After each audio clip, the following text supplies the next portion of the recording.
Some people just know the best way to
Yeah, go please.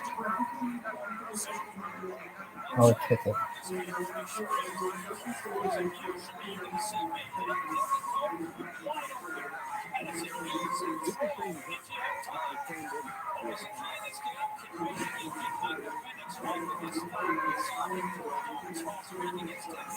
Oh, ticket. That's cool.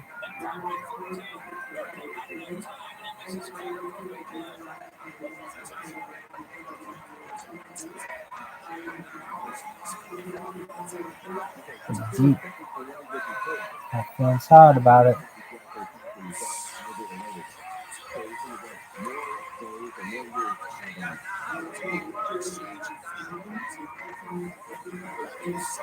It's okay. You take it.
Isn't good.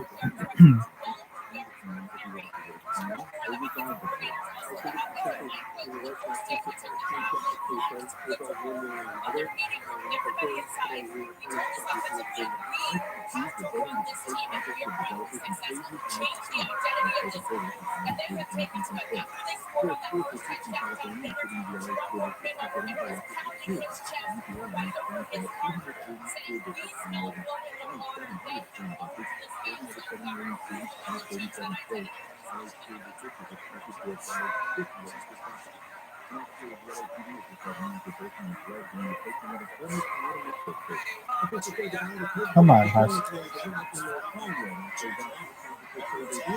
Fuck is that shit?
Are you fucking soon? Perhaps.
Sick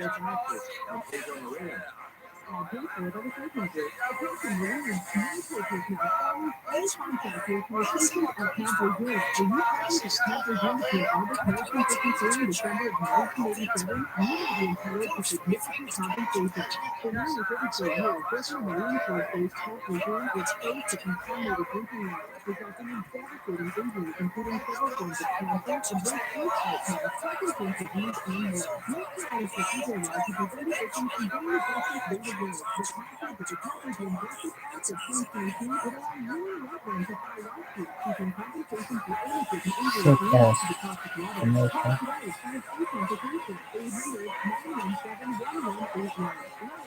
This is something.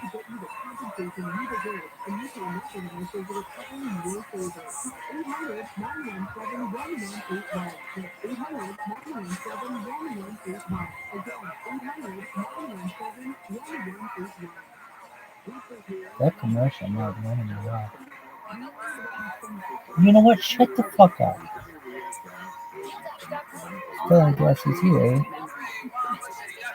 What?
Hey, cheers too.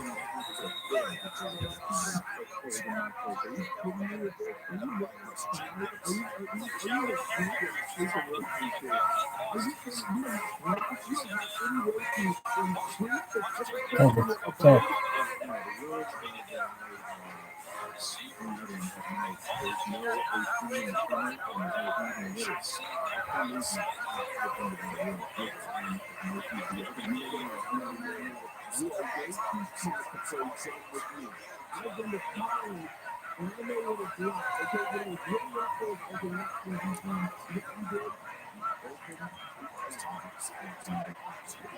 Finally.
Suck this dick, fucker. Oh, bitch. Suck this dick, yeah?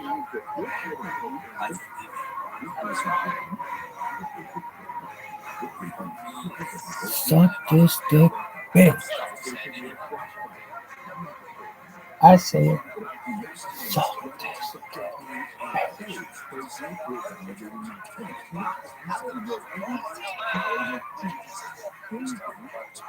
bitch.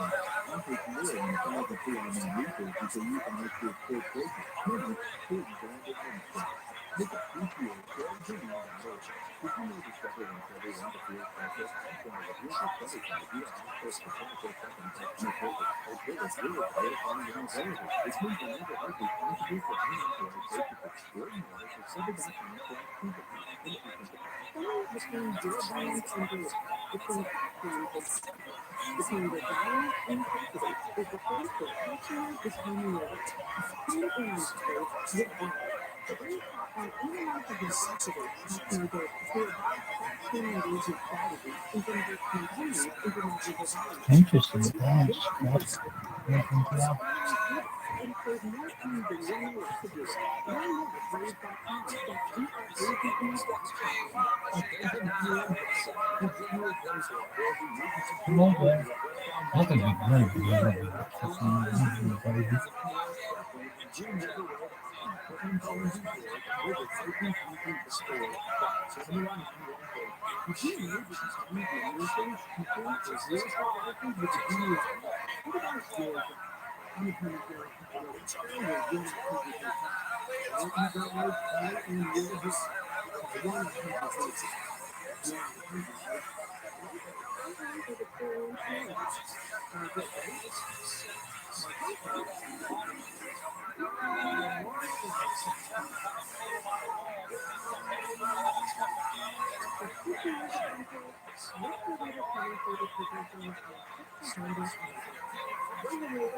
It's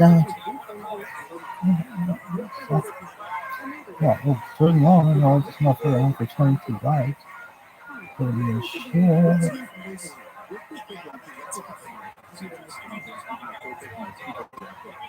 It fucking sounds like it.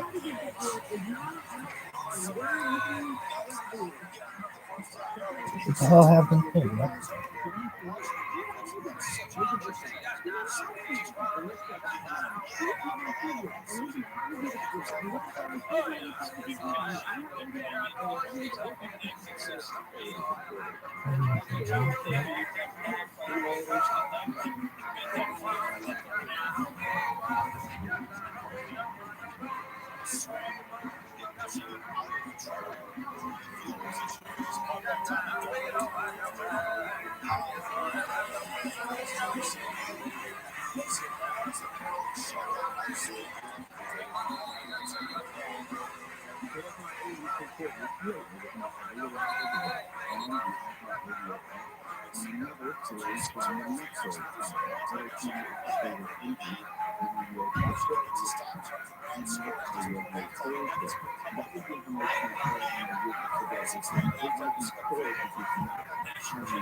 What? Why aren't you running the ball? Where would you run? I mean, it's got so much open space.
You stink. Adam, look at him talk. As one stinky person to another, bitch, you stink. Bitch, you stink. Bitch, you smell like God. Nigga, you smell like French fries.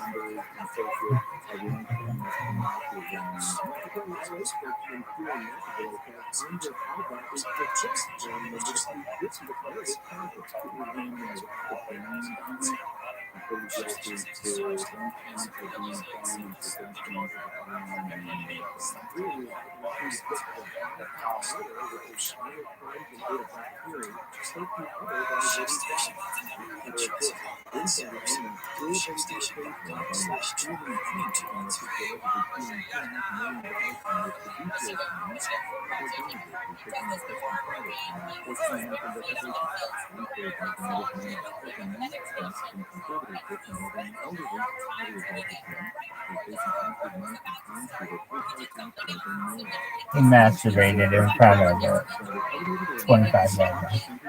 So this one's for you, guys. Oh, fucking hate this stuff. Fuck you, bitches. Fuck you.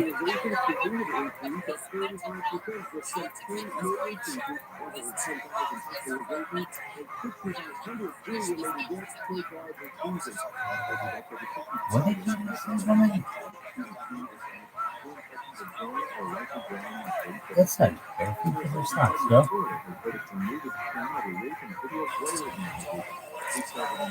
Oh, what the shit just happened?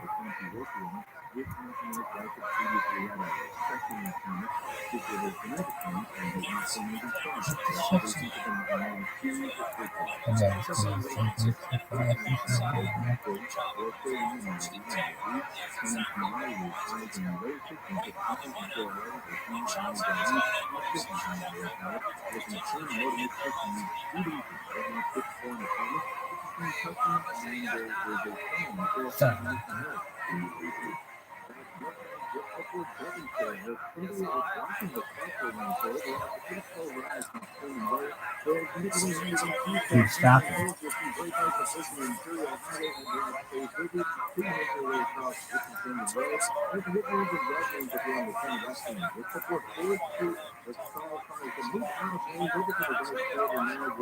Dude, make me need to see if I can play.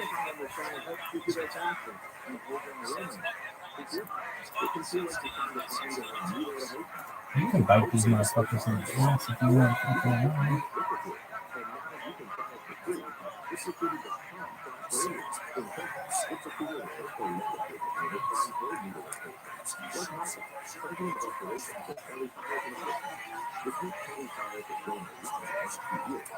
Oh.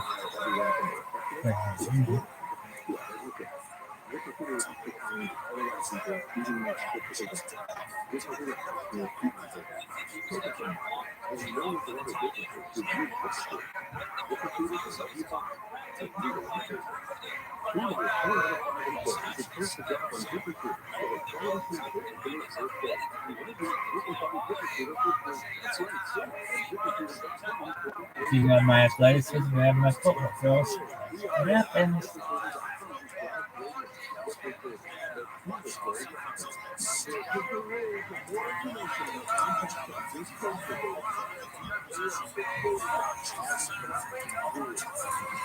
Jesus.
Thanks for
And whether you subscribe to that or not, that's just kind of like the play that guys come up with another saying, hey, if you everybody uses this, then maybe I'll switch the conversation with you and we'll see where it goes from there. But in recent years, of course, you know that the issue of date rape and date rape threats, that has changed how dangerous it can be. And so now people are trying to create ways to make it more safe for women and sometimes men as well in these environments to avoid having the possibility of being intimate, as they say. That's a fitness term for the colloquialism for it. And there's a new California law. And it passed immediately, in fact, or go into effect in March, which requires bars and nightclubs to offer written tests in just about a month. No bars and nightclubs across the state will be required to have drug testing kits available on site to let customers know if their drinks have been tested. The kits typically include a strip, sticker, or card that detects common lethal or gateway drugs like ketamine or GHB, or ootd, which is what recently was named as. I don't know exactly how this is going to be implemented. I don't know if you, as a customer, can say, hey, can I get one of the tests to see if this drink is okay? I don't know if you would be charged, but this is just one step in that direction to make it at least a little more difficult. I think there's some general rules that everyone should go by. I have a niece who just started doing some testing herself at the University of Tennessee, safety volunteers, and I talked around with her. And I gave her some just basic instructions, like if you're going to buy a drink, you don't have to be drinking as a person because we all know that's illegal. But it will help if you are.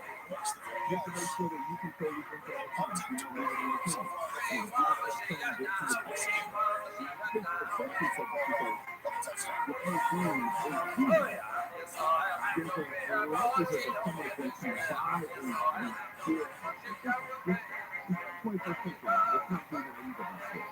Someone would buy a drink for her and then bring it to her and maybe explain to her, not that she's overwhelmingly naive, but still, she's young and in the world.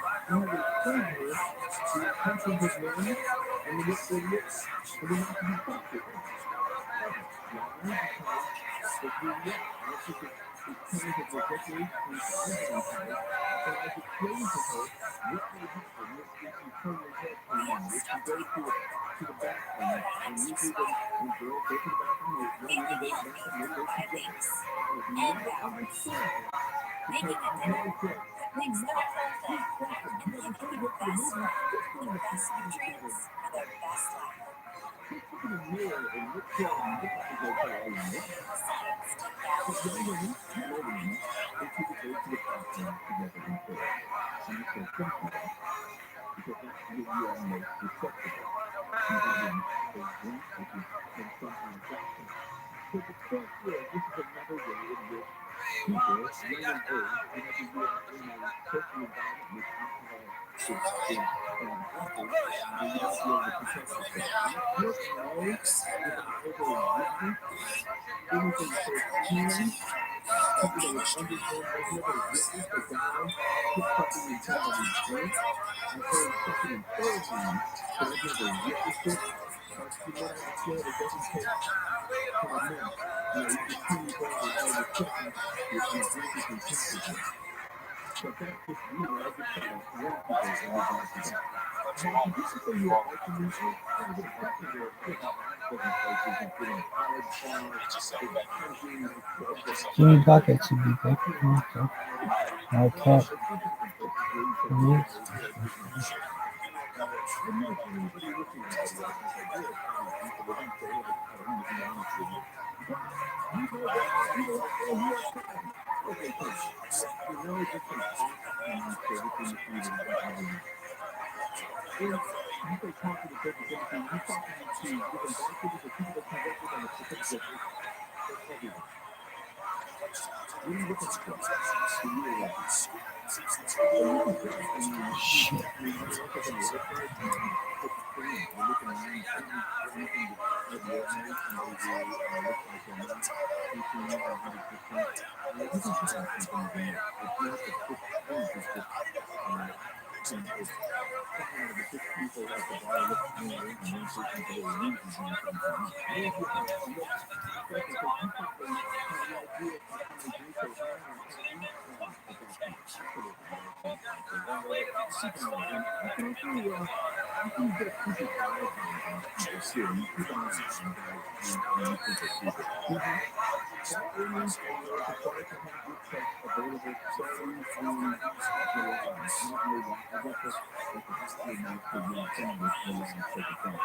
So this is something we'll verify when you see whether it's readily adapted, whether bars are going to have them in large supply, short supply, and how people are responding, and whether it actually works. It's great when you can just say, okay, it's very live everywhere. And yes, it will happen that somebody complains and says a very special filter. The key filter is time 100. Time is better than X. Or somebody typing comments and letting me know, and say, hey, yes, definitely would be the managing decision of and something don't think it was he's actually for anybody. You should.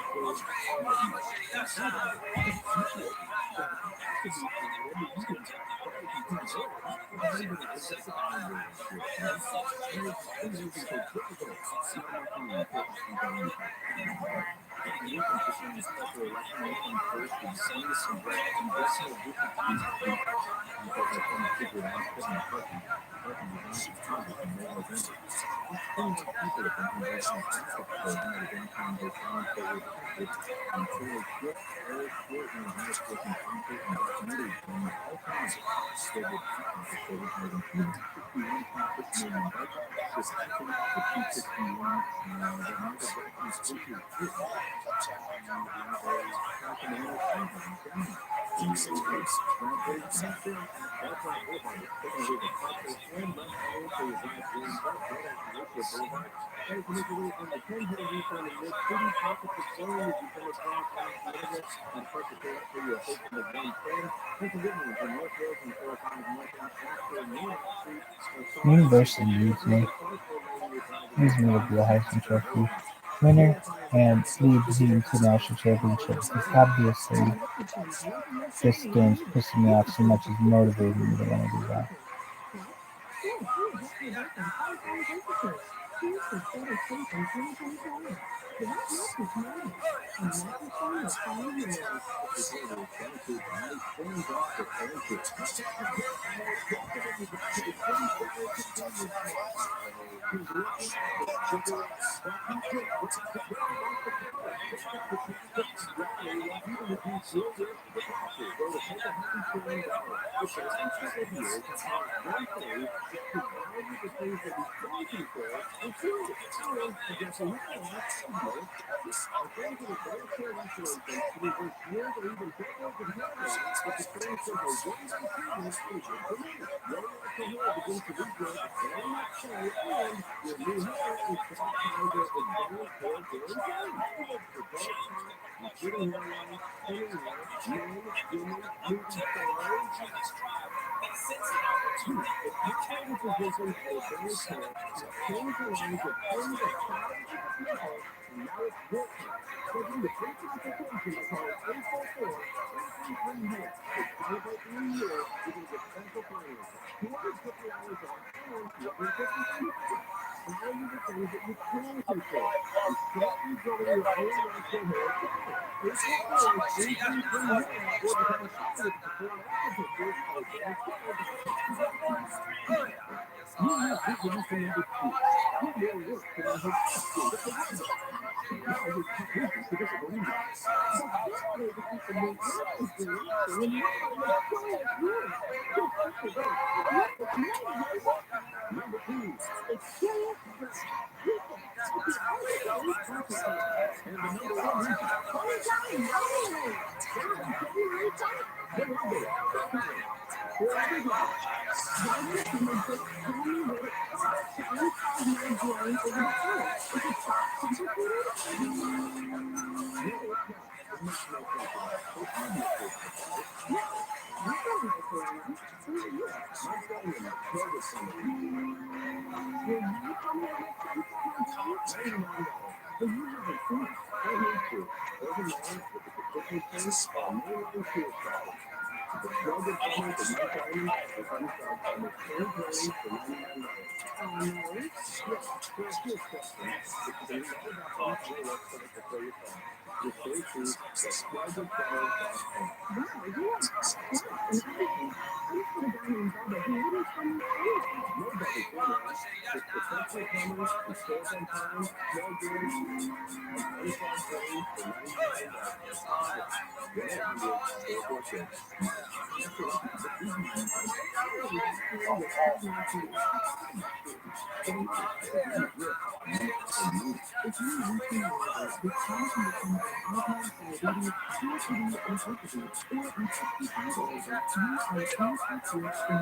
Morant, season ending shoulder surgery.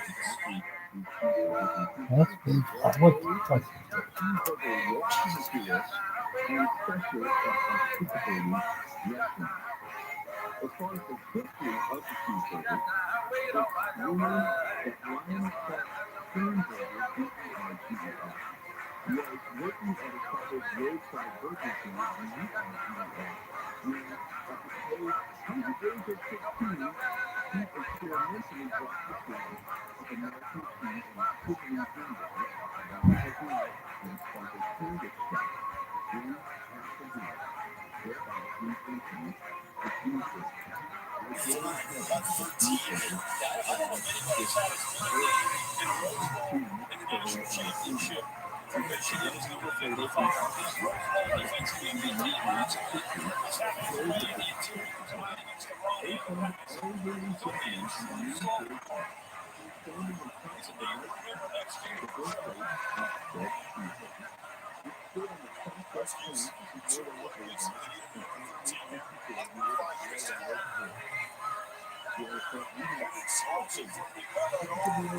my friend, Cracker Barrel, I have no idea that the cheeseburger is born and raised right here in Pensacola County, North Mississippi. The same fresh pork and green cheese grill. Yet somehow cheeseburger started acting out of a created atmosphere. So what do you think about cheeseburger, Clay? Have you There's experienced game. the taste of cheeseburger? Tell me how you feel and tell me about it. What's it taste? Does it taste good? It has a cheeseburger. Is it so good it makes most kids hungry? What do you think? So you know what? I'm not doing it. I'm gonna be quiet. What is it? And the taste. The real taste of Does Michigan suck because it borders Canada? It sucks more because it borders Canada, kids. Does Pawnee border Canada? Nope. Would you live there if you did? Probably. What state is the most?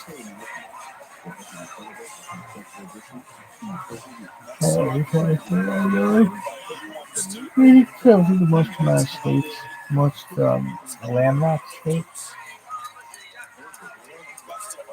most land of landlocked states.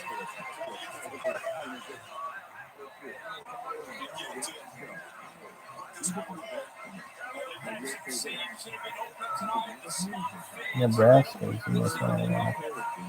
Triple, at least two to go to Canada. Or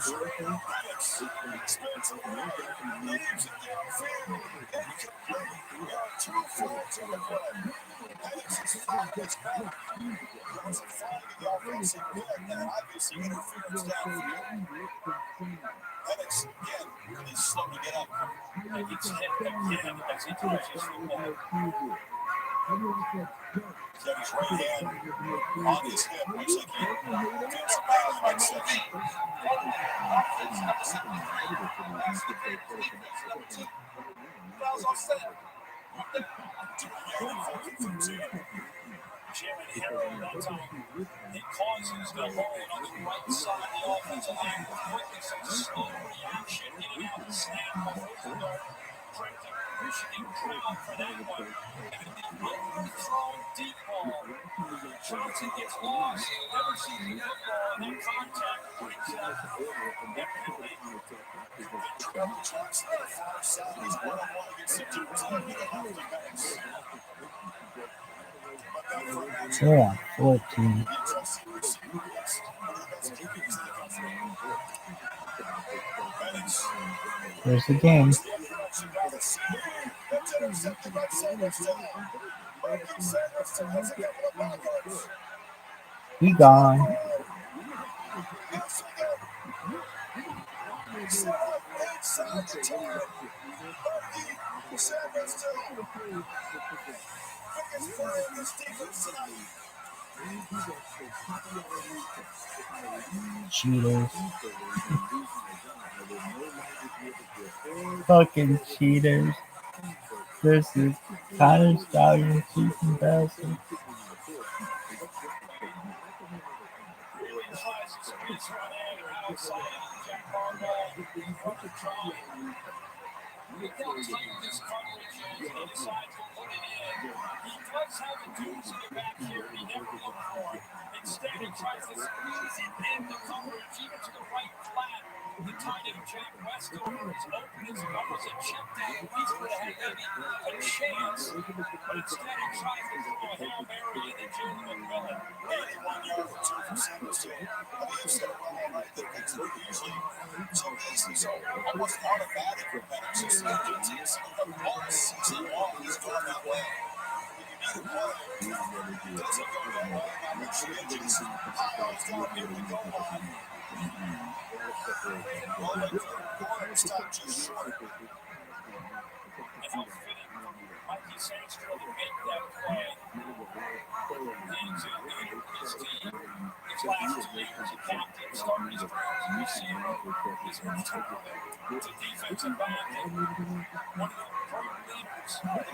God damn, to the edge.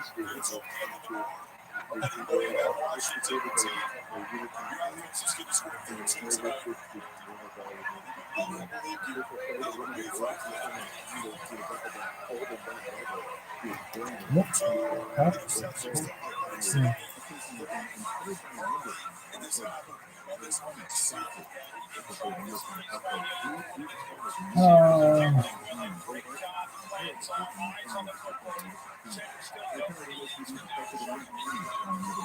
What the fuck out there going on? Don't say that. Don't say that. No. But is there anybody else you've ever seen? Alabama doing 100 times. Really? How about touch? Yeah, very okay. I'm pretty sure. But this sucks. At least I can go to Ohio State. Really? Not yet. Oh, Christ. I ain't done it. HTF here.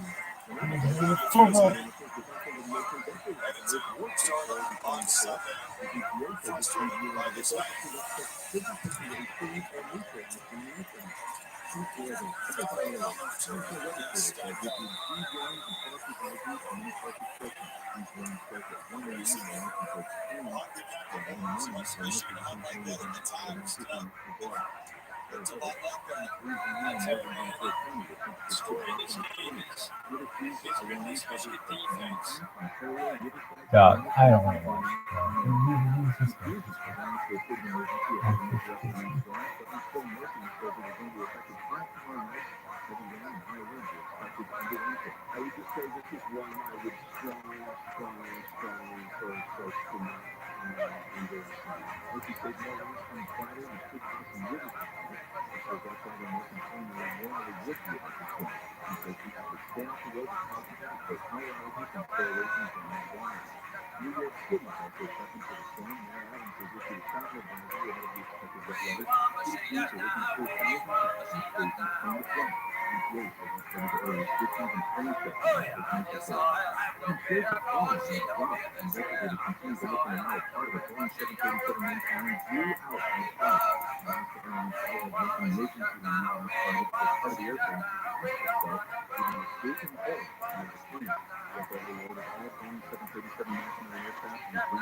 Are you done?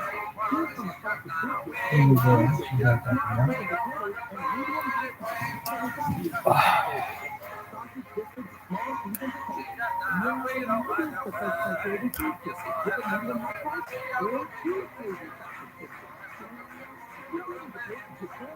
Where's the thing? The monkey? Yoshi. Where's the monkey? Yoshi. Yoshi.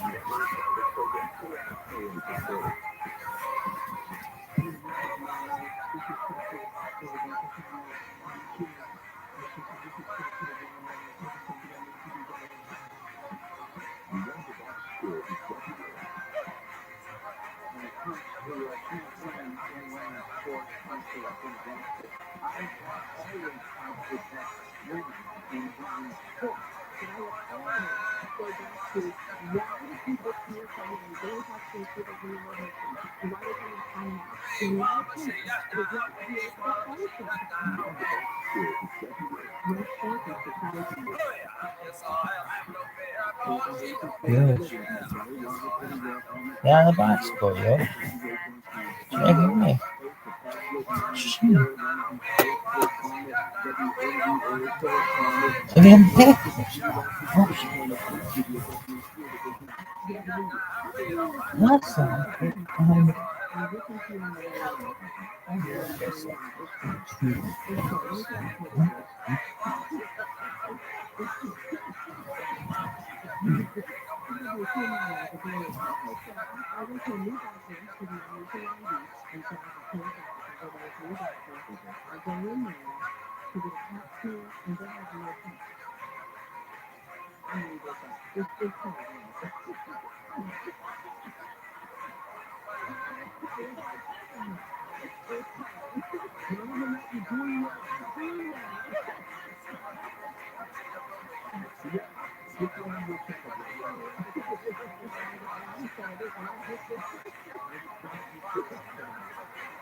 What the show just took a completely different direction. Not prepared for.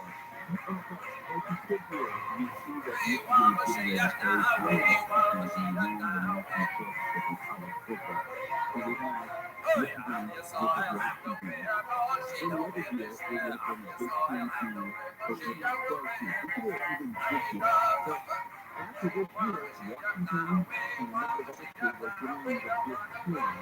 The Pac-12 is going to cease to exist, and it's one of many different conference realignments. My question is, with USC, UCLA, Oregon, Washington, all leaving the Pac-12 going to the Big Ten, Colorado, Arizona, Arizona State, Utah are headed towards the Big 12. Stanford are going to the ACC. What college conferences lead in the league? That's the first question. And the second question, where does it lead to the other non-big ticket schools like the Fox? It's going to mean the UCLA's got the cross team has got to get on the plane, the Twitter team, the field hockey team has got to get on the plane and go to Rutgers, also in the Big Ten.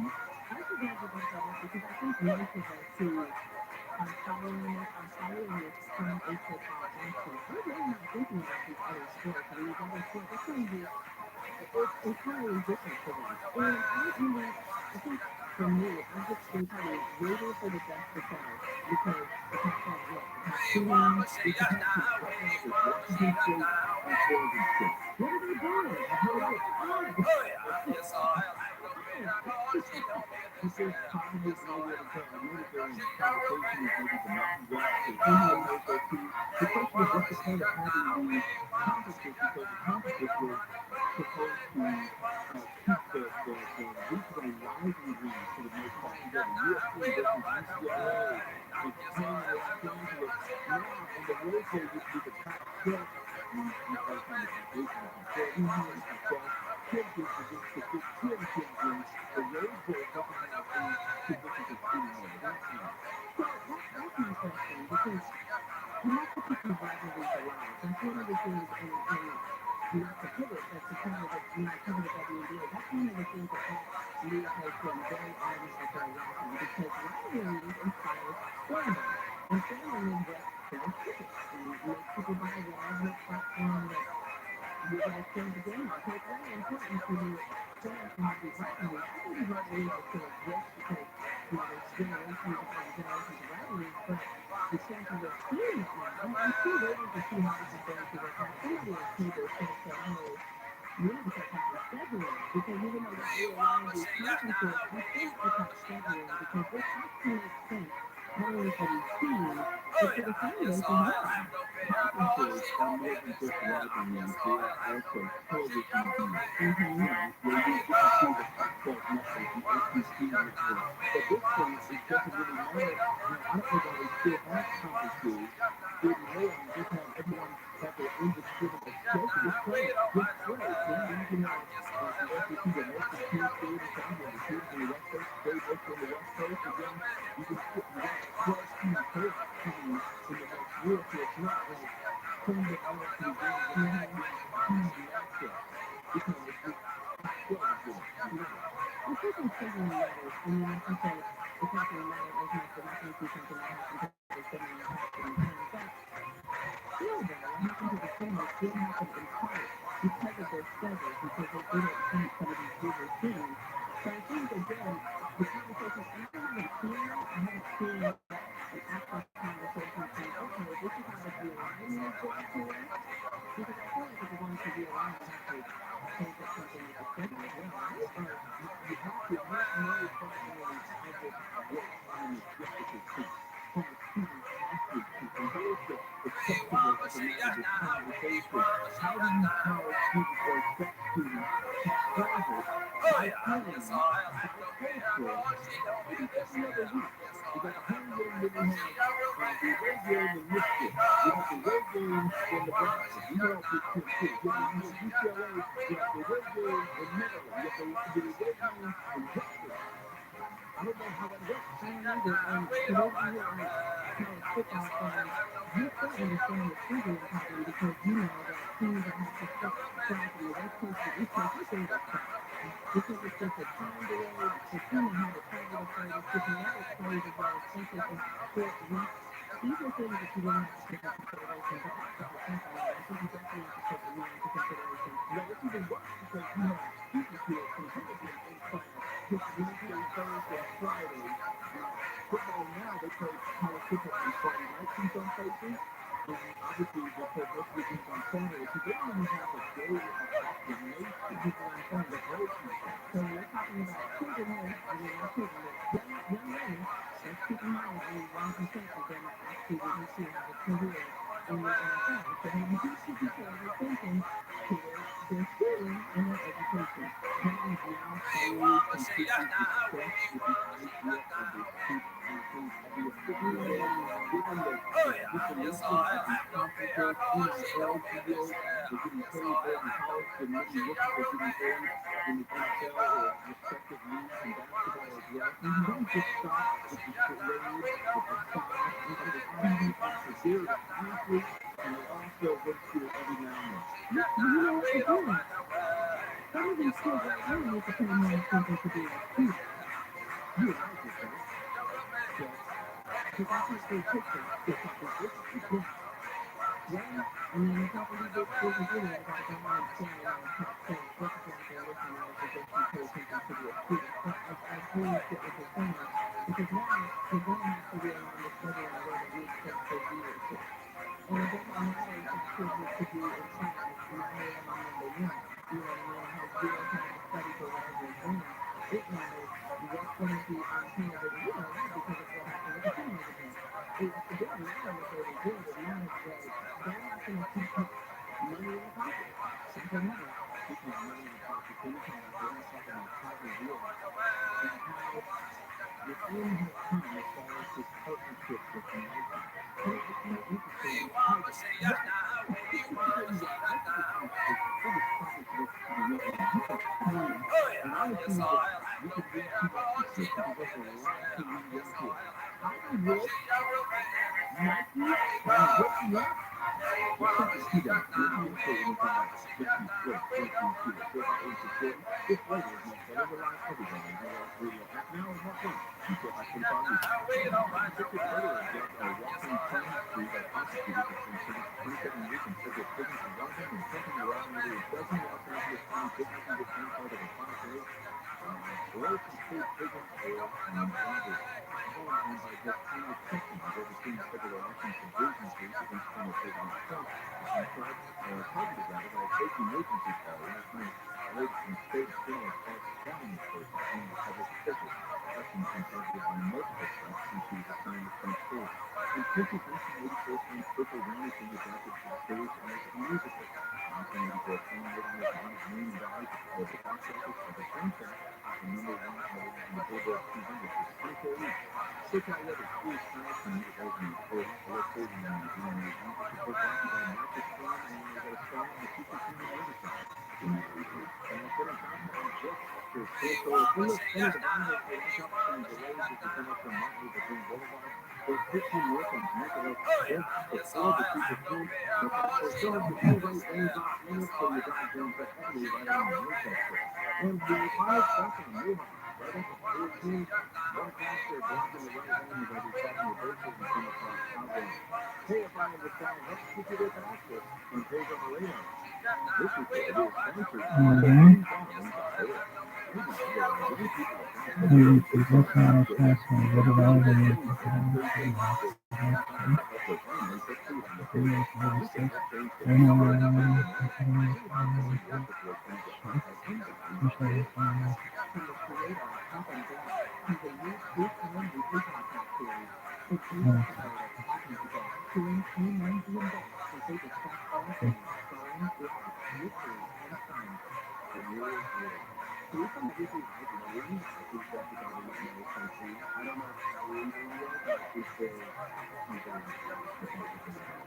Listen to Talking to Guests on the iHeartRadio app or wherever you get your podcasts. Talk now, you will stop. So let's keep marketing. Let's keep marketing up. Keep marketing and communication expert Master Frank. How can I help out? Yesterday, Summit and Alexander and Summit City Church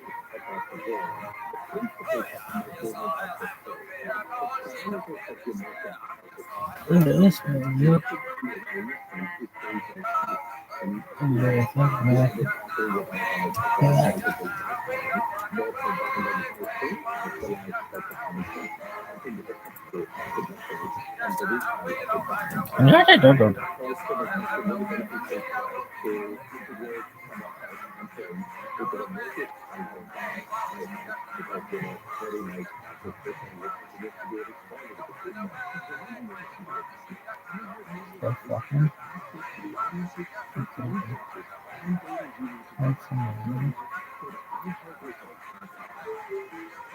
If you're selling your house, visit directbuyers.com. It's the hassle-free way to sell your house without an appraisal, no repairs, no commissions, just proven cash in 10 days or less. Go to directbuyers.com or call 844-242-SALE. Then visit a post from Boston Jordan or Consumer Class, reading an updated news article. Search engines don't always get it right. So right or wrong, it's your reputation on the line. That's where Reputation Defender by Norton comes in. Take control with Reputation Defender. Their time adversaries help you to wipe away unwanted information on your search results. They also promote the good stuff.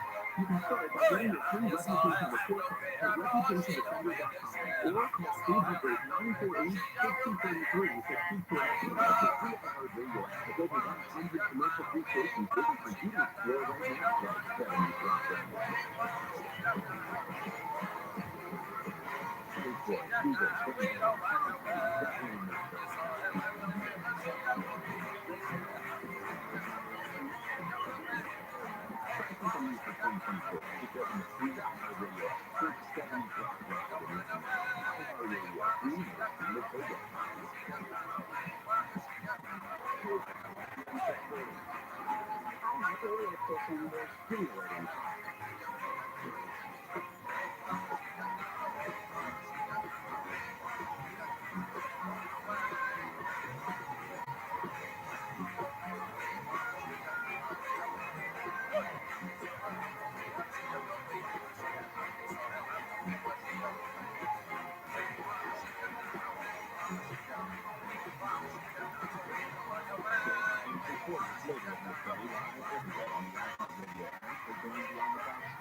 When you have a worldwide brand, iconic figure, the most recognizable culture in the world, the most famous culture throughout the world, sometimes these individuals try and your foot. The work is one, the world is another one. So if I were to make a comparison, I would say, if Michael Drake sells sportswear now, the Jordan brand, the Jumpman brand, it's just sportswear. It's sportswear. And I noticed that Tiger Woods is still just in golf now.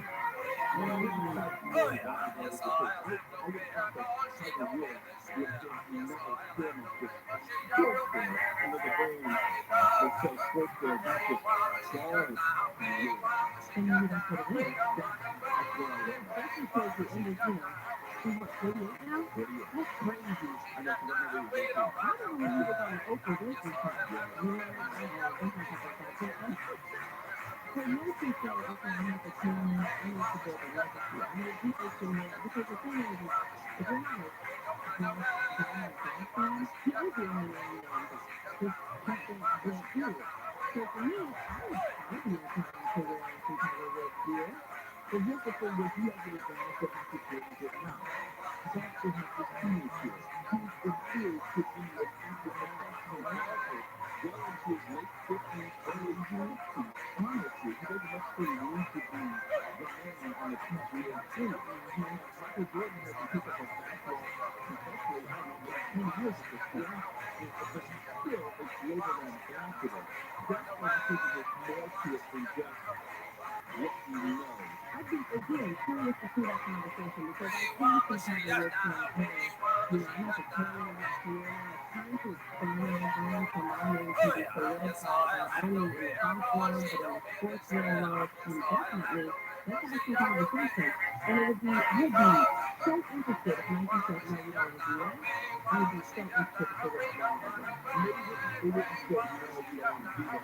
Maybe they said, no, we don't want to do that for the price that you're asking Tiger Woods. Okay, sure. They made a company offer. It could have been one of those offers where, okay, I'm Tiger Woods, you're insulting me. It was an offer, but it wasn't an honest offer. We don't know. If this clearly something was there, okay, we need to have a separation here. And if you're Nike in the business of having the biggest athletes in the world, how do you walk away from Tiger Woods unless there's a reason to walk away? Yeah, I don't know.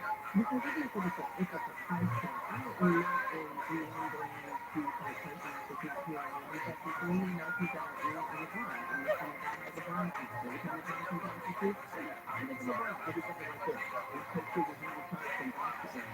His partnership with Nike or his other company is not going to work. Right. So that means, I'm not 80. I'm still going to be rocking the brand. If you invest in it, Right, exactly. So when you have a name like Tiger Woods, that's a different market. You're branching out well beyond basketball, football, things of that nature. I would think that whatever that price tag is, you can negotiate that. Even if you say, okay, we're going to give you this much money up front and we're going to give you this much money on the back end. But the opportunity to tap into really, in my opinion, a wide open market, I don't understand why Nike wouldn't take that. there has to be some personal feelings in there. As I alluded to earlier, we used to use Nike clubs and golf balls until Nike stopped making golf clubs and golf balls, making in 2016. We were essentially using tailor-made clubs and big strong balls since then. Okay, I can justify that in some way. Well, you guys, you don't make this anymore. But he's been wearing football golf shoes. I have never heard of ever was still guilty. I mean, the football I've never come up with seven, but oh wow, I have never heard of them because we started coming out. Football. So maybe okay, let's do some conjecture here. Maybe he's talking around football and he just wants to build that brand out. Yeah, that's a little bit. It is possible, yeah, because Stupid. one thing Nike to football just doesn't make sense. What are the names? And also, it tends to be, he probably was in breach of contract because there's no Well, of course you talk about that. You know about it. Neither does he. You stop making stuff. They still make Nike golf shoes. Okay, I thought that you were trying to didn't stop making golf shoes. Yeah, I'm looking at the website right now. Oh, okay. Nike works with golf shoes. Oh, I see. I do. You have to wear football. Anyone who's had some golf will kind of know. Hey, you can't go out there. Like, with Kobe was with Adidas, you can't just Yeah, I had a friend who was affiliated with Nike, and one day it just came because we were going to this event, and he had R&B to play, and he was like, I gotta go sing, we gotta go. And I'm like, no, no, no. So they kind of would to be very conscious and knowledgeable. Yeah, they kind of always in a group of content and how every channel would notice and also comment on it. He had the heck of things done. Look at that one. Yeah, yeah, I'm not gonna give away everything. I can let you on my contact. I was with it. Right. So that's another reason why we come to this moment. Not as if it should have been a surprise if you're paying attention, but I would love to know all the reasons and why, because Nike can't necessarily replace the brand of Tiger Woods in that regard. Yes, they pulled back from that industry, but it was still very much immersed in that sport. And he would take Tiger's place as far as breaking the rules, so even when he goes to the senior league, because he was trying to play And with it's the senior senior league, it's a senior tour. Dude, he's Jackie, too you far. don't talk about the WNBA, but don't talk about golf. You don't know about it. You sound stupid. Certain references, I don't know. If it's so good back here, if it's any number of those names that are out there. What about some down, baby? Right, exactly. But Tiger Woods was synonymous with wearing like red Nike slippers on Sunday, for example. And he put Nike slippers on the mat. So it's not like he was going to somewhere where it was already established within that particular She could market. talk about the NBA too. Now she's It was so come on, brand new. you don't know about what you're talking Thinking about, you know? Nike was a business company. Talked about that a lot. And he's actually mad about it. He said, hey, what is wrong with that? So there are a lot of moving parts and there's a lot of speculation. There's no telling why Tiger left, but it seems like there was mutual disapproval. Yeah, it doesn't seem like there was no conflict on either side. Like I want to wrap up, I want to wrap up too, but everybody just kind of went their way. It's interesting to see something that's been in the works for 25 years. There's literally people listening to this show that weren't even alive when this topic was formed, and just to see it go away, it's just because they're like, oh, it's just fine. And that's the thing about television. Yeah, both sides benefited in a way. Oh, absolutely. You just, You can have a show just you can live off the residuals content. yeah. Well, because essentially you get a portion of the proceeds of any Nike bag Tiger Oh, wears. most Yeah, definitely. because Yeah. they're in those products. Mm-hmm. That's smart. I just noticed when you Play were with talking it. about at the beginning, I see you talked about the What do you references teeth? to Tiger Woods to those people. Yeah, and then adding some of the I influences like this kind of of cheese. this, it's interesting. Yeah, there's always something new, and I don't know if it'll be a good thing. So it's good to see. Good to see you too. You ever come back East Coast? I am. It's nice and warm in here. I don't like it when it's outside. It's great to visit friends. If I went to coast, well, everywhere you are, but maybe our easier favorite coast, Montana. Just like you tell me.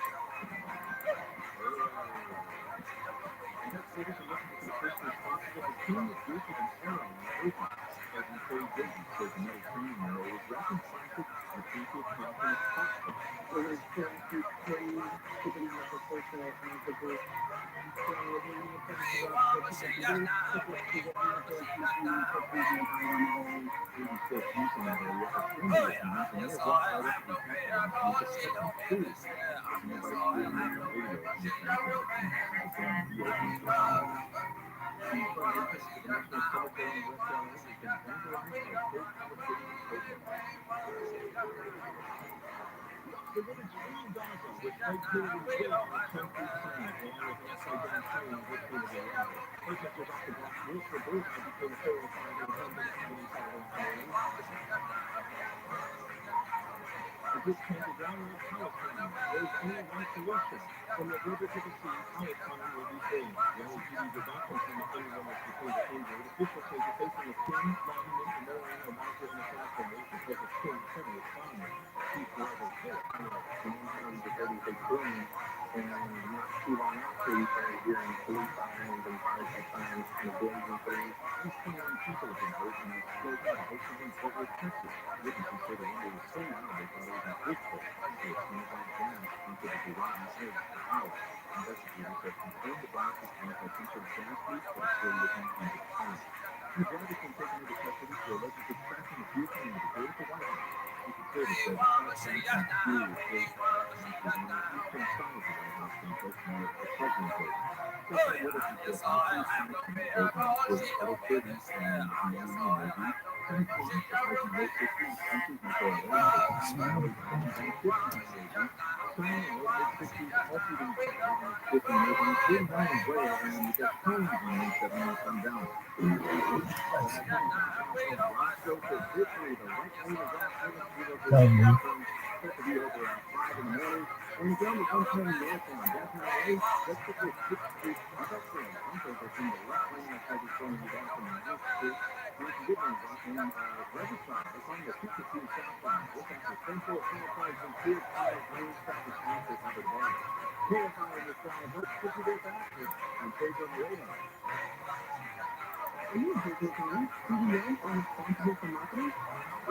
This is voice just direct from my system. The love is fucking crystals and that. No, Jesus. It's like What song? straight from the midline says, all right,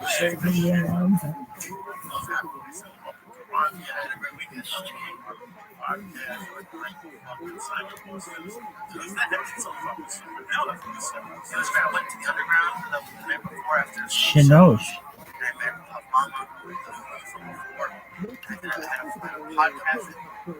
Have you ever had my name on anything before? Like I've gone with you, it was fun. Well, I started getting like nervous. After I dropped Paula off before I left, I realized I was packing, and my name was on it. And it was just really, it was dabbed. I met David works for like the biggest pop rover in Canada. He was telling me all about it. The next day, we had the podcast seminar. It was great. And it was the cool thing about it was the people that didn't know me from the podcast. Like I got the guy was there for like 8 years ago. It's kick ass. I love Toronto, man. Oh my god, I've never been to Canada. Oh really? I've always heard it was really nice. Really, just so much money. It was great. Yeah. Fuck yeah, man. Everybody came up. They fucking around. I got birds in the fucking windows, man. Yeah, that was good because you go one street and it's New York. You turn another street, it's fucking Chicago. You go in one place, it's goddamn Philadelphia. I mean, it's fucking the greatest town to shoot in, and the people are amazing, man. You know, they don't. I think the dollar got weaker against the Canadian dollar. But not anymore. Now it's like 130 American for every dollar Canadian. So I love that. Yeah, Underwood. Yeah. Comedy would. Yeah.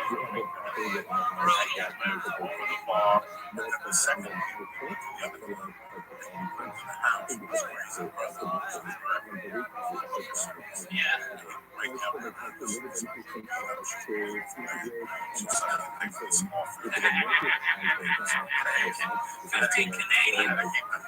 It's 8 US.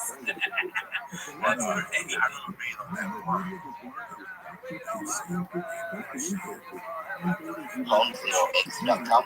I got my large tent there. And then I left the whole project, and now I'm seeing all that street was there a real lounge or something? Let me be very clear about. Let me clarify what you're saying. You're telling me that you went to pond0x.com, zero the number, pond0x.com, and you got your wallet drained? Yeah. How did you get your wallet drained? Because well, I can tell you right now that this never happened. That you're lying, straight up. No one has ever had their wallet drained on that website. So if you want to provide some information to corroborate what you're saying, all you're just right now you're lying. And I'm just gonna just call that out straight up. I can send you. How did you get your wallet drained? I think it was by mistake. It wasn't on your profile. Somebody just mentioned me on that website, and then I lost. I'm removing that guy from the space because he's full of shit. No one has ever had their wallet drained on any website. Ever. I have many. Let me count. 1, 2, 8. I have at least 8 different websites that connect your crypto wallet to, and not a single user has ever, not one. What that person is saying is that someone pretending to be me sent them to a different link, and this happens all the time. There are many, many fake links circulating on Twitter. There are many, many people attempting to impersonate my account. I would estimate that there's 100 to 250 separate instances of just a fake Poly0x Twitter account.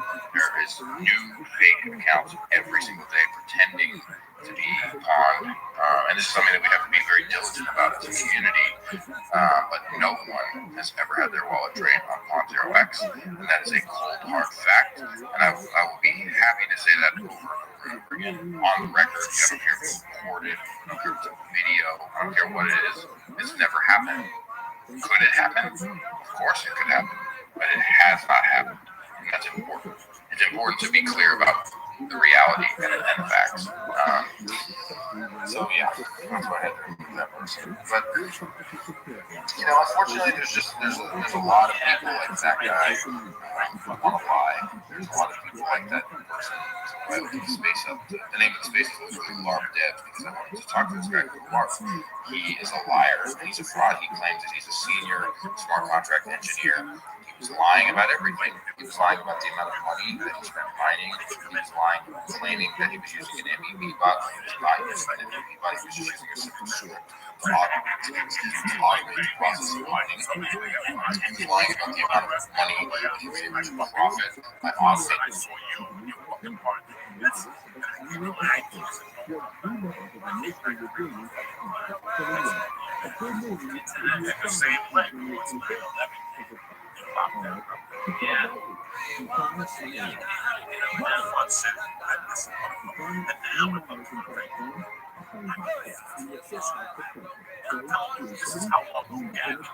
Still married to his wife, and he lived and worked out.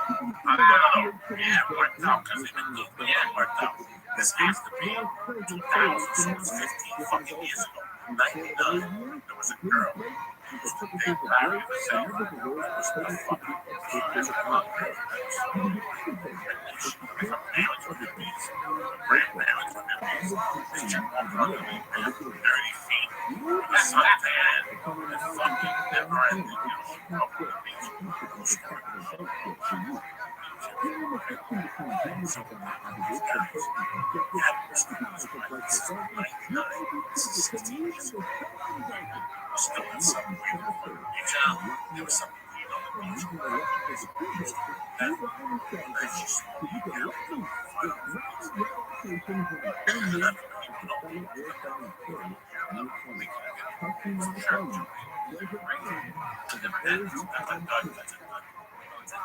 Maybe it was the just a conversation. Got this girl. Over there. I would take the flight to Buffalo. Sounds like a shot. Fuck yeah, man. Depending on what you want to do for the night. Sit down, relax from the drive on the let's go. It's 25 miles away. That's unless this is what if, man, this is the people I'm back in the fucking car. Listen, man. Yeah.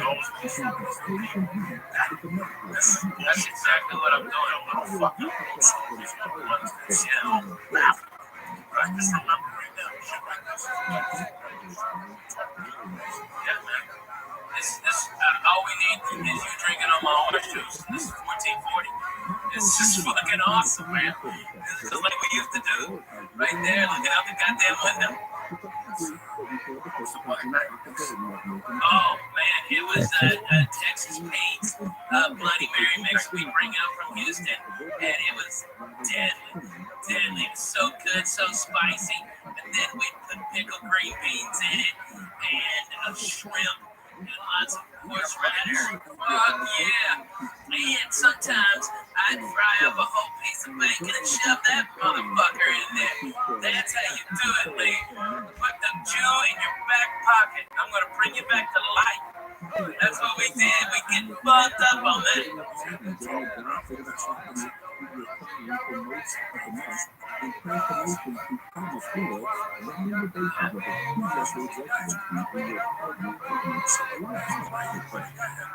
Oh my god. I burned my fucking hair.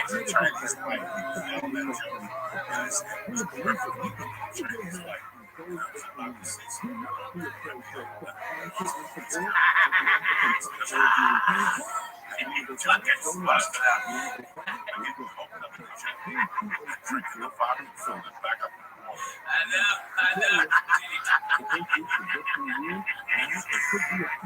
So funny. Man, how about the time you were over at Gavin's and you had the Bolivian flu? And his little cocksucking male fucking pug dog ran out the back of the fucking couch, went to Coco, who's got his eyes closed, sleeping upright, trying to fucking, just reeking of pussy and fucking yay, and he had shit on his fucking shirt. That fucking cocksucking dog pissed on your head. That's the fucking funniest shit I've ever seen. Good times. So we stayed out of there. No. Yeah.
With all these New Yorkers that were auditioning, it was so much fun. I remember I took the plane with Jim Gaffigan, who was auditioning for a role, and it was like laughing.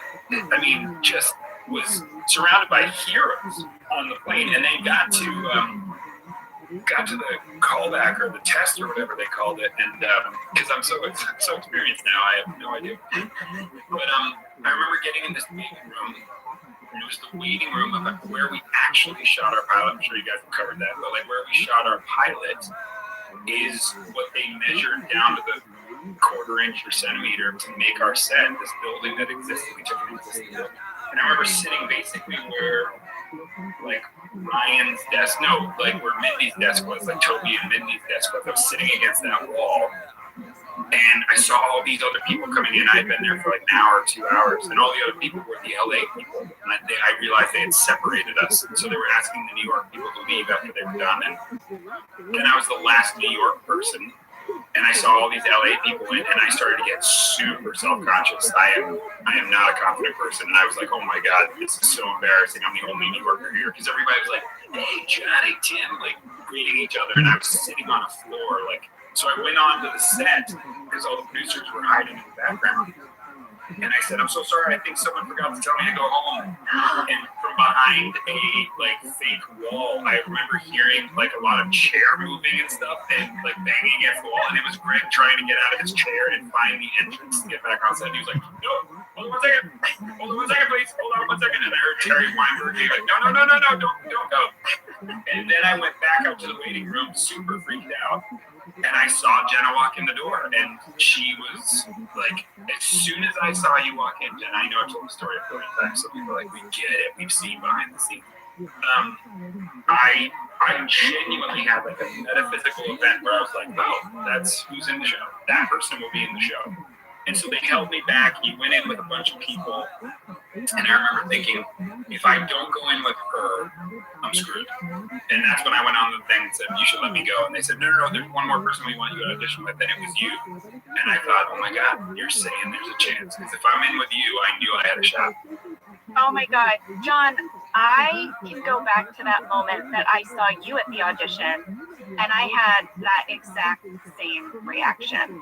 I tried to describe it to people, like what it was like to audition with you, and the best explanation I could come up with was like, what if you walked into a room and music started playing and you and another person just started dancing in unison even though you've never met? That's what it was like auditioning with you. Wow, that's really way more beautiful than what I would say, which is like, I felt like I could see the future. I was like, it actually gave me anxiety, because I was like, she's so on the show. It's so weird that I'm like watching a piece get in. And I remember, I'm sure you remember too, but after our audition, and I loved auditioning with you, we were walking through the kitchen. And I said, because that was the way out. And I said, I just got to let you know, I think that you're going to get this part. You're perfect for this. And you seem to remember, you said the same thing to me. I don't, because I blacked out. I was trying to not look it in the eye. I was so excited that you said that, because I felt like I had wanted to say that to you, but I didn't have the courage. Because I didn't know you. You were like essentially a stranger to me. The only time we had really spoken or interacted was during our audition. So we were kind of silently walking back to the kitchen, and I was thinking in my head, should I tell him I think he's the best Jim? Is that appropriate? Should I say you're the best Jim? You're going to be Jim? Or is that bad form? I don't know. What's the etiquette? And so when you said, I think you're going to get the role of Pam, my memory is that I was like, oh my God, I think you're going to be Jim. You're the best Jim. You're my favorite Jim. Like that, I was just like blurted out. Like that's just. Yeah, I was having a nosebleed at that time. Don't remember much. But I do remember this though. That I always say this, and people are like, yeah, whatever. But it's true. I have a lottery ticket like ever since I was given the news that I was on that show. Everything changed in my life in every single way. Not to get into a heady version, but like not only every opportunity that I've ever had is from the show. I met my wife because she knew who I was in a restaurant for a show. We never would have been in the same city or restaurant or anything. It's just so crazy how deep and crazy it goes. But I remember at the epicenter of it all, when I was told that I had the part, I actually jumped on a couch. And then like again, this metaphysical thing came over me where I went, wait 1 second. Did Jenna Fisher get the part of Pam? And they were like, we don't know. We just told you your life changed. Are you happy enough with that? And I was like, no, you need to call them back and ask if Jenna got the part. Because I thought if you were on it, then I I was going to be on one of the best things that I'll ever do in my life. And if they were like, no, Rhonda, something, whatever, got it. And I'd be like, no, not Rhonda. Well, when they called me and told me that I got the part, I had a very similar reaction. And the first question I asked was, did John Krasinski get the role of Jim? Because I just felt like, I don't know if I can do Pam without you as Jim. So I was like, I need to know, did my partner in crime get this part? And they were like, yes, he did. And what's weird is that that's the first question he asked after he was told. He asked. And by the way, we never saw each other after the kitchen. I left. No, we didn't have each other's phone numbers. We couldn't text each other or email. So it was like, then I just waited until the pilot table read when we were all reunited. Same with Rain. I only met Rain at the audition, and when I heard he got the role, I was like, well, that tracks, because he was definitely the weirdest dude. Oh my God. I remember doing this audition with Rain where Greg asked me to ask him to cover my phone. And of course, he said to Rain, under no circumstances will you cover his phone. And I remember being like, hey, Dwight, will you just cover my phone? I just got to go to the bathroom. And he was like, sorry, and then pretended to close barn doors. And I asked him again, and he did like shipping container doors, and I kept doing it. And by the end of it, not to Dwight, to the actor Rain, I was like, you were infuriating. You're an infuriating human. And I was like, he's gonna get it. Well, oh my gosh, it was so good to talk to you. All of that just makes my heart happy, you guys. Hearing all that, I don't know that I've heard snippets of those stories, but I've never heard all of it, and watched you guys tell it. It's actually really beautiful. Just Aww. No, that's what I was gonna say. I've actually never told those stories with you in person before not. No, same. I feel like we've told those stories separately on talk shows or interviews, but actually never to one another. Yeah, it's like there's always these things where you're like, is that what happened? It's so interesting, so amazing. I have so many stories that I'm like, I wonder if people know that. It's like some of my favorite stuff is like sort of, I guess it's a secret, but like one of my favorite stories that I ever tell you this story was when we rapped. By the way, how dare Greg Daniels do that rap? Remember that? And he was like, yeah, I just got to get you guys leaving the office a couple times I got to cut it into the earlier part of the show. And we were all just totally goofing off and laughing, heading to like Port Richard. And then when we came back, he was standing there all weird. Remember that? Yeah. And it was like, what was that? That was the last take of anything. And he was like, ladies and gentlemen, I just want to tell you that the show has concluded, or the office is over. And That's a wrap. That's a wrap. And I was like, ugh. And I definitely threw up on my shoe. Someone took a picture of that moment. I don't know who it was, but we give me that picture. We're Give me that picture. disintegrating. We're like, all of us. But he did, it was like some weird, incredibly smart move to like just, because we all knew it was coming, and then he did the smartest thing, but being like, oh, shoot, I got to do this one more thing. Like, just get out of the office, walk a couple times, I just need you to exit. And I remember Randall being weird, so he must have been in on it. And then when Greg came out, I remember we looked, and all the crew, everyone that had been in Video Village had come out on the stage. And they were all sort of That's like, right. Yeah, and I was just like, what's happening? We all ended like together. Like, it was so intense. It was so like, intense. I'm your dad and I'm leaving you. And you're like, what? But the funny thing was that day, everybody was really emotional, and we had the rap party. And so everybody was like trying to get themselves together. And I think of myself as a somewhat immoral person. And I had the weirdest idea when I got back to the trailer. I was crying like crazy. And I went, oh my God, there's one thing I want. It's like what's the one thing you would want from the show? And I ran back and stole the Dunder Mifflin sign. There y'all did Talking Heads soon. John, I remember that. I remember that. And then I think I did tell you, Jenna, because I was like so Catholic. I was like, must tell someone.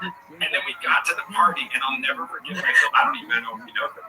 We're at the party, and I saw Greg, and I was like, Greg, thank you for my whole life, and like whatever. And he was like, yeah, no problem. And I was like, how you doing? He goes, good. You know, I'm a little bummed. The one thing I wanted was the Dunder Mifflin sign. He goes, but someone took it. And literally, my brain exploded, and I went, that sucks, man. Whoever did that, that sucks. I remember saying to him, I lied to my dad. I lied to my TV creator. Oh my I lied to god. his face. I remember you loading out your trailer and I walked out and I have a visual of you putting it in your car. It was very large. That's how I knew. Because I only had like a bath towel and that didn't even begin to cover it. It was just like, it was the worst heist of all time. And I also remember people being like, why is John leaving so fast? And I was like, don't look at me! Like as I drove out of the parking lot. It was so weird. Do you remember the big sign that, well, it was like a fake painting of me looking angry that hung in the senator's house? Oh yeah. The art department gave that to me. That's amazing. It's enormous. It's the size of a small love seat sofa. If we're sharing secrets, I'll say that I asked if I could have Pam's watercolor of Dunder Mifflin. And I was told officially from production that I could not have it because it was going to be cataloged as part of like the set decoration and it would be stored at NBC. And no, I couldn't have it. I was really heartbroken because besides a couple of trinkets on my desk and like a few pieces of wardrobe, I really hadn't saved anything else. That was really the one thing I wanted. And oh my gosh, I'm gonna cry a little bit. As I was leaving, Bill Shea ran up to me and he said, "Here, you should have this.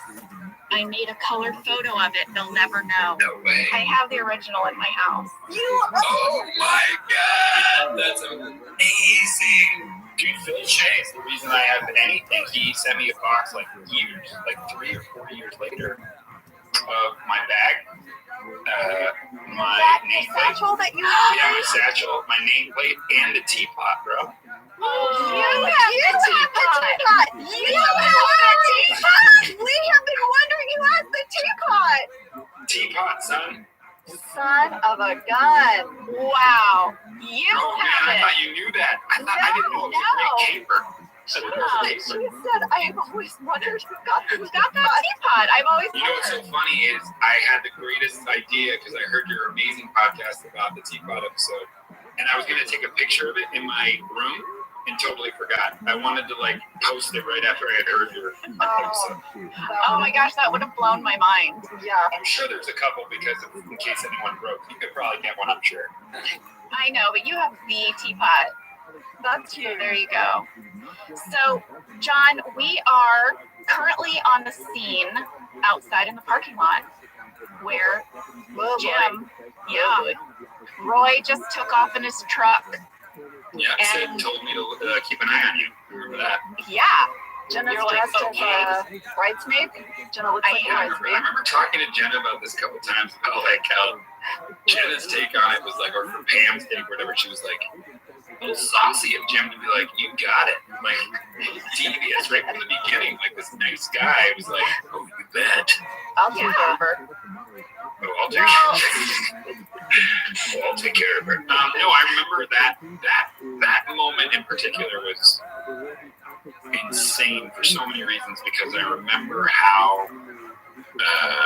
Again, I keep talking about this like metaphysical thing, but I remember that like the cells in my body were really buzzing because I saw the crew like running around and deciding where to hide the cameras. And Ken Quapis was our director, who was phenomenal and making it feel like it's no big deal. We're just doing a scene of a show that'll never be seen. And then you're like, I think it's gonna be more than that. He's like, who cares? Just do it. Like he was trying to like keep it so low.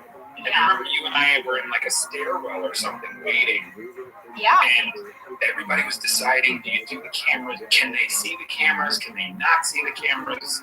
Meaning Jim and Pam, can they see the cameras? Whatever. Are they aware of the documentary crew? And I remember, I think it was Ken, right? Who just said, I think I'm going to make the decision that they don't. And I remember Matt. I think I remember this. Again, I'm elderly, but I feel like Ken placed the cameras and didn't tell us exactly where they were going to be. That sounds like Ken. Well, there was this big argument that went back to even when the script came out, which was, should we film this scene with video or with audio only? Like this idea. Yes. And I think the reason we were in a stairwell for a very long time, John, was because they were deciding if we should have walked inside and gone onto the stairwell and we said the lines, and right when we got to the end of the scene, the camera would find us and we would be looking at each other in silence. Yes, the idea was that Randall would be running to try to get it on film. Yes. And that was kind of like Greg wanted that. And like half the writers wanted that. Yeah. Imagine how good the show could have been if that was the case. I know. But instead, but then, and by the way, on Wikipedia, it claims that we shot that footage and it has never been seen, but that's not true. We never shot that. We only rehearsed it. I don't remember ever shooting a version. Do you? Yeah, I thought we rehearsed it, and then what I do remember maybe vaguely is that Ken was like, and if we do that version, we'll have the audio, so don't worry about it. Remember, like, I remember Ken, I think, was saying to Greg, like, listen, Greg, the good news is if we do end up going that route, we will already have the audio. Let's just shoot it out here first. And it was like a Jedi mind trick to get Greg to go with it. Right. But I do remember that they did, another reason we were in the stairwell was so that they were going to set the cameras outside, and when we came out, we wouldn't know where the cameras were. And I remember feeling very alone in the parking lot. Yeah, because all the crew was like kind of buzzy about it, and like, hello, and like all our great friends that I would like be. You know, I remember I was at the craft service table, not for this scene, but the next scene, and it's like I remember going like, you know, hey Chris, who we were like in fantasy football, one of my favorite people was Chris Workman, and I was like, hey Chris, and he was like, hello John, and then like moved, and I was like, whoa, I don't think he's ever used the full word hello ever. That was the weirdest thing I've ever heard. Like everybody was so buzzed up about that. I don't remember this, Jenna. Do you have any semblance of an idea of how many takes that we did? Because I remember genuinely being extremely nervous, which I was like, this would be great for the scene, because I think it was probably, or at least I had probably interpreted it as the biggest scene I had done on the show, or something to that level of intensity. Was like super terrifying to me, and I remember in my head being like, hey bro, remember when you thought you were an actor? Tonight ruins that whole mirage. And hardly. And I was so nervous to do that scene, but actually watching it again today, it was really amazing because we were like kind of standing close to each other, and it was all very awkward and perfect. It was so good. I wrote in my journal, oh my God, John Krasinski, and that tear, oh my God. I have it. I'm going to screen grab it and send it to you, John. Please. Oh my God, you wrecked us. You wrecked me. Oh, you were so good. Both you guys were so good. I think I also remember Ken being such a good director. It was like, you know, so in this scene, how you feeling? And, you know, how you feeling? And I was like, yeah, good. I said, you know, I'm going to be really honest with you, Ken. This is a layup for me, bro, because I lived it. And he was like, what do you mean? And I was like, dude, in my high school yearbook, I have every single girl in the school being like, thank you so much. You were the shoulder to cry on. You were such a good friend when I was in love with Adam. Like all this stuff. I was like, oh. So then when he was like, hey, do a scene about the love of your life, having another guy instead of you. And I was like, bro, it's called my default setting. Well, I remember shivering because I was freezing. It was really cold out, and I was in that little dress. And Desert night. oh, it was chilly. And I also, so here was something that I traded some messages with Ken Pappas about this scene, and he reminded me that we had actually filmed the kiss the night before. What? Yeah, we filmed the kiss the day before, and that this was the very final thing we shot for Casino Night. It took longer than any other scene. We spent more time on it than any other scene, and we played around with the dialogue. So I have the script too, and what's in the script is a little different. And the thing is that that's my memory. I remember when I think back, the scene we were most nervous about was this scene. And people always ask about the kiss, but this was the scene we worked hardest on. And it makes sense to me. Saying I'm in love with you is such a vulnerable thing. And you do it so honestly, John. And I also remember that those lines where I was saying like, oh, do you want me to take your money now, or I could take it later, or when you, that was all banter that we came up with on the spot, and that you were gonna then like shock me out of. And then I remember that line where you said, when I'm like, I'm really sorry if you misinterpreted our friendship, and you're like, don't. When you said don't, come on, improv, and I, like, my stomach, like, my heart dropped into my stomach. I was like, oh my God, I'm so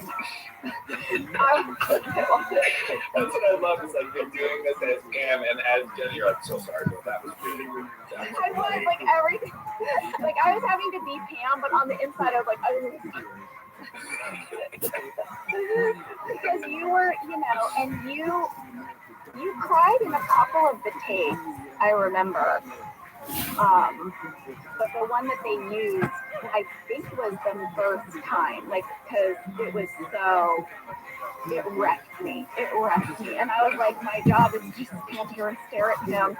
And after they yelled cut, I feel like, I was like, oh my God, I'm terrible. Here you are saying, telling us now that you were there to pick up that first time.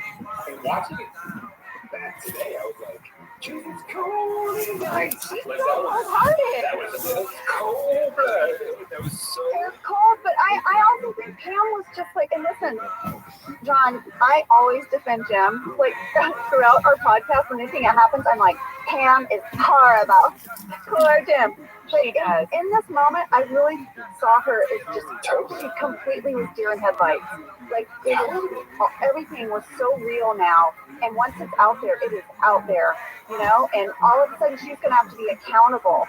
Yes, I felt the same way watching it back. I was like, because I remember it differently. I remember, like, there were, like, 3 more moments in casino night of us flirting, and then when my man turns around and is like, I want to tell you something, like, that's so fast. Like, even me was like, hey man, that is bad game. Stop. You know what it goes, the scene that I loved was, and I realized it didn't come out of the blue, is because of Jan. And when she goes, did you tell anybody? And I was like, right, he has to tell her now because he can never do it again. That was awesome. Yeah. Such good writing. So yeah, also just like so kind.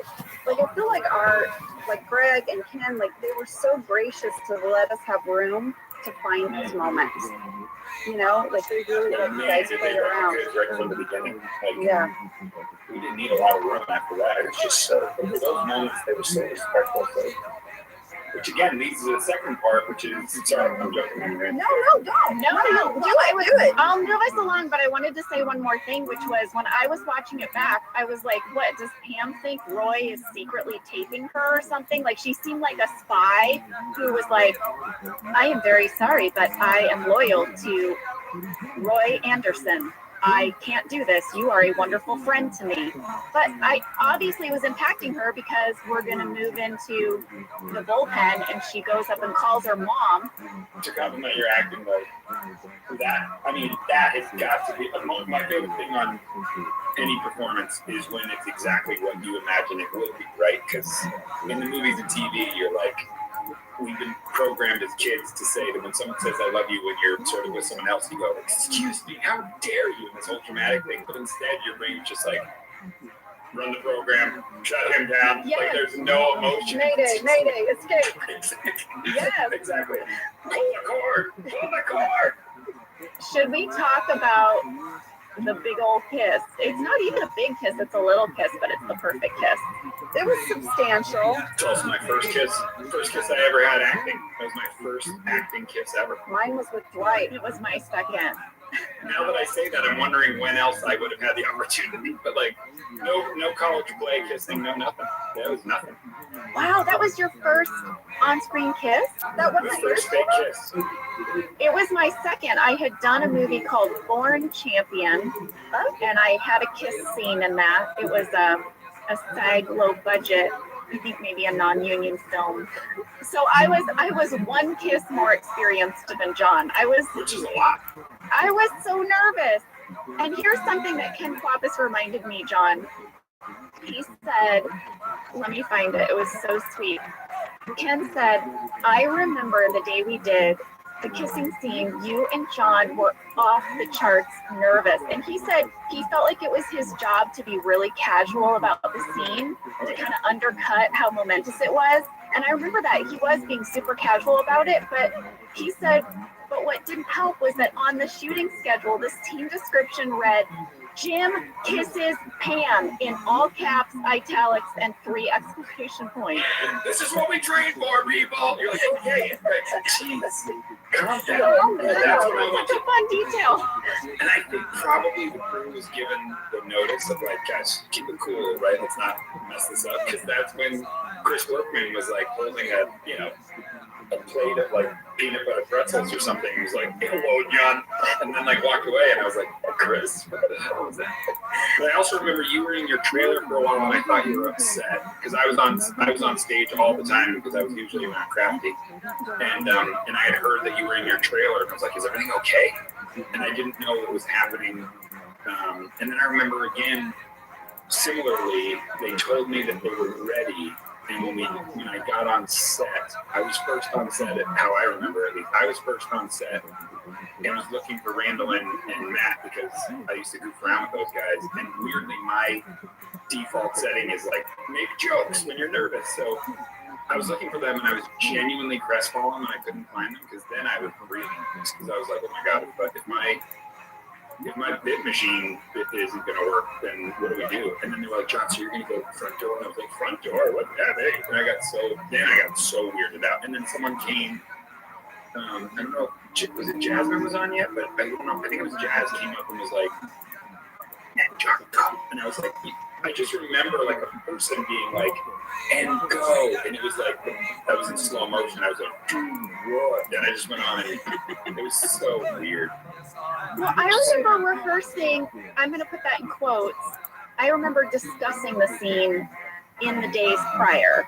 I had a bunch of meetings with Greg and you and Ken where we all talked about it. Like, how big should the kiss be? I remember asking, how much does Pam kiss him back? We discussed that she would definitely allow herself to be kissed. And then, but did she really like kiss him back? How long should it go on? Like, just sort of general chitty chatness about how it would play out. And then I remember on the day doing a very rough blocking of it, but alone. Like when you were like, what is she doing in her trailer? They had brought me to set to rehearse by myself. This is where you're going to stand at Jim's desk. There was a big discussion. Why am I not standing at reception? It was because it would be too hard for you to get to me. They wanted to put the camera in the kitchen so that we couldn't see it. They would shoot it through the blinds. It would be super secret spy shot. And that was the best position. We worked out exactly how I would stand with the phone. And then they said, now we want you to go back to your trailer and not leave until you're called. Oh, wow. And don't speak to John and just be alone. And so it was super secret. Yes, they talk about this in the DVD commentary, guys. I wasn't there, but I listened to the DVD commentary, and they wanted to keep you guys apart. That's something that they talked about. Like, I'm reminiscing about it now with you, and I remember one time talking to Brian about it years later, and I was like, oh man, like, I remember that was the last thing we shot that day. He goes, no, it was not. And I was like, what are you talking about? He goes, we were all in our trailers, like, oh God, let's go. We were in our trailer for like 3 hours. Like, I took a nap. I was like, what is happening? I know. My memory is that was the last thing we did that day. Me too. And we could take as much time as we wanted. Not all of us were in our trailers being like, you gotta be kidding me with these two. Oh no! I thought it was the end of the day and we had all the time in the world. That's what I said to Brian. No, he's right. But I don't know, you guys, it was such an important scene. They had to find it. And in the commentary, they talk about how they wanted the first time that John, as Jim, saw Pam was in that moment on action. Yeah. They never rehearsed it on the stage together. And then I remember they brought me to set and all the lights were dim. There was no one around. It was super eerie. That's right. So There was And no that's when we were like, nothing. And they were John, like, please move to the end. I was like, what is that? Is that I love it. Your mind on it's like slow down. Yeah, super like scared. Like, weird. and then Ken, I think, and Greg were hiding maybe in the conference room in the very back corner with a little thing, like a little, I don't know, what is that, like a handheld video monitor that they could see what the camera is shooting. We only used one camera. It was only the camera in the kitchen, so it was a one shot. There was no way to cut. We had to get it all in one shot. And I remember I'm doing the bit with my mom on the phone, and then you walked in, and we shot the kiss, and then we're staring at each other, and Ken said cut. And do you remember Greg? Do you remember Greg running out of the conference room, like clapping his hands? And Yes. Yes. He was like, He was giddy. so He was excited. Like, Yes, and he was like, it was so good. It was so good. it was How so many good. takes of that did we do? 3. Greg Only did Greg and I know the commentary said that he. I'm sorry, I wrote it down. Greg said he picked the last take. The last take was his favorite. Oh, interesting. Well, Ken Pappas and Ken Tsavornak both confirmed we only did 3 takes of this scene. And Ken said that Greg wanted to keep doing it over and over and over again. And Ken had to convince him that we had it. Wow. But Greg was like, it's just so good. It's just so good. And he wanted to keep doing it. And Ken was like, no, we're going to wear them out. We're going to wear them out. That's obviously where the voice was coming from. I imagine Greg just being like, "Dance for me." And you're like, "What? I can't say that." Awkward. That's so weird. There's Oh one my other God. thing in the DVD commentary, you guys, I thought was really cool, is that Randall Einhorn said that he really wanted it to end so that you couldn't see Pam's face, so you never knew what her reaction was after that. So that was really thought out, that Jenna, you never looked around, like you were facing this one way and Cameron never saw your face after the kiss. Yeah, that was part of what he argued for only using one camera. That there was some discussion that another camera would come around by the front door and capture Pam's side of everything and sneak in, but he was like, no, I think we only managed to get one shot of this. So you don't It was know. amazing. Yeah, crazy. That's beautiful, you guys. You guys crushed it. Guys, this was the most fun ever to talk about this. Aw, I mean, it was fun to reminisce. You guys, congratulations on this podcast. It is so much fun, and I don't think that 2 other people could have done it. You guys did such a good job. You're so nice. Thank you. Well, I don't know if there's 2 people from our show who like talking as much as us. Do you remember constantly? Do you remember Brian's at home going like, "We know that's true." You're like, "Brian, geez." Do you remember how Rain would make fun of us? He would say, there they go.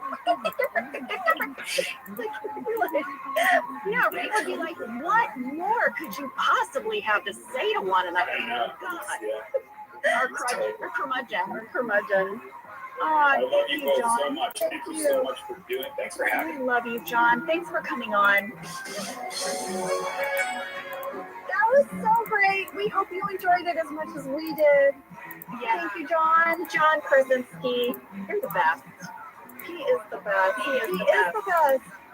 But Jenna, before we say goodbye, there are 1 or 2 moments that fans wrote in about.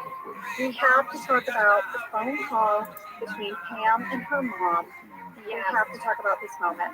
Yes, we got so much mail about this. Aaron Louise, Matt Lovelace, Mrs. Prince, Brianna, and EJ, they all wanted to know if there was another side to this phone call. Well, I'll tell you this, guys, there was no one on the other line. Jenna! I was just pretending. And the Emmy goes to Jenna Fisher. Wow, My God, thank you. that's some good phone talk, lady. Yeah, No one was there. no one was there. I invented in my head what the dialogue was. Yeah. And I had written it down in my script for what I thought my mom was saying to me so that I would have good reactions. And I was going through it in my head as I was doing the scene. That's me applauding my BFF. Oh my gosh, thank you. So there was one line in particular that everyone honed in on, which is when Pam says, "Yeah, I think I am." Yeah. What was she responding to? I mean, I know what I thought. I think I know what all the fans think. What do you think? I think I am in love with him. That is what I had written in my script, that my mom asked me, "Well, sweetie, are you in love with him?" Yeah. And that I answered, "Yeah, Mom, I think I am." Oof. Yeah. Oh, Pam. And then we got a fan question. A lot of people actually asked this question. Alyssa Dunn, Carrie Harvey, and more wanted to know if we knew what the next season would bring to the Jim Pam storyline when we shot those scenes in the parking lot and in the office. Right. No, we did not. We were not told what would happen to them. It was a cliffhanger to the cast as well. I have to think that Greg probably had a few ideas and didn't want to tell us anything until it was become more concrete for him what the plan was, you know? I think he had an idea that they were going to have Jim go to Stanford. Well, yeah. But a few weeks before we went back into production for the season 3, I did get called in to do a bunch of chemistry read auditions with possible Karens. Yeah. And that was my first insight into what was going to happen in season 3. Oh, that's juicy. That would have been, that's like good intel back then, because we were all clueless. We didn't know what was going to happen. I think another cliffhanger is, you know, obviously the Dwight D'Angelo was happening with them, but then also, what is going to happen with Jan and Michael? Because you see that Jan actually did pack an overnight bag in her car. Yes. As she's leaving, the camera finds this overnight bag. She was 100% planning to hook up with Michael. Yeah, and just sleep over at his place, which is a big deal. Well, I did hear in the DVD commentary that it was this episode that Melora Hardin and David Denman became series regulars. So we knew that they were going to be coming back, but we didn't know how. Wow. There we go. There we go, guys. That was a big episode. We hope you enjoyed it. We certainly enjoyed getting to watch it again and talk to John and all the cast members we texted and Kintopedia. Thank you so much for giving us such great behind-the-scenes moments. Yes, and guys, after we did that interview with John, Angela and I were a part of his show, Some Good News. It was so much fun. First of all, my family and I are such huge fans of Some Good News. We've watched every episode, and what John is doing, the goodness he's putting out there is so wonderful. And Jenna, wasn't it a blast? It was so much fun. If you guys haven't seen it, you have to check it out. There's this couple, their names are John and Susan Lush. They're from Maryland, and when they got engaged, they reenacted Jim and Pam's engagement at the gas station. But then, because of the pandemic, their May wedding was canceled. So John surprised them. We might have recreated the dance down the aisle from Jim and Pam's wedding, and it was just so much fun and such a wonderful thing to be a part of. Yeah, the thing that John is doing with that, it's great. He's bringing some light and love to the world. And John, we love you. We love you. And you guys, we will see you next week. Because can you believe it? The first episode of season 3. Yay, witch hunt. Can you believe we're on season 3, Angela? I can't believe it. I can't believe it. And thank you guys so much for being along with us for the ride. We will see you next week, season 3. Thank you for listening to Office Ladies. Office Ladies is produced by Earwolf, Jenna Fisher, and Angela Kinsey. Our show is executive produced by Cody Fisher. Our producer is Cassie Jerkins. Our sound engineer is Sam Kiefer. And our associate producer is Ainsley Rubico. Our theme song is Rubber Tree by Creed Bratton. For ad-free versions of Office Ladies, go to StitcherPremium.com. For a free 1-month trial of Stitcher Premium, use code OFFICE.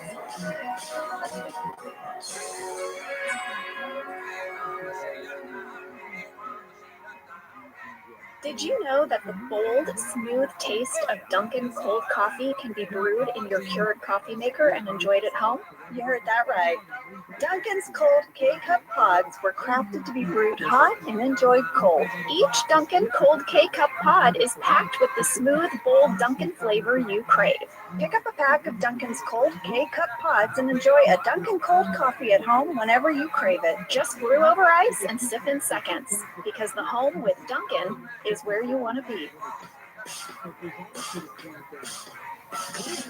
I'm Jenna Fisher. And I'm Angela Kinsey. We were on The Office together. And we're best friends. And now we're doing the ultimate Office rewatch podcast just for you. Each week, we will break down an episode of The Office and give exclusive behind-the-scenes stories that only two people who were there can tell you. We're the Office ladies. Angela Kinsey. Hi, Jenna Fisher. We are on season 3 of The Office. Can you believe it? Can you believe we've broken down 2 full seasons and here we are about to start breaking down season 3? I can't believe it. I feel like maybe it's because we're having such a good time that it just went by so fast. This is season 3, episode 1, Gay Witch Hunt. This is a pretty big episode because we had some very juicy season 2 cliffhangers. This episode was written by Greg Daniels and directed by Ken Kwapis. And this is kind of significant because Ken Kwapis directed the season finale, Casino Night. So it was really great that we had the same director directing all those cliffhangers and then directing all of the answers here in our season 3 opener, I think.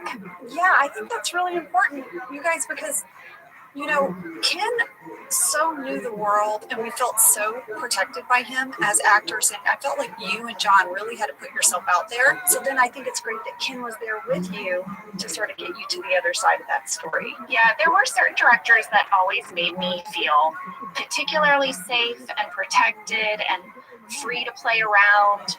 And that one of those was Ken, for sure. Yeah. All right, I have a summary for this episode. Here we go. Gay Witch Hunt. Michael, you didn't ask me if I wanted a summary. I didn't.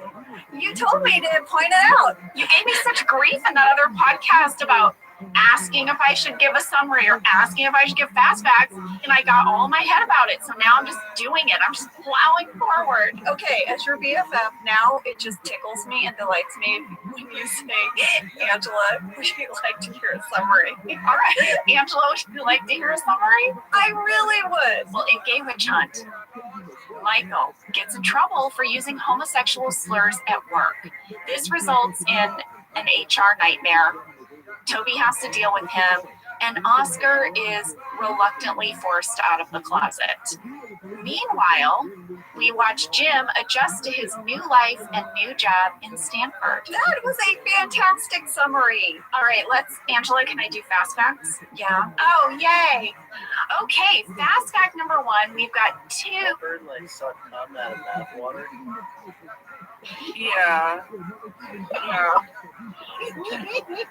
So like Jacob, the guy, the Jacob dude, the Jacob Elordi dude, he has a bath and he has a stinky wank, and then old mate runs in afterwards, jumps in the bathtub and starts slurping it up. It's fucked up, man. It's so weird.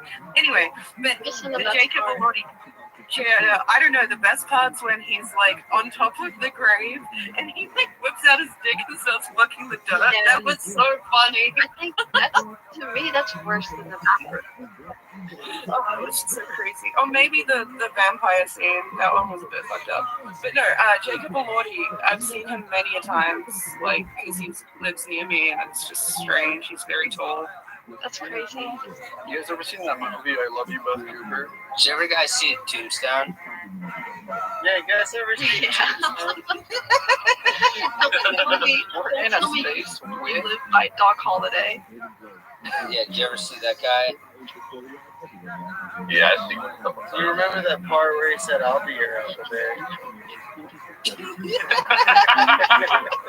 The part where he's like, how do you like them out? Yeah. He says, he says, you see that? I got her number. How you like them out?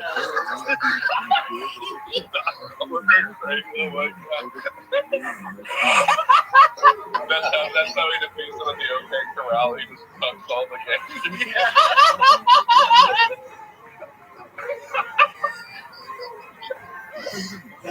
That's fucking too funny. Remember when he was at college and solves that super hard math equation? Doc Holiday was a janitor.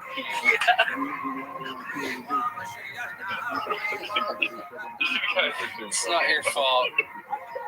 Yeah, it's not your fault. It's not your fault, Doc Holiday. It's not your fault. It's not your fault. You always The best part of my day. Oh my goodness. Yeah. I'm hoping that you never show back up to work construction.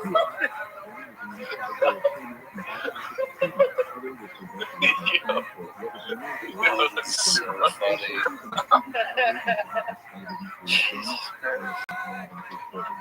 Oh man, I feel like that's a good note for me. If you want to join me on Twitch, give me like 20 minutes. I'll tweet something. I was just about to ask if you had any live stream.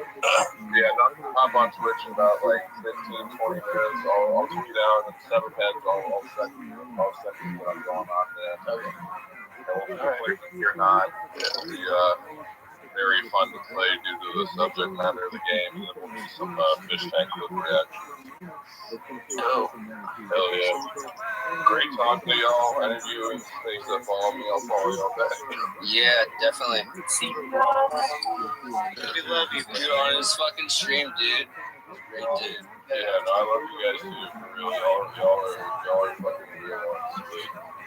Jesus Christ, I wish more people could be like you guys. Thanks for coming on. I appreciate it. No, of course, always send me the link if I'm not. It's always in the space, but if you want me personally, send it to you, I'll do that too.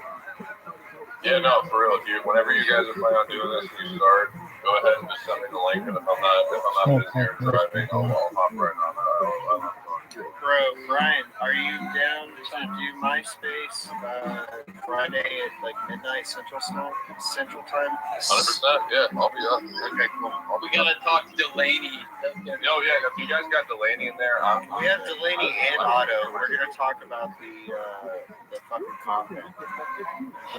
Oh yeah, I'll keep my schedule. I'll be there. Oh yeah, do it up, man. Do it up. All right. I'm gonna be really interested in. Yeah. See you guys. See you, man. Have a good night, Peter. Get your Cash App on there. Yeah. Cash App, dude.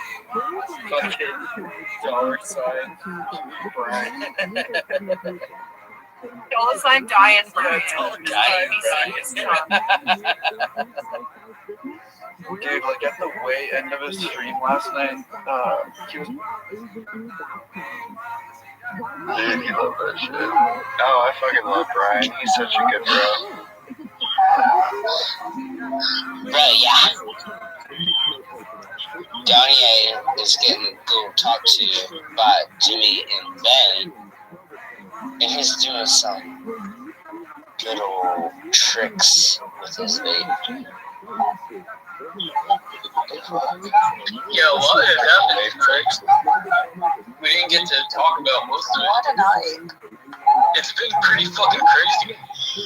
I have slept fucking for the past 6 hours. I have not seen anything recent. What's up, Rabbi? Hey, how you doing, everyone? Just want to make you aware, if you like IRL in real life content, I'm the king of it. I've been live on YouTube for 3 straight years on 4 different streams. Yeah, definitely. It's like a time capsule for the world.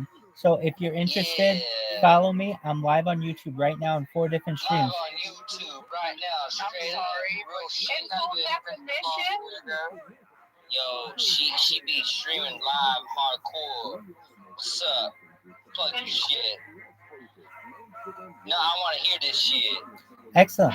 So think that data is the world's most important resource, as does The Economist. Data is Earth's #1 resource, and I have more data on the internet than any person in global history. I've been live on YouTube for 3 straight years. It goes all the way back to the pandemic. We've seen the death of a queen, the birth of... Shit, nigga. Wait, would you consider yourself the most documented person on the internet? Yes, I am.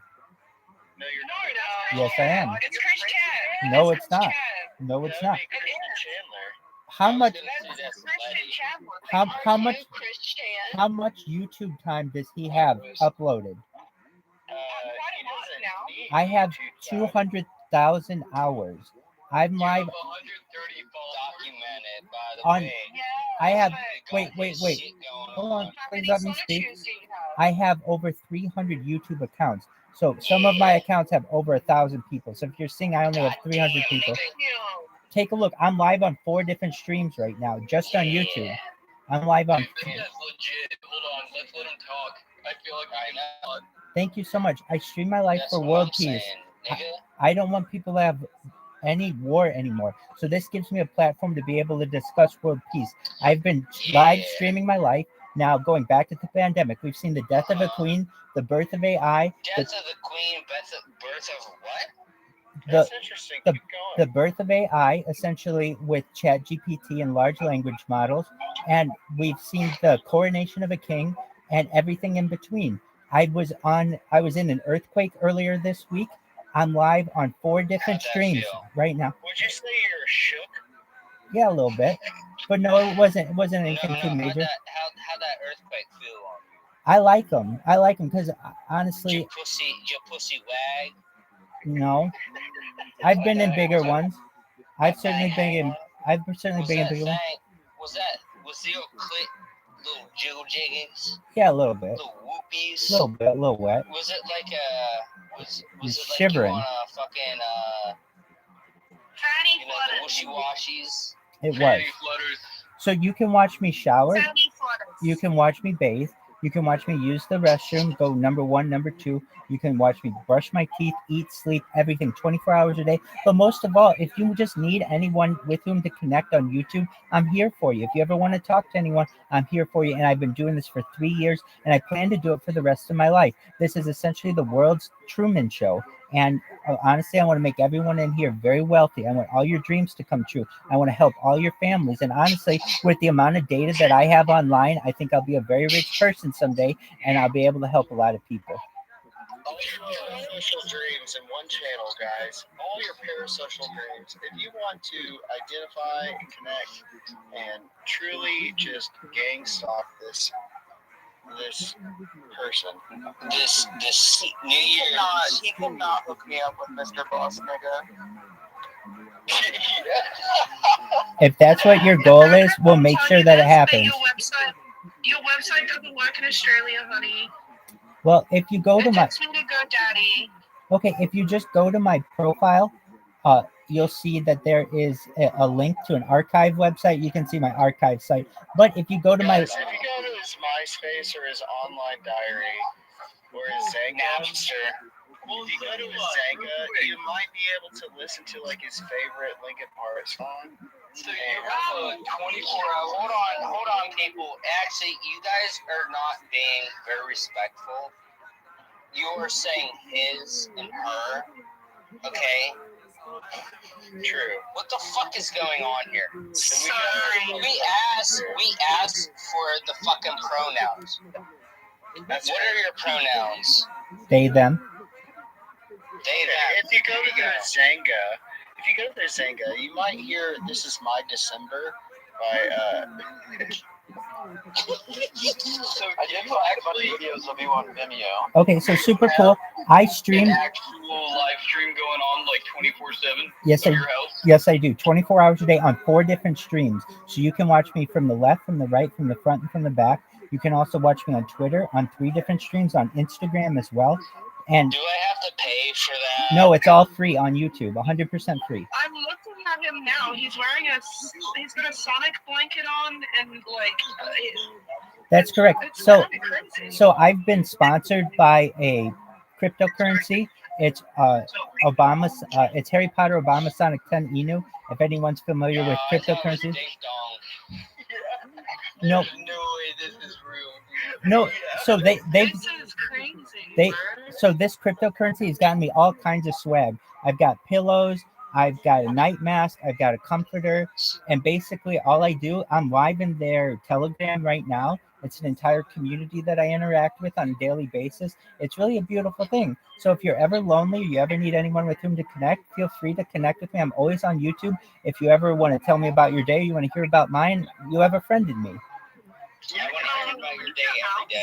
I need to know your opinion on the tunnels they found in New York City today. Yeah, I thought that on the was Synagogue. I thought that was really interesting. So I don't know everything about it, but essentially it happened on 770 Eastern Parkway, and apparently it's the Chabad. Oh, of course, it's the Chabad Lubavitch headquarters, but apparently they were trying to expand, and there is some type of legal matter between two different parties on who actually owns the building. It sounds like some shady stuff is going down. To my knowledge, no arrests were made, but that doesn't mean that that is the final say. This is Zionist. Yo. Yeah. Well, I think I'm gonna have to throw So you know, Zionist. Holy shit. How'd you find us? great Were question. you inspired by Fish Tank? Yeah, no, actually, I did this before Fish Tank, but everybody would tell me, hey, you're just like Fish Tank. And I'm like, what is this Fish Tank? They're like, oh, it's this thing that you have to subscribe to watch. And I thought, well, that's a nice thing, but you have to subscribe to it. Number one, I don't want people to have to pay. And number two, I want all of mine archived. I want people to be.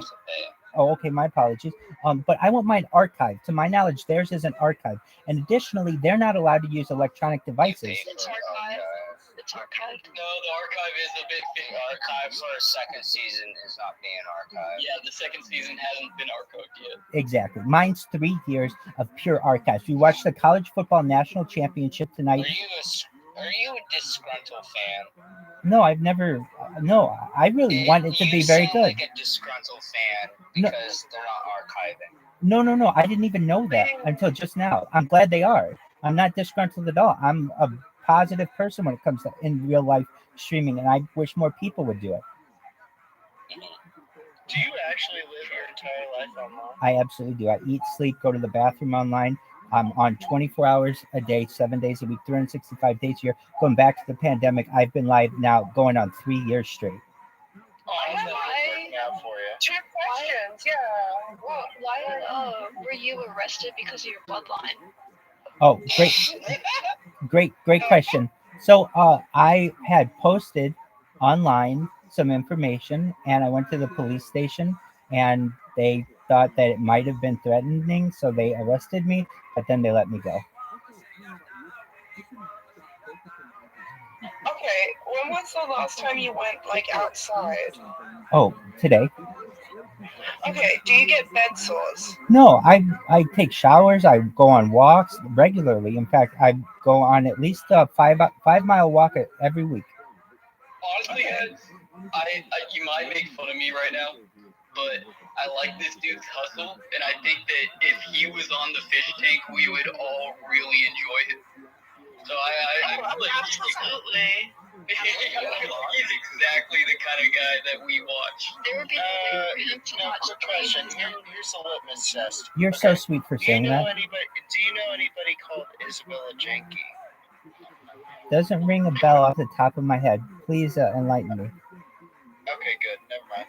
Don't worry about it. To the previous person, Who that person is? to the previous person, thank you so much for your kind words. I really appreciate it.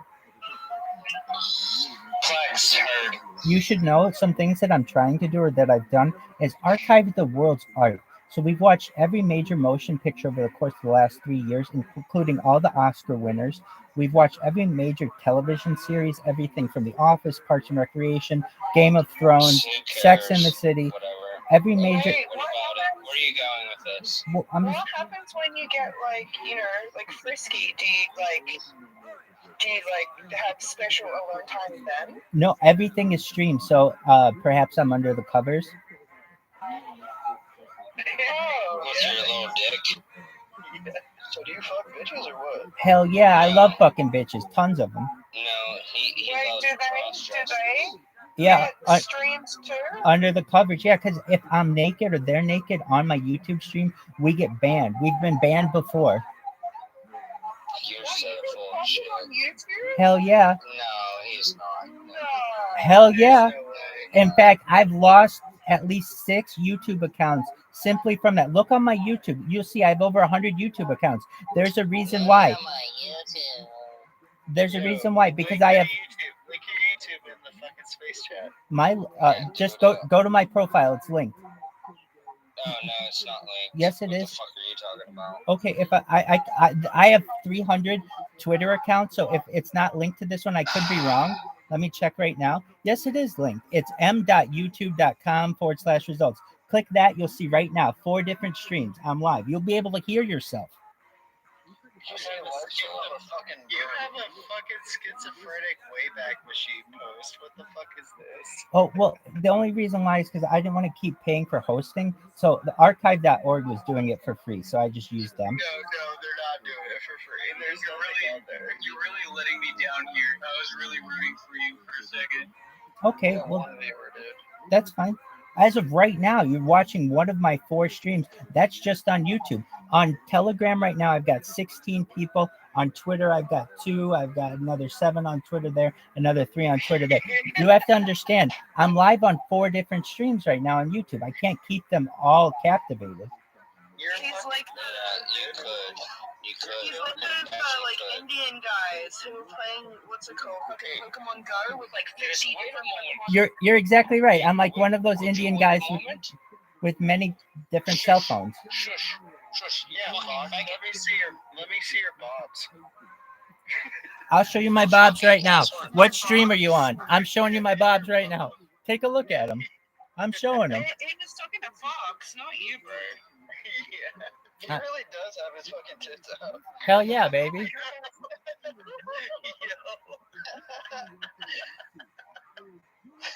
hey, Rabbi, There's a camera behind you. Rabbi, are you thinking about joining the fish tank? How do you do it? You just send in an application. I honestly Audition tape. Yeah, an audition tape.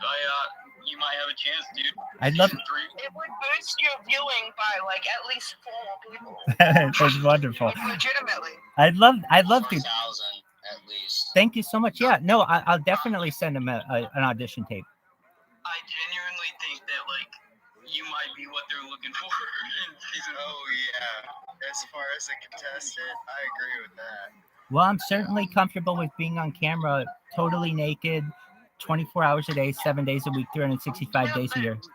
Perfect. Do you have Are you able to leave your house or where you stay? Yeah, absolutely. Oh, are you American-based? Because they only want American contestants right now. Yes, I am. I live in California. I'm a United States citizen. There you go. Wait, would you get angry and snap and attack females? No, I've never hurt anybody, never laid my hands on anyone in my entire life. Okay. In fact, I'm a pacifist. I don't like aggression of any kind. Well, you need to. Especially Do you like smoking cigarettes? Do you like ciggies? So I like You have to let people know. I like You have to let people know. I like I'm herbal. short, but I'm fucking dangerous, motherfucker. Hell yeah, baby. I like herbal smokes. If you know what those are, they're marshmallow. It's what they smoke in Hollywood on film and television sets. Oh, okay. So you like? Okay, well, they're smoking. Yeah, catnip at the moment, so you're sweet. Yeah, that's sweet. Rabbi, this is a genuine question because you talked about how you were doing this before the fish tank was doing it. Do you have any harsh feelings against Sam Hyde and the MDE crew? No, not at all. You would be willing to hop in for a season? 100% for 10 seasons. So, actually, this is something that I want to bring up. With the Absolute Vodka skit that Tim Heidecker had, we cannot deny that it was fucking funny, right? Oh no! I don't like him. I didn't hear what you said. Tim Heidecker and the Absolute Vodka shit. That was fucking funny. Are you talking about when fucking I don't know. beefing and shit? Or Yeah, they were beefing at the same time, and that shit was going too at the same time. Yeah. That was actually fun. Yeah, it was. And Eric. So why does nobody talk about Eric? That's another thing that I want to point out. I think they like made. I feel like they like made amends with like Eric and Charles like a long time ago, like almost over a year now. So you think like Eric and like Charles has like a pact or something? Not like a pack, but like I'm saying, like I think it's been over a year that like the whole gang got back together and like everyone, maybe not a year, maybe it's been like almost a year, where like everyone like I don't know, just said sorry to each other. Cause I remember there was all that drama with Charles that was going on. Yeah, that's what I was thinking about. Oh yeah, you're talking about like before Sam made amends with Charles. Yeah, that was intense. I'm very curious, like how that conversation went down. I'm sure no one will ever hear it. I have their Gumroad, and like on their Gumroad they have like everything, like all the little not is it Perfect Guy Life? I think that's the podcast I'm talking about. PGL. And they talk about it a little bit on that, on like some of the older ones when like they were first getting back together. It was after Charles went live in fucking Turkey, Dubai, I don't know where he was at the bar and he was crying. It was after that. I feel like that was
Like, how are you arrested for your bloodline? Like, what? Like, that was which time?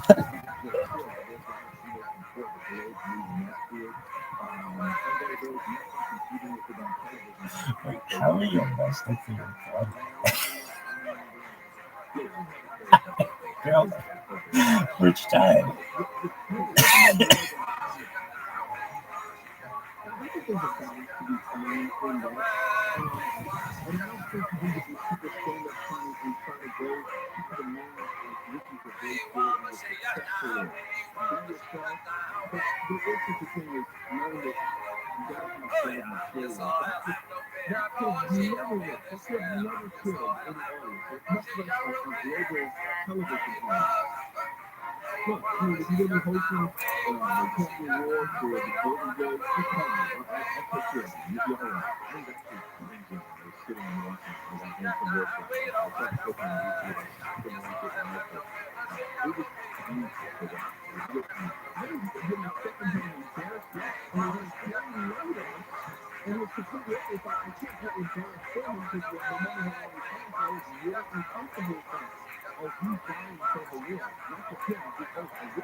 What's Grace Pazikowski's middle name?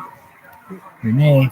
I always think of Renee as being like I'm really sure this is Renee. Wow, I never like, I'm not the only person who'd say I'm sure. Renee was like a famous one, I think.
Some people for the office may not like the office in Stanford, but I personally,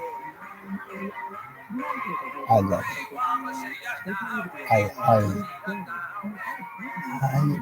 don't know. It was an interesting part of my life, but I think it's funny. Like it's cool. There's like some interesting aspects of it. I like kids. So, you get that weird face that she's using. Big new characters on the show. Do you like Jenna Fisher as a person? Yeah, she's fine. As a character, Pam's kind of. I mean, she's fine, but in real life, she'd be like super conniving and really bitchy and like really really bad in general. We have Andy Bernard, played by Ed Helms, and Karen Filippelli, played by Rashida Jones. Yes, this is a big deal, you guys. Big deal. They're going to be with us for a while, as you know, fans of the show, and we were really excited. Oh, this was so cool. So, I had a chance to talk to Ed Helms. Yeah, And I love him. I know, we got on the phone and we chitty-chatted about his debut on The Office, and he told me a bunch of really cool stuff. And I texted with Rashida. So I've got some really great Karen behind-the-scenes stuff to share with you guys. I love it. All right, so here's what Ed told me. Ed told me that he was a huge fan of the original BBC Office, and he said not very many people know this. He originally auditioned in New York for the role of Jim. Oh, I didn't know that. I mean, it makes sense, right? It makes sense that he was sort of that group of actors at the time, but I didn't know that. He said he didn't get the role, obviously, but he heard that Steve got the lead role of Michael Scott and was so excited because he had worked with Steve on The Daily Show. Yes. So they were kind of friends. They knew one another. He said this made him so excited for our American version of the show. And he watched it and he loved it. And then, somewhere near the end of season 2, he got a phone call to meet with Greg Daniels and Paul Lieberstein about a new character that they wanted to introduce in season 3. He said the meeting went great. He absolutely loved the character of Andy. He also told me that he was originally only asked to do a total of 8 episodes on the show because they thought that the Stanford storyline would not necessarily end in a merger and that his character would be finished after Jim returned back to Dunder Mifflin. That was the plan, that Jim would eventually return, but this idea that the other Stanford characters would return wasn't quite in the works yet. But he also told me that they weren't totally sure about leaving Jim separated for so long, so they would only hire him in 2-episode chunks. Oh my gosh. Yeah, so they said, like, okay, we're going to probably keep you for 8, but we'll only hire you for 2 episodes at a time. And he was living in New York at the time. Yeah. So he came out to LA. He said he stayed at the Sportsman's Lodge in North Hollywood. You know the Sportsman's Lodge. I do know the Sportsman's Lodge. I mean, how would you describe the Sportsman's Lodge? I would describe the Sportsman's Lodge as sort of like a retro, could maybe be cool motel. It reminds me of the place where they stay in the movie Vacation when Christy Brinkley jumps in the swimming pool with Griswold. Good talk, Russ. Good talk. It's a famous old hotel in California. It does have some folklore though, because like when I got here, I drove past it and I was with like a friend I met in like an acting class, and they're like, every day when John Wayne was done on the set, he would go to the bar at Sportsman's Lodge and have a whiskey. I was like, no way! Well, it was originally built so that people could hunt, like ducks and stuff. Like there was a whole pond that was part of the Sportsman's Lodge, and they had a diner, a breakfast diner, and Angela, there are pictures of John Wayne all over this diner. Didn't we once meet there and have breakfast together? I'm sure we did. Anyway, so that's where Ed was living. That's where Ed was living. He said he rented a convertible, a Sebring. He's pretty sure he basically rented Michael Scott's car because he was like, I'm in California. I'm going to rent a convertible. I just found that so charming. But he said that by about the 6th episode, they came and offered him a deal to stay for the whole rest of the season. And he was really excited, and he moved to California. I love that. And then, Angela, I have a few little more things to share about Ed, but I will sprinkle that into the episode. You sprinkle those in. I'm going to sprinkle in my Rashida tidbits. I will say that I love Rashida. Jenna, we were so excited to have her on set. We would hang out in your trailer, like when the guys were playing their Madden football or whatever. We would all hang out in your trailer, and she's just like such an amazing, genuine, smart, like woman. I just adore her. Oh, Angela, I feel like we had a huge girl crush on her. We did. We a little bit followed her around because I remember at first we didn't have any scenes with her and we didn't even see her, but we would see her at the table reads, and then I have a picture of us holding our scripts, the three of us, and taking our lunch to my trailer, and that's what we did for the first 6 weeks. We would just see her at the table read, but then we would bring her to my trailer and we would just pepper her with questions, because she is like, gosh, she is such a force, right? Like, She's cool. She's really cool and nice. And you and I, let's face it, we were kind of dorks growing up, and so we got to hang out with like someone really cool. We were She upped her excited. game, for sure. She upped our game. Let's move on to fast fact number 2. We filmed this episode in late July, and over the summer break in early July, we were nominated for an Emmy Award for Best Comedy Series for Season 2 of The Office. Yes. This was such a whirlwind time. We were suddenly like on the map and nominated for this award, and it was crazy. Remember how surreal that was? Yeah.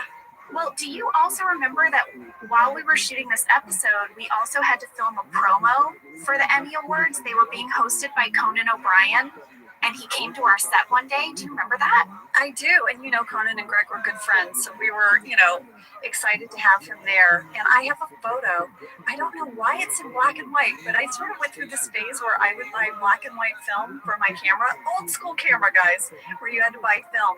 And I have a black and white photo of us all standing around Conan on our set. Well, I looked up this Emmy promo on YouTube, and it's there. If you guys want to look at it, it's actually really funny. So also at this time, the TV show Lost was a really big deal. And so the beginning of this promo is Conan on an airplane that crashes into the water, and then he gets out onto a beach and he runs into cast members from Lost, and he's like, I'm hosting the Emmys. I have to get to the Emmys. And then he goes over to the hatch and he opens up the hatch and he gets in. But when he comes out of the hatch, he comes out of our ceiling down onto the desks in the office. And then we have this whole scene, and I had this really cool moment where he and I trade looks the way Jim and Pam trade looks, and then he does a talking head about the receptionist and how he wishes he could stay, but he's got to get to the Emmys. Oh my gosh, it was so cool. It was so cool. I love it. But it's really funny because then he just keeps going through like all the sets of all the different shows that were nominated that year. And that was that felt big to be part of some Emmy montage and to be nominated. I just remember there was a big buzz all across the set when we came back to work from the summer. All right, Jenna, hit me with a fast fact number 3. All right, fast fact number 3. So in this episode, you guys know, it opens with Jim no longer working in Scranton. He still works for Dunder Mifflin, but he's working at the Stamford branch now in Connecticut. We got a lot of questions about the Stamford branch. Where were the Stamford branch scenes actually filmed? And then, can you describe how things were filmed with these 2 different offices and the fact that John wasn't working with you guys for a bunch of episodes? Did he film in the same location? Did he miss you guys? Did you miss him? Give us all the details, please. Thank you. That's a good question. Yes. Well, I'll say the Stamford branch was over on our warehouse set. It was just in that other building. We had 2 big sound stages, and one sound stage was completely dedicated to the Scranton branch, And the other soundstage was our warehouse set and also what we called our swing set. So anytime we had to build, for example, the New York offices, they had a section of the warehouse that they could put up the New York offices, and then they would take them down. And then like when Pam goes to the hospital and has her baby, or when Angela and Oscar move in together, that's where they put Oscar's apartment. That's where they put the hospital, right? It was the little swing set area. And so that's where Stanford was built. And I remember when they built the Stanford set, I remember us being like, holy crap, look how like fancy it is. It looked more modern, a little bit more sleek. I was like, is Dunder Mifflin like the old branch? Like Stanford looked a little fancy Stanford. I know. I looked at, I love to look at the backdrops that are out our fake windows. Yeah. Jim talks about the view in Stanford, and it's great. Like they're clearly up in like this big high-rise building. Yeah, it's really quite nice out that window. And all their desks are new, and the desk chairs are new, and the lamps. It's like Stanford's nicer. Well, I did trade some emails with Kent Saborn at Kentopedia, and he said that when we got this order for season 3, we got a little more money in our budget. Oh, did we? Yes, and Aaron Carrington Smith wrote in to say, it really seems like starting in season 3, the show branches out. We go to Stanford, but you guys also film a lot more outside of the actual office. Was that a conscious decision? Kent told me we were able to do that because we got this bump in our budget. Yeah, I see a lot more episodes where we go on location, and they were able to build a really nice Stanford branch, all because we had a little bit more money to work with now that we were Emmy nominated and all. Emmy nominated, had a big movie star on set. Right. We got a little bit more coin, guys, so we could travel. And then as far as John, I remember it was super weird that we didn't have him with us for like 6 or 8 weeks. Yeah, it was weird. And I remember like if we would run into him for whatever reason, maybe he came for a wardrobe fitting and we were at lunch or something, we'd be like, what's it like over there? How is everybody? Is everyone nice? Like, what's it like?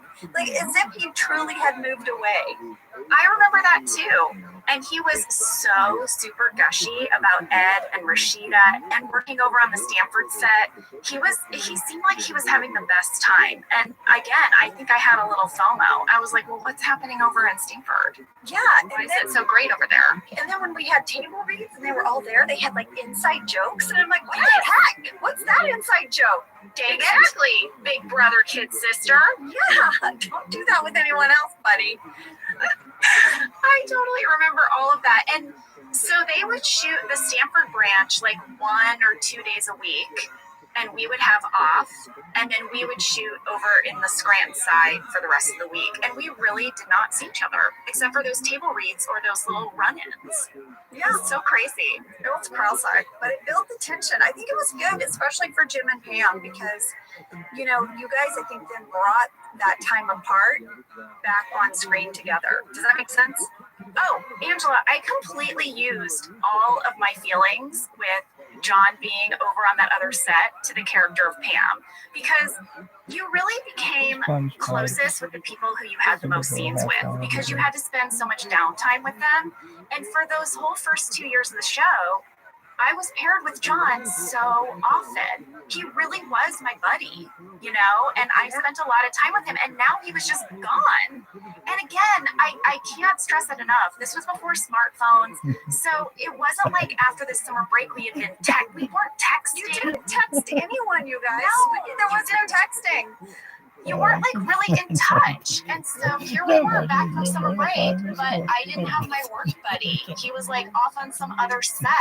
And so I did have oh my God, I all gotta that get FOMO and shit. all that what's up? What's up over there? Yeah, what's up over there? So when they came back, I just used it for my character.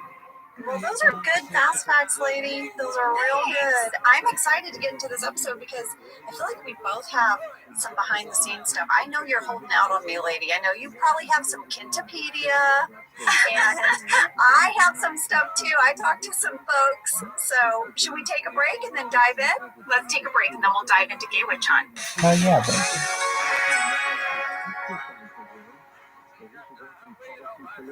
Well, folks, you know I have a lot of family in Texas, and I just want you to know, if you travel to Texas, there are vast landscapes, cultures, regions, destinations, activities that allow for an infinite number of different travel experiences. You can have fun in the sun. Texas has 350 miles of coastline. That's right.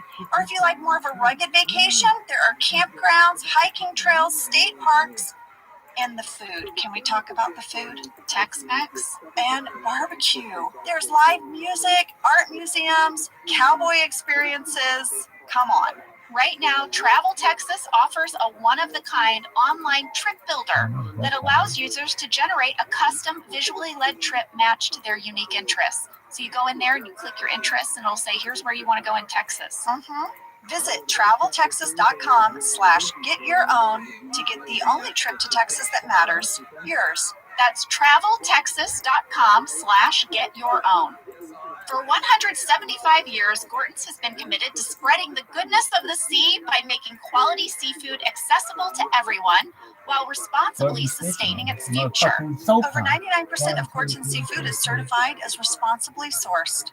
And Gorton's reached out to us and said, do you want us to send you some of our fish sticks, some of our products, so you can become familiar with it before you speak about it on the podcast? And I was like, Gorton's, I've got you in my freezer right now. Yeah, you do. You do. Your kids love the fish sticks. Yes, it's our fave. Guess what I got? I got the Southern style shrimp.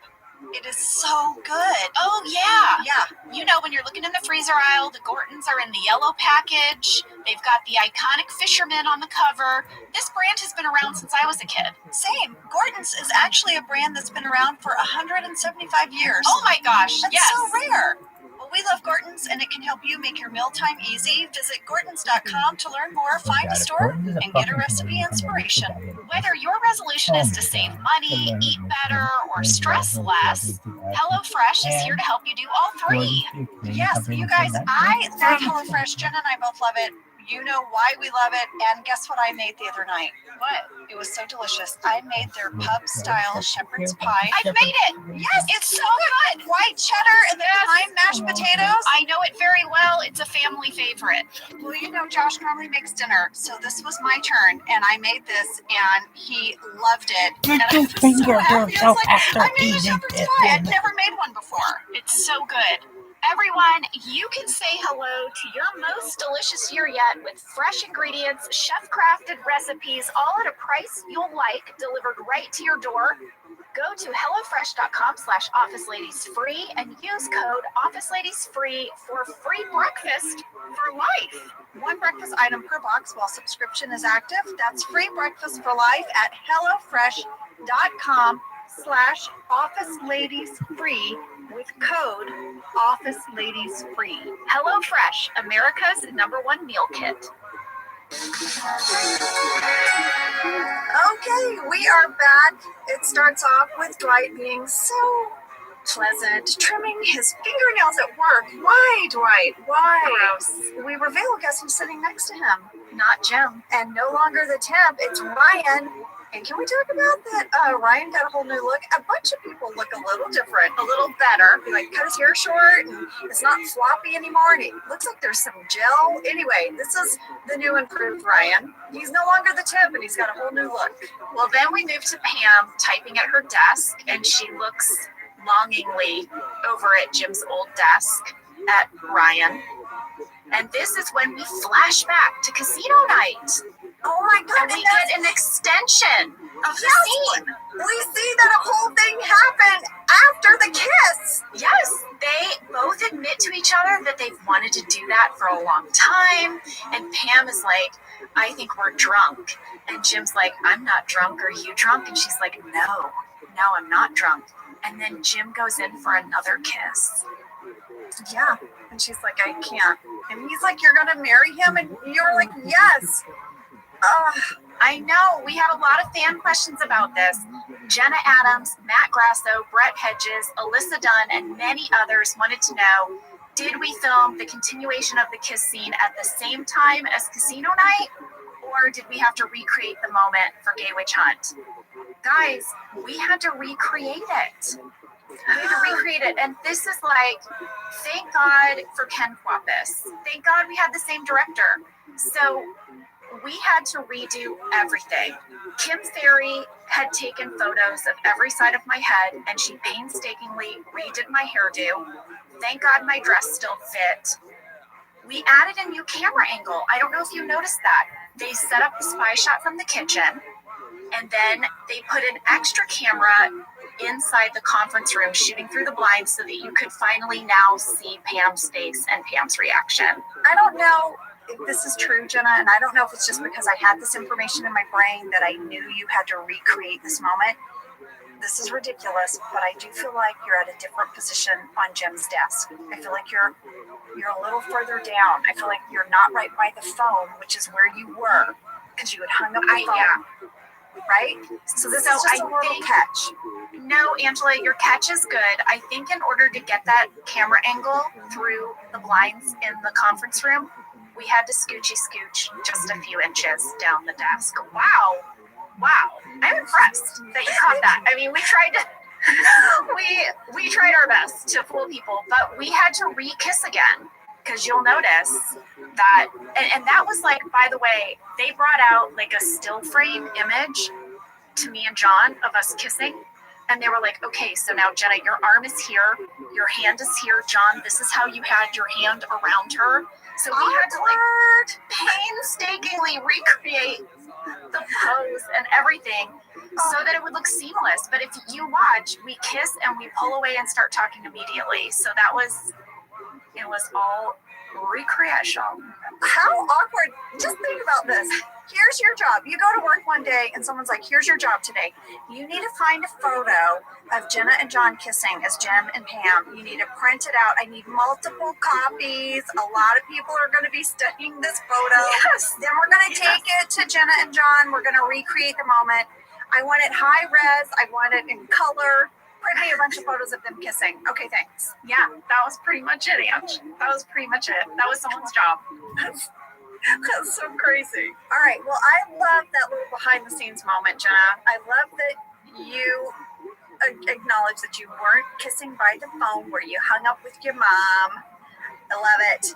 But I want to get into the episode a little bit here. Now, Toby is in Michael's office. We're at 2 minutes, 13 seconds. He's talking to Toby because apparently Michael was inappropriate again. You know, he basically gives Oscar a hard time for liking Shakespeare in Love instead of Die Hard. Yeah. And maybe doesn't word it very well, you guys.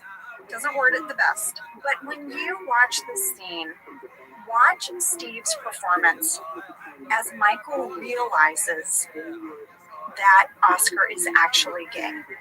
Like his transformation of going from like, yeah, whatever. Yeah, no, I know. And then it's such a great acting moment, in my opinion. Steve, once again, just blew me away. And here's my other thing I need to point out in this scene, you guys. And I don't know, maybe it's controversial, but you know who I think outed Oscar?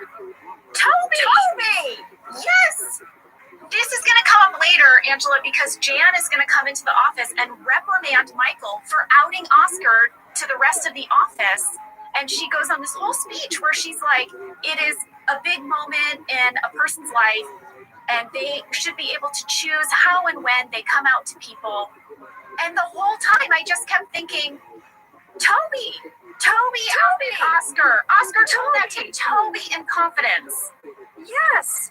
And Toby told the one person who would not be able to contain that information. Here's two people Toby could have told if he wanted everyone to know. Michael and Kelly. There you go. There you go. So now, I mean, Michael decides he's got to apologize to Oscar. Of course, it's not in private. He just walks over to the accounting desk pod. You have Kevin and Angela exchanging some glances. And then Michael's like, well, maybe, we could go out to dinner and you could explain to me how it works. And Oscar's like, yeah, that would be wonderful. Yeah, we should do that. Oh, Angela, I have the script for Gay Witch Hunt. You know, Oscar improvised. Did Oscar improvise? That would be wonderful. Steve and Oscar improvised that whole couplet. That is not in the script. I wondered. Yeah, when Steve. Now listen, I say improvised. Sometimes the writers were on set and they would pitch lines to the actors. But I know that in this particular episode, Steve and Oscar took a lot of liberties. They are both masterful improvisers. Yes. And they improvised a lot on these scenes. And I believe that Steve improvised that line about maybe we could go have a beer and you could just tell me how you do that to other dudes. And then Oscar was like, yes, Michael. That sounds wonderful. That's wonderful. What a wonderful. Can't wait. Was like the tone in his voice. But everything about those two together in this episode completely delighted me. I was so tickled. They're so good. They're so good. They're so good. And then we have Kevin and Angela. They know now, right? Oh, Here we go. We're off to the races. Off to the races. And now two random pieces of trivia, okay? In my journal, I wrote that I really like this sweater that I'm wearing and that I asked the wardrobe department where they got it, and they got it at Urban Outfitters. Did you buy one for yourself? I didn't.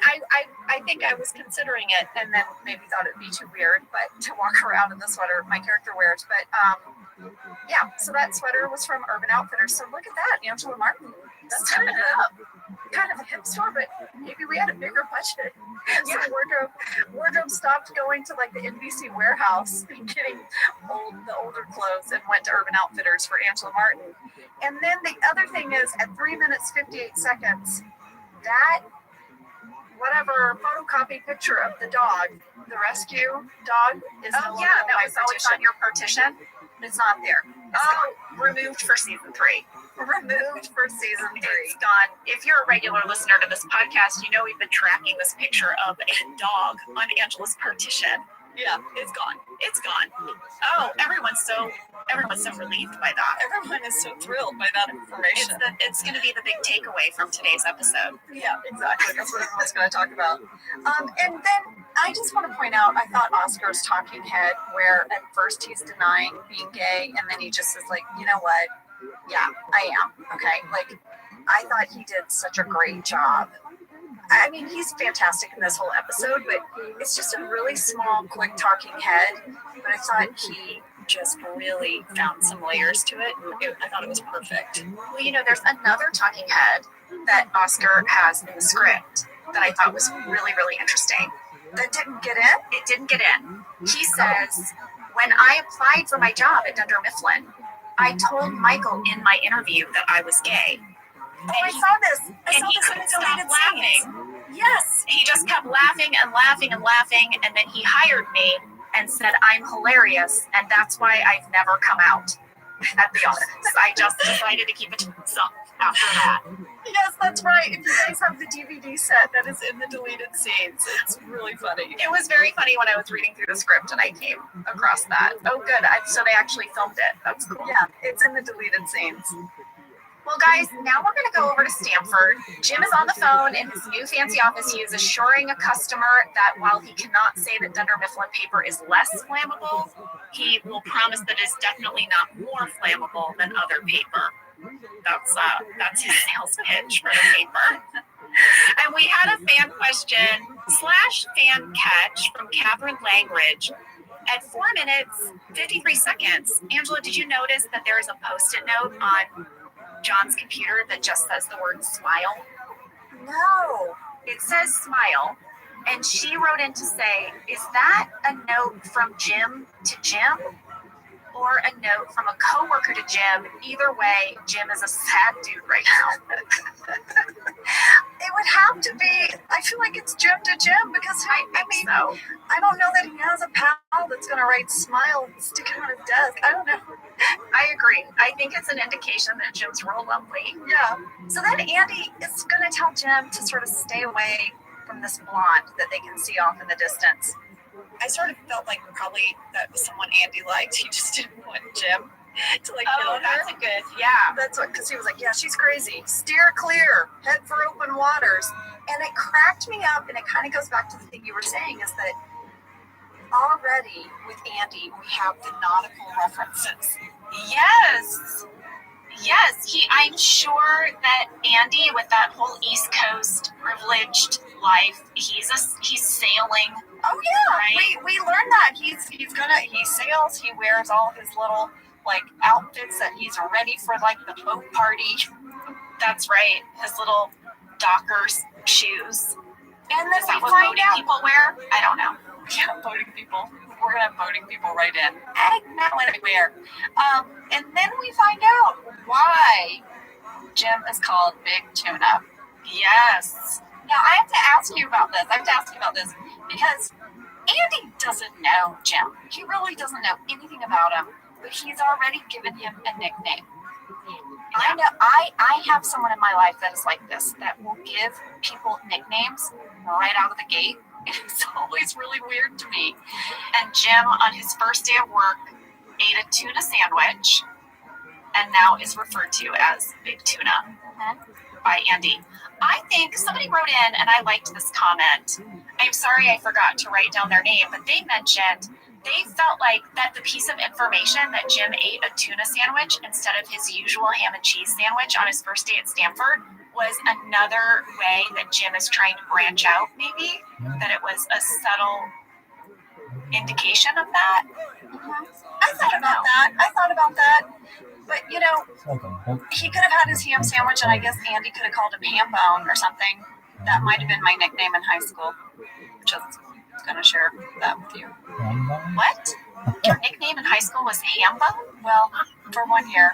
What does that mean? What does that mean? So there was a guy named Mark, and he had a party after like a football game, and we all went over to his house, and his parents were out of town, and I was like, I'm dying. I'm just trying to figure out how ham or bone is going to come into this story. So anyway, Mark is having this party after a football game. We're all over there. His parents are out of town. I'm sure they wouldn't want us there. And I was super hungry. And I'm in like my cheerleading outfit. I'm super hungry. And I go into the kitchen, and in the dark, I don't turn on any lights, and I open the fridge door.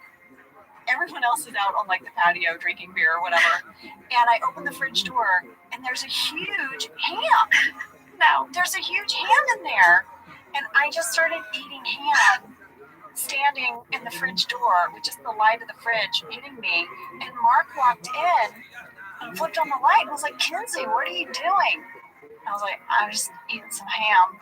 And that was it. They were like, "Ham bone, ham bone, ham bone." And then everyone started calling me ham bone.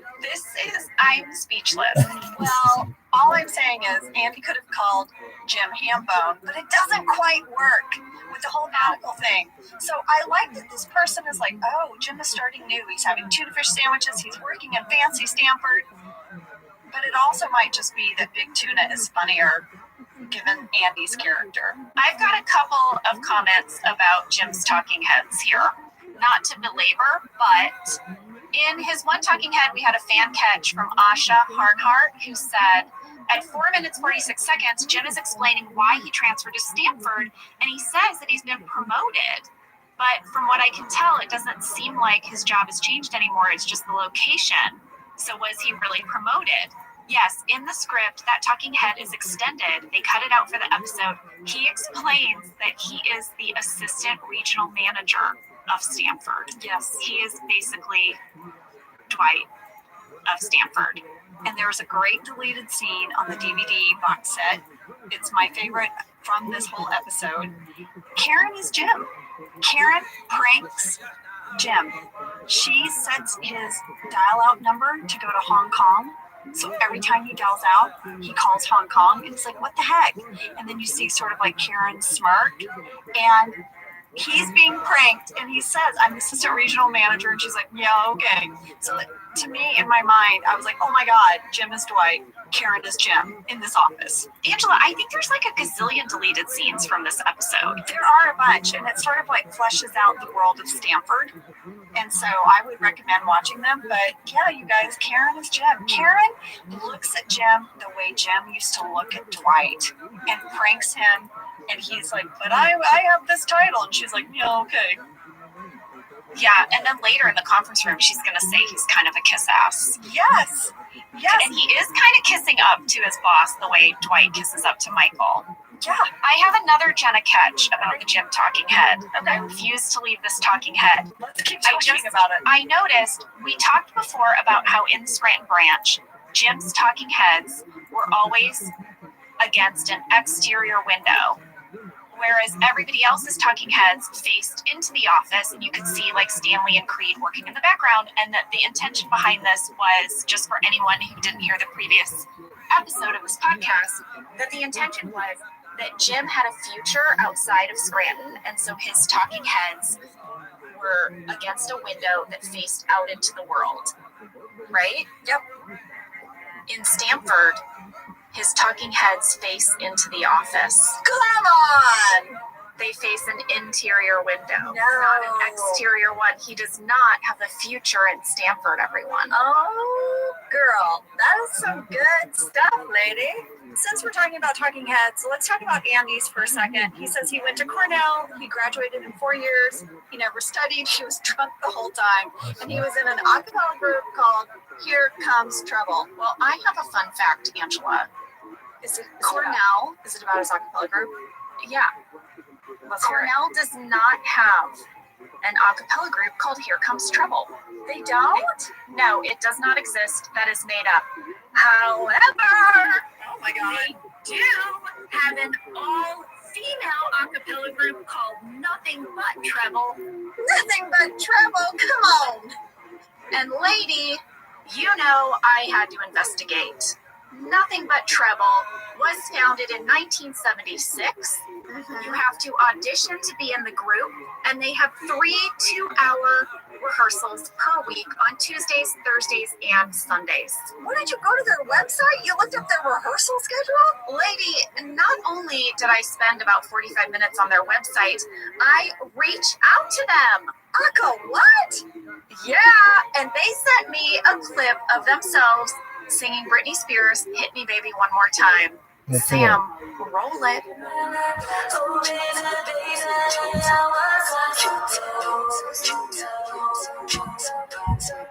There you go. This motherfucker is so loud. It's seriously so good. It is Aka awesome. It's awesome. Guys, this badass group of women can be found on Instagram at nbt-cornell, or you can Nothing But download their Trouble. music at Nothing But Treble on Spotify. That's awesome. I might have done that. You might have Just done let you it. know. I think you did. You know when I the might rehearsal have- schedule I is. might have their whole album. What are you going to do? Join their Zoom rehearsal schedule this week? You know, I just might. Okay, well, while we're talking heads, I want to talk about Karen's talking head. Karen's talking head, you guys, go to 6 minutes, 17 seconds for a fantastic impression of Jim's look to camera. Rashida Jones crushes it. She looks to camera and goes, and he's always doing this, and she does his face, and she goes, what's that about? Like, what is that? It's so good. So I texted Rashida and I was like, Rashida, I am watching you right now do your impression of Jim's look to camera, and it is cracking me up. You crushed it. And she was like, oh my gosh, Ange, that's so nice. And she said, I was so damn nervous. She told me she was convinced that she was going to get fired. She also said originally the character was written to be more ornery, sour, and mean. Those were her exact words. And she said that's why my bangs are sort of like pinned to my forehead, and I'm not wearing hardly any makeup. They just thought that Karen was going to be maybe a little bit more gruff and kind of a meanie. And then she said that Greg decided to soften her. And so in the next episode, she's a little softer. She's not quite so sour. That is so interesting. You know, Angela, I was brought in over the summer to screen test with a bunch of different Karens, and Rashida was one of them. So they had whittled it down to 3 Karens, and I had to come in and I had to read scenes with them as Pam. They wrote this scene that was never shot. It was a Karen-Pam scene that you never see, but they just wrote it for the purposes of the audition. And I had to come in and read, and at the end of it all, they said, who did you like best? And I said, my favorite was Rashida Jones. She just made me feel, it was that same thing that I said about John. When I met John, there was this instant chemistry because he made it the easiest to be Pam. And that's how I described it to them. I said, I just didn't even feel like I had to work hard in my scenes with her. I effortlessly felt this chemistry between Pam and Karen. I knew who Pam and Karen were and who they were going to be. I also think from that first moment in that audition, Angela, I immediately saw her as a little bit of like this shiny object that I admired. She was such a cool woman that I was like, oh, that's a good dynamic for Pam and Karen too. Because I think Pam does look at Karen as a woman she would aspire to be. Right. Karen has an inner confidence. She has ambition that she's not afraid of. And so I felt all of that at play, even from our very first time meeting. And I was just so excited because I didn't think they would necessarily care who I thought was the person I responded the most to, but it made me so excited when she was cast. Yeah. So it's funny to me that she thought she was going to get fired because I remember all the conversations about her audition, how everyone was like, she is it. She is Karen. She is the one. Well, she texted me that she did not sleep probably the whole week before her first day of filming. And she said she had just like major panic that the viewers were going to hate her because Karen gets in the middle between Pam and Jim. And she was like, oh my God, they're all going to hate me. Well, you know, Rashida and I used to talk about that. And eventually there's like a whole thing where it was Team Pam, Team Karen. And I told her, I don't know, I have to be honest with you. If I was watching this, I might actually be Team Karen. I might, even though I am Pam. So I told her, don't worry about it. There's going to be plenty of people who know you're just a great lady. So yeah, I told Rashida I thought she did a great job. I mean, Karen is a really tough role because she treads on the sacred ground that is Jim and Pam, but I thought she was a fantastic foil. And Rashida said that she would love to come on the show. She said maybe Benihana Christmas would be fun. Yeah, so we're going to get Rashida on here too. And Rashida, thank you so much. I love her. I know. All right, should we go back to the Scranton branch and talk about Michael and Dwight spying on everyone from inside of Michael's office? Oh, do you mean what I titled Getting Cocky? Oh, explain. At 6 minutes, 56 seconds, Michael's suggesting who he thinks might be gay in the office. He says maybe Angela. And Dwight looks very smugly to camera and says, I really don't think so. And look like that Angela isn't gay and he knows why. But he gives a total look straight to camera, really smug and cocky. I'm like, Dwight, what are you doing? Yeah, Dwight, we are in a secret relationship. You don't get to give a little wink to the cameraman. What is he doing? Yeah, he's getting cocky. He's getting cocky. We know that the camera people know because they found you in that playhouse, but you guys don't know that they know. Dwight doesn't know, so why is he giving a little smug wink look to camera? He couldn't help himself. He couldn't help himself. He's delighted to be in this relationship with Angela. I know. Well, they also talk about gaydar, that Jim told Dwight that you can buy a device that tells you whether or not someone is gay. They decide they need to get it, so they call Jim. And this was a thing that they did so that they could keep up this little pranky relationship and keep Jim part of our world so that you could see, and you'll see this going forward in season 3, there are going to be ways, especially even in the next episode, there's going to be a convention and Jim is going to go on this convention and be reunited with Michael. And so anyway, they did want to find, even in this episode, ways that Jim was connected back to Scranton and back to Michael and Dwight. Yes. So they did it with gaydar. They did it with gaydar, and they also did it with Mr. Brown, having to come in and talk about, sort of like a type of diversity training, right? And it's because the Scranton branch is acting up again. Yeah. So there's a lot of moments where you get to see Jim thinking about Scranton, Jim thinking about Pam, Jim even missing Dwight and Michael. And this is one of those moments. And I wrote that at 7 minutes, 29 seconds, I think it's the first time Jim truly looks happy in this whole episode because he gets to talk to Dwight and Michael and like sort of laugh at what idiots they are once again. So now we know that Pam said she was going to marry Roy. We know that Jim has moved to Stanford, but now we're going to learn more about Pam's relationship. Pam is at her desk. Roy enters with 2 plates of food. He asks her if she wants chicken or fish. They have a little awkward small talk, and then the camera pushes in to Pam's left hand, no ring. This whole time, she didn't have a ring on. I didn't even notice, right? Yeah, so when that happened, I really did. Even though I knew it, because you and I know the show, I was like, oh, no ring! Oh my God! No ring! No ring! And also, really, tan Roy, very tan, and in-shape Roy. Roy's looking amazing. He's looking real good. Is a tall drink of water that he walks in. The man that Pam didn't marry is now suddenly super hot. He's tan and in really good shape. And the beard, I'm living for that beard. It's all working. David, it was all working. Well, Pam explains that she did not go through with the wedding. She got cold feet in just like the weeks before, right? And she just knew she had to get out of the relationship. She explains that they still had to pay for all the food, so they froze it. And now I guess she has to eat chicken or fish every day for the next 5 weeks. I thought that was really funny detail. It's very funny. And, you know, then Roy has a talking head and he broke my heart. Mm-hmm. He gets emotional.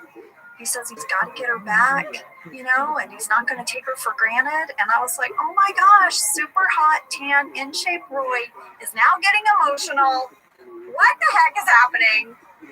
I know. He explains that he got arrested for a DUI. I remember that DUI photo because I remember him like deciding which one to pick. And I remember that one made us laugh and Mindy was like cackling. I remember the same thing. We had a fan question from Rihanna Sheriff who said, how did they make the mugshot of Roy? Well, listen, here's the thing. David shot a movie over the summer and he got into that like super amazing shape for that movie, right? And he came back for season 3 of The Office and he, as we have discussed, looked amazing. And Greg was like, oh no, we had written you as having sort of fallen apart as a result of your broken engagement to Pam. So they had to kind of rewrite it a little bit. They wanted to keep in that whole bit about how he had been arrested. So they took a picture of him and then with Photoshop, they like swelled up his face. Blew out his neck. It was so weird.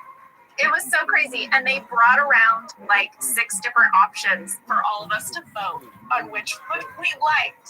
I totally remember that too, Angela. Yeah, we were cracking up. Oh my God, it was amazing. Roy is hot, okay? He's trying to turn a corner here for Pam. But there is someone who has a gripe with them, and it is Stanley. Yeah. Because Stanley bought them a toaster for their wedding. Then they call off their wedding, and he tried to return the toaster, and the store won't take it back. And you know what I think? What? I think Stanley, because he's cheap, we sort of have established that he's kind of cheap, right? Yeah. I think that Stanley bought them a discontinued toaster, like the toaster that was on sale, like clearance. Yeah. He bought them the crap toaster. Yeah. And is bummed that he couldn't return it. Well, then he deserves to be stuck with 2 toasters, doesn't he? That's what you get. Oh, hey, we don't have a sting for this, but I would like to put in a sting at 9 minutes, 34 seconds that goes something like, a full Mindy! We need a full Mindy sting. We need to get on that immediately, actually. Because at 9 minutes, 34 seconds, we see some real long extensions. Oh, yeah. And a bright green blouse and a floral skirt. It is full. Oh, Mindy! There's no going back. She like skips up to Oscar's desk and she just wants to tell him how cool it is that he's gay and how she has totally underestimated him. And then Oscar has that amazing talking head that tickles me where he says, yes, he's very, very cool because he's an accountant at a failing paper supply company in Scranton, much like Sir Ian McKellen. Yeah. And then, you know, we cut to my character who's just glaring at him and being just not nice, you guys. And I'm applying hand sanitizer, and we do find out in this episode that I think Will and Grace is very loud. And then I like Harry Connick Jr. Yeah, you're not a fan of Will and Grace, but you do like Harry Connick Jr. Send me some Harry Connick. Well, then, at 10 minutes, 8 seconds, Meredith pumps some of Angela's hand sanitizer into her hand, and then licks it off. All right, fan question from Natasha Rahman. What did Meredith actually eat when she is shown eating the hand sanitizer? Ooh, good question, Natasha. Natasha, I am so glad you asked this question because I actually wondered the same thing when I was watching the scene. Here's the thing. I think Meredith thinks she can get a buzz off of it. She's, she thinks there's alcohol in it, right? So, yeah, she's like, I'm going to have some hand sanitizer. Well, I was texting with Kate Flannery yesterday, and I said, Kate, you've got to give us the lowdown. What was in the hand sanitizer? Tell us all the details. Did she tell you? Well, guess what she did? She was like, Ange, I will leave you a message about it. And I was like, oh, okay, even better. So she left me a message and she said we can play it here. So Sam, play Kate's answer. Hey everybody, it's Kate Flannery, and I'm here to answer a fantastic question from one of the fans of the Office Ladies podcast. And I have a feeling I know who this is from. Is this from Big Tool 9 AOL? I think he asked me the same question a long time ago. Okay, anyway, what did Meredith actually eat when she's shown eating the hand sanitizer? So they actually changed what was in the bottle. They put gelatin with club soda, so it had the bubbles. So it's just clear gelatin, but they put it back in the same bottle that the original hand sanitizer came in, which is very perfumey. So when I went to lick it off my hand, it tasted like perfume. So it was kind of gross. And I think we did maybe 4 or 5 takes. So there was no cheap eye involved. I mean, I'm a big Jell-O fan, but I like a little flavor, and I don't particularly like perfume flavor. But anyway, that's just my taste. Thank you for asking. Are you sure this wasn't Big Tool 9 at AOL? Yeah, I get a lot of questions online from whoever that is. Okay, all the best. Love you guys. Wish we were physically together. Kate, thank you. It just made me laugh that here's Kate. Kate always has a bit, and so I love that even in answering this, she had her bit about the guy that Big Tool whatever who kept writing it to her. Big Tool 9. Big Tool 9. Guys, come on, why couldn't they have put it in a bottle that had been rinsed out or something?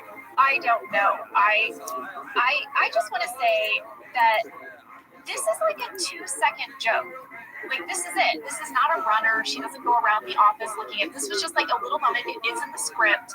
And when I think of moments like this, I just think of all the planning that went in to making something for her to eat. And I actually texted Phil Shea and I was like, Phil, what is it like when you get a script and there's this little tiny joke and it sends you down this road? And he said these are his favorite moments because it's a challenge, and that he read this and he was like, all right, time to find edible hand sanitizer. And I sort of found it interesting that they hadn't put sparkly water, seltzer in it, because I bet once they added the gelatin, there were no bubbles, and hand sanitizer has bubbles. So that is such a small, tiny amount of detail that they were like, nope, we didn't get it right. Let's add the seltzer. Well, I'll have you know, I noticed the bubbles, and it really threw me because it made me think that Kate was really eating hand sanitizer, which I knew she couldn't possibly. They would never make her do that. And I asked Phil Shea about that, and he said at first they tried just clear agave syrup. Just like a clear agave, because it's thick and sweet, but no bubbles. You say syrup very Midwesty. Syrup. How do you say it? Syrup? No. I think what you mean is I say syrup correctly, and you say syrup. Okay. All right. Like a Southerner. And excuse me.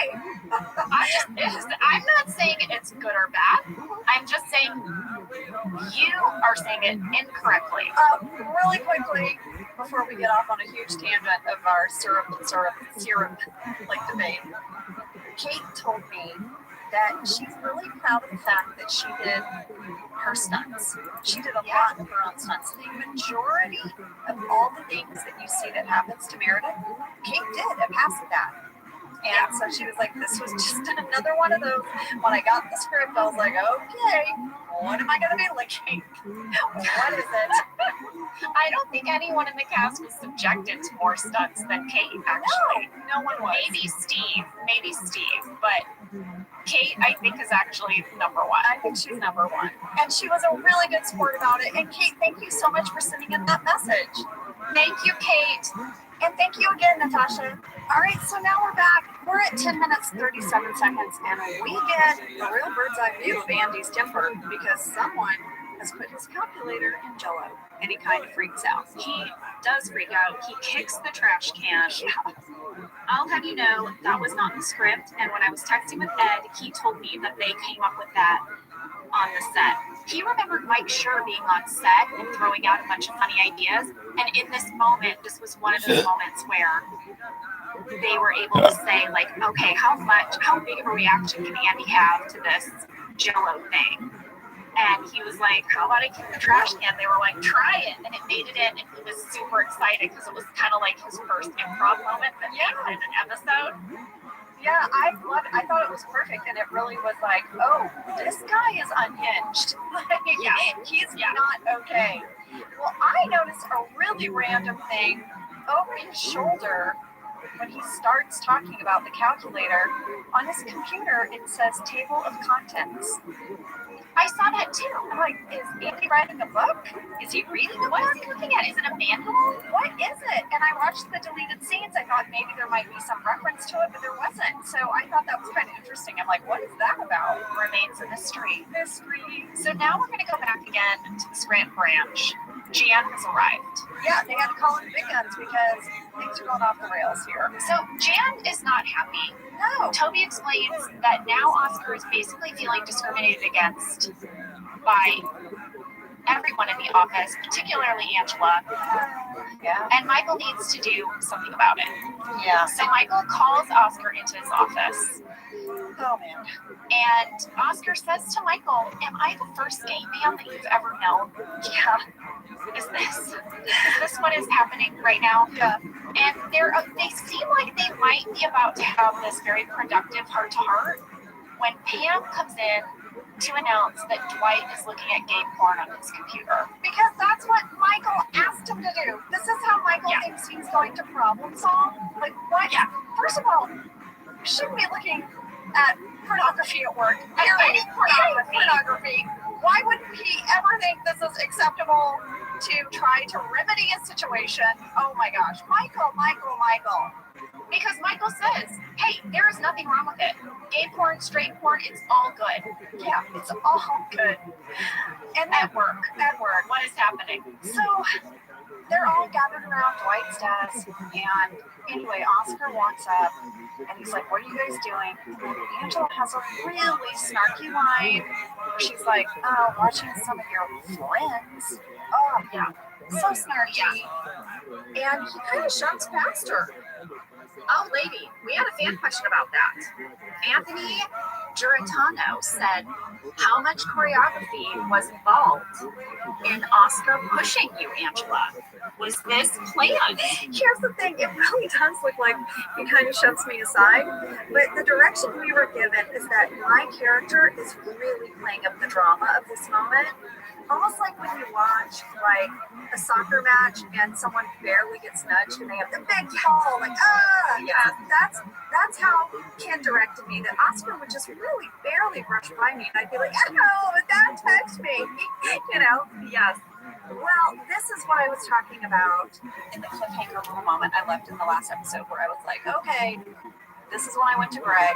There was another line. I can't remember what it was, but it was something like sort of like, well, I think Jesus would be disappointed in you or something like that. I just went to Greg and I was like, Greg, you know, I grew up going to church and I go to church and that's just not the message I receive, you know, about Jesus. And I just don't think that's how Angela Martin would think. I mean, she can be judgy all she wants, but I don't think that's how she thinks. Her way that she is, how she's kind of uptight and judgy and all of that is separate from her religion. And I think that's what you were wanting to do. You were wanting to separate it. Yeah, and Greg was so gracious. Greg was like, Angela, oh my God, thank you so much for, you know, sharing that with me. It's totally not what I intended. We just wanted a heightened moment so that Oscar shoves past you, so that we can sort of have this crescendo that makes Michael come out, say everyone to the conference room. So he was like, yeah, we'll come up with a different line. And thank you so much for sharing that with me.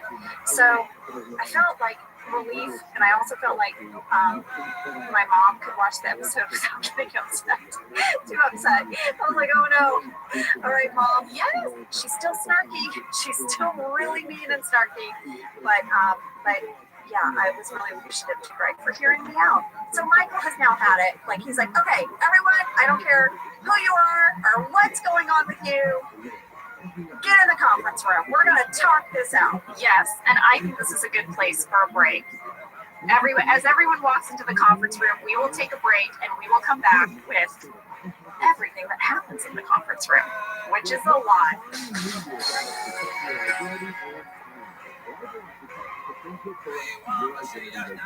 This show is sponsored by BetterHelp. You know, around New Year's, we all reflect. People really start making lists of what they can do to be their best self for the next year. Yes, I think, the new year definitely makes you think New Year's resolution. What do I want to change? New year, new me, that kind of thing. Yes, but perhaps this year we could be reflecting on what we're already doing right. Yeah.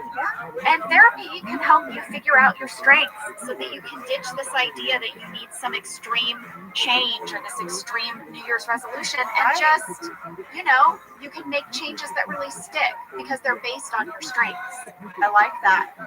If you're thinking of starting therapy, give BetterHelp a try. It's entirely online, designed to be convenient, flexible, and suited to your schedule. Just fill out a brief questionnaire to get matched with a licensed therapist and switch therapists at any time for no additional charge.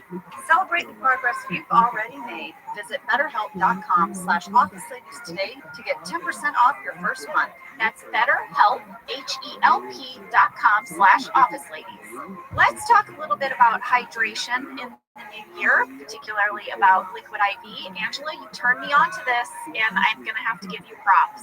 Oh, thanks. It's pretty great. You told me that you use this when you travel to stay better hydrated, and I started doing the same thing. Whenever we go on a road trip, it's like I don't want to drink too much water because then I'll have to pee, and then I find myself so dehydrated. So I use this. Well, I like it for hikes. Here's what it is. You get a little packet and you put it in your water, and then you are going to get 3 times the electrolytes of a leading sports drink plus 8 vitamins and nutrients. It's non-GMO and free from gluten, dairy, and soy.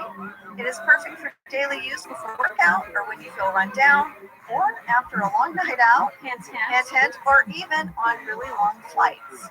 Rehydrate yourself for the new year. Grab your Liquid IV Hydration Multiplier sugar-free in bulk nationwide at Costco, or get 20% off your first order when you go to liquidiv.com and use code OfficeLadies at checkout. That's 20% off your first order when you shop Better Hydration today using promo code OfficeLadies at liquidiv.com. All right, so we're back. We're in the conference room. Michael is leading a discussion about what it means to be gay. This includes one of my favorite lines from this episode, which is yours, Angela, when Michael asks who should be the judges and juries of our society. The judges and the juries.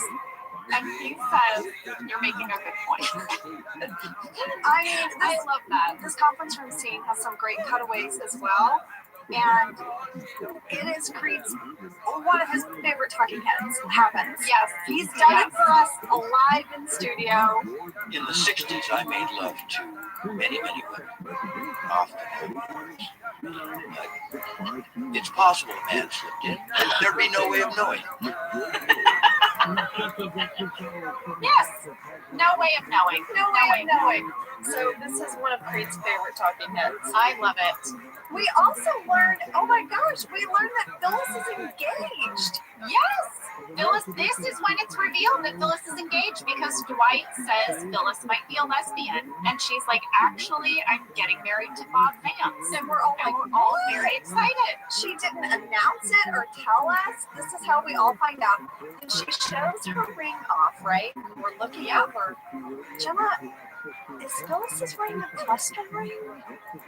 Angela, I think it's a cluster. What? And Bob Vance. Bob Vance should get her. I don't believe it. I don't believe it.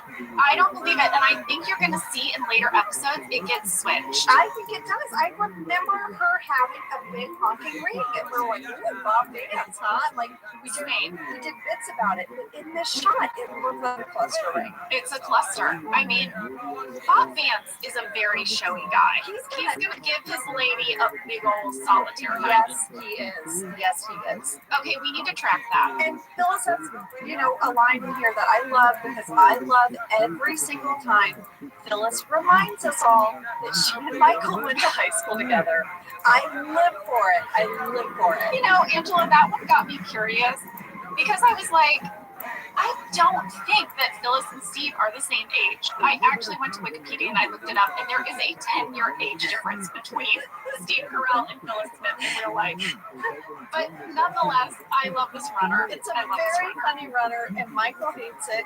But we also learned that Michael in high school wore suits and ties. And matching fancy socks. Fancy socks. I love that backstory. Yeah. There's also a moment in the conference room where Michael says, we're all homos, homo sapiens. And Pam, this makes Pam laugh, and she giggles and turns to the person next to her, but it's Ryan. And Ryan gives you nothing. Ryan gives you nothing. No, nothing. And you'll notice in this episode, when we cut back to Jim in the conference room at Stanford, he is having memories of conference rooms with Pam, just like Pam is having her memories of conference rooms with Jim. And they have no one to look at to sort of share the experience with. I know. Their person is gone. Each other. Yeah, their person is gone. So then Michael goes on this tangent. He just says, gay marriage isn't legal, and how many straight men wished that applied to them. He's like, you're so lucky, Oscar, that gay marriage isn't legal. I feel like I've seen this, in sort of a stand-up routine. I feel like this concept. Yeah, I feel like Michael has, pulled some of his comedians that he's seen sort of do this bit that I bet husbands out there wish that. I feel like Michael is doing his bit. I think you're so right on that. Here's the thing. When I heard that, I actually thought to myself, oh my God, gay marriage wasn't legal. It is legal now, right? But yes, we shot this back in 2007. And gay marriage was not legal. Angela, this sent me on a tangent. Where did you go? Where did you go? Angela, I went on a deep dive. Uh-oh. Sam, can I get a deep dive, please? Did you hear that, Angela? I did. It sounded like a toilet being flushed. Oh, dear. Okay. No, that's me. Also, doing a deep dive into the history of gay marriage. Wait, 1 second. Do you get Sam trade emails about sound effects? Because I feel like you have some shorthand where I'm not like, Sam, hit the full Mindy. Sam, give me a bird going, caw. Sam, give me a sound. Maybe we do, and maybe we do. Maybe Sam and I trade sound effects emails from time to time. If you want to know, I also recorded this. You gotta dig, you gotta dive. You put them together, get a deep dive. Are those your children? That's my son. He made me a deep dive steak. I like that. I might like that better than your toilet flush. Well, listen. The point is, I did a deep dive on the history of gay marriage, and I'm going to throw it at you. Are you ready? Okay, I guess. Throw it at me. All right. So, in the year 2000, 20 years ago, Vermont was the first place in the country of the United States to allow civil unions for gay couples. The first state to legalize gay marriage was Massachusetts in 2003. Look at you. Look at you, Mass. Look at you go. Look at them go. Oh, did I do a good one? Was that good? Look at them go. I don't know, honey. I don't know what that was. They were so smart in Massachusetts. They're so super smart. All right, so go Wicked smart. No, wicked smart. Wicked smart. Way to go. All right. All right, so Massachusetts was the first state to legalize gay marriage. Pennsylvania was the last state in the northeastern region to recognize same-sex marriage. It did not become legal there until a state Supreme Court ruling in May of 2014, and it did not become legal in all 50 United States until June 26, 2015. There was a Supreme Court ruling. That decision struck down bans on same-sex marriage, legalized it in all 50 states, and said that all states had to honor out-of-state marriage licenses. Lady, that was only 5 years ago. That is astonishing to me. Anyway, that was my deep dive, guys. I got super curious when I heard him say that. Yeah, because now it is the law, but there was a time when it was not, and I wanted to learn more about it. So there you have it. There you have it. She's here for the deep dives on your alpha womb and on what here are the things I've deep dived so far. Can you get yams at a gas station in Carbondale? you really deep dived on that. What is an alpha womb? Yeah. Gay marriage. And now, well, don't forget you did stock a college a cappella group and you know their rehearsal schedule. So let's not Oh forget. my gosh, I did 2 deep dives in this episode. Oh my god. I'm really contributing.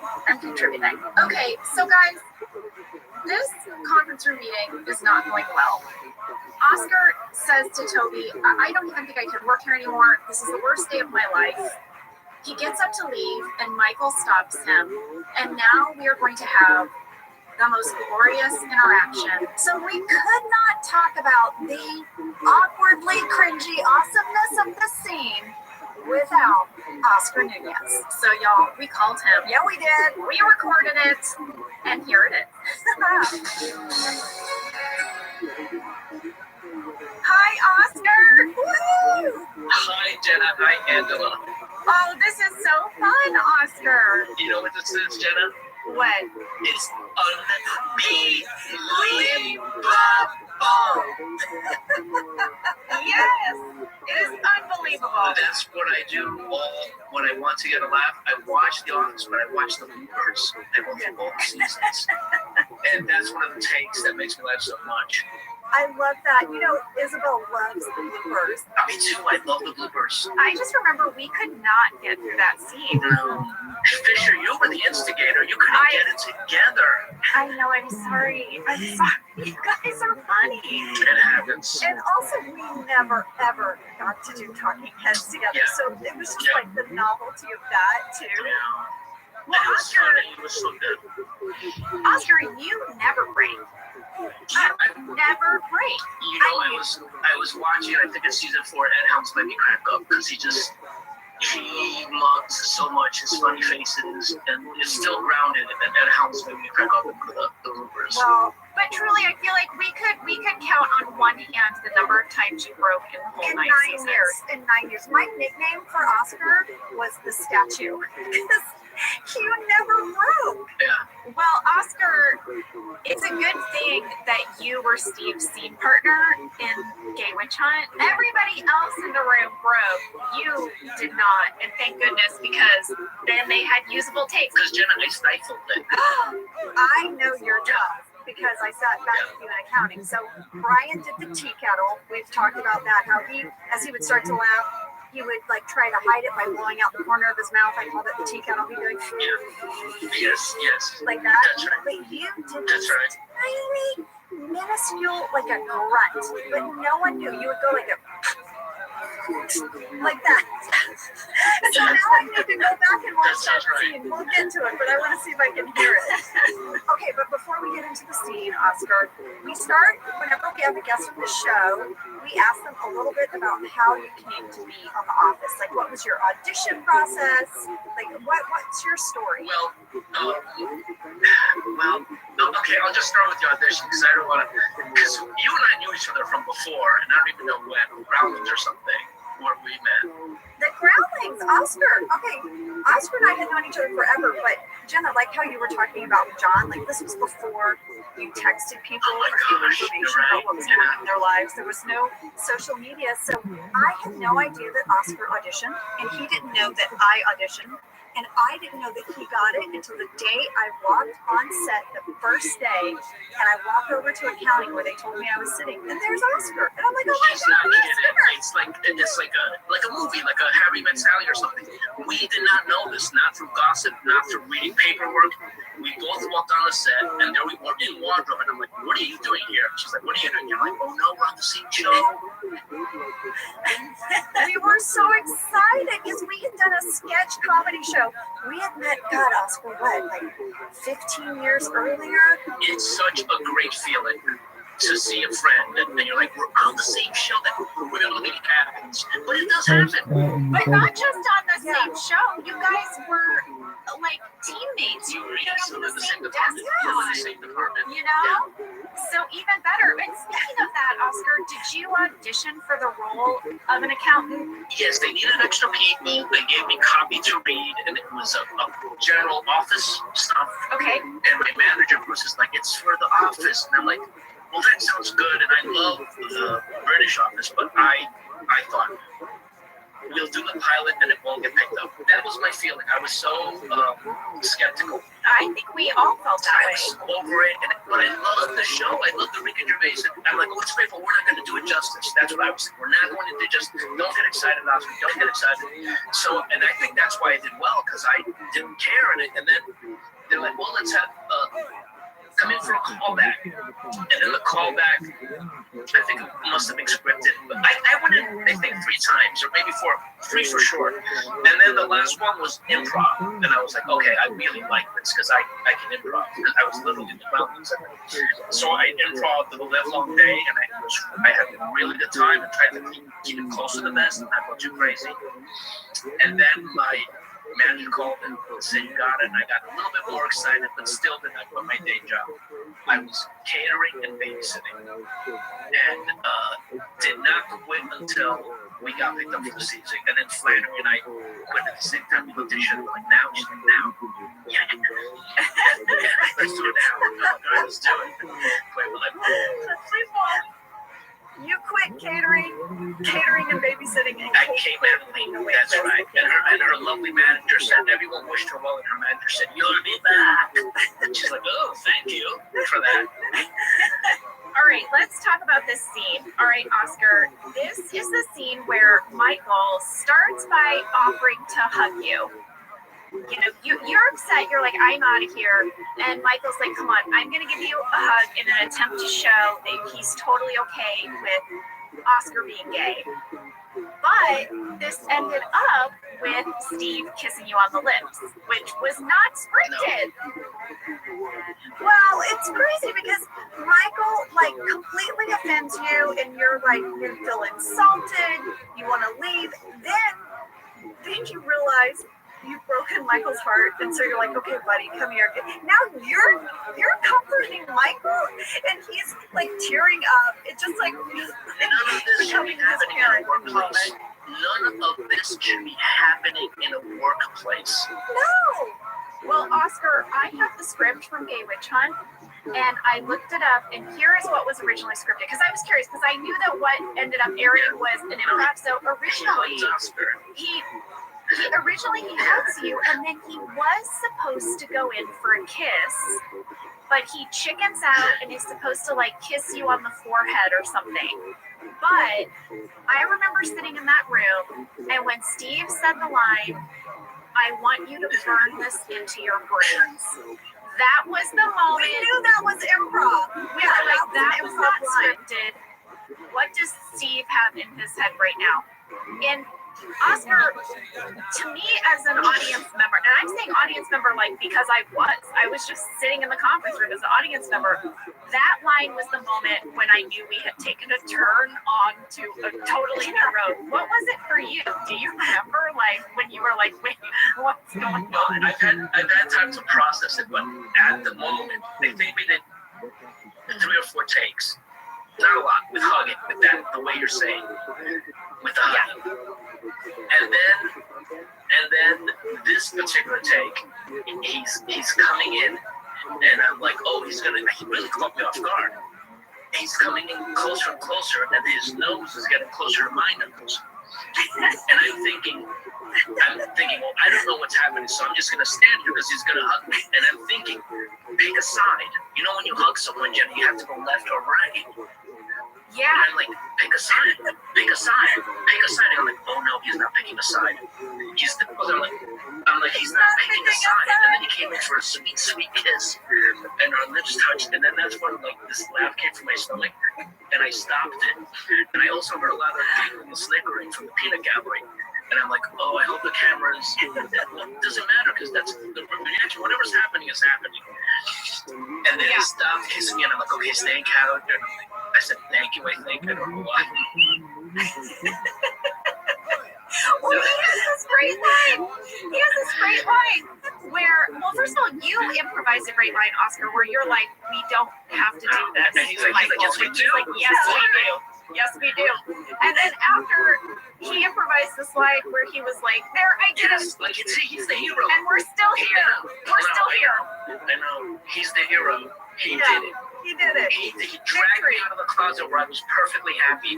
Well, the thing that amazes me is that when you see all of our reactions, we were just reacting in real time, and yet we also seem to be reacting in character, except for BJ. I'll tell you, BJ turns away in that moment when he's sitting next to me because he started laughing. The reason he turned away was because he lost it. He lost it, and then the camera cut so you can't see it. Girl's insane. I covered my face because I was laughing. And I thought, okay, hopefully this tracks that Angela Martin wouldn't want to see it because I'm laughing and I don't want to ruin this moment. Oh my gosh.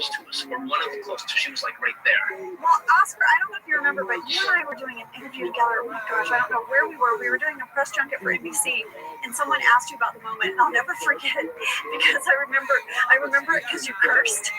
And I was like, oh no, we're on camera. But you said something like, and all of a sudden Steve keeps coming closer, and I'm like, son of a bitch, he's gonna kiss me. That you had this moment where you knew it was past the point of no return. It's happening.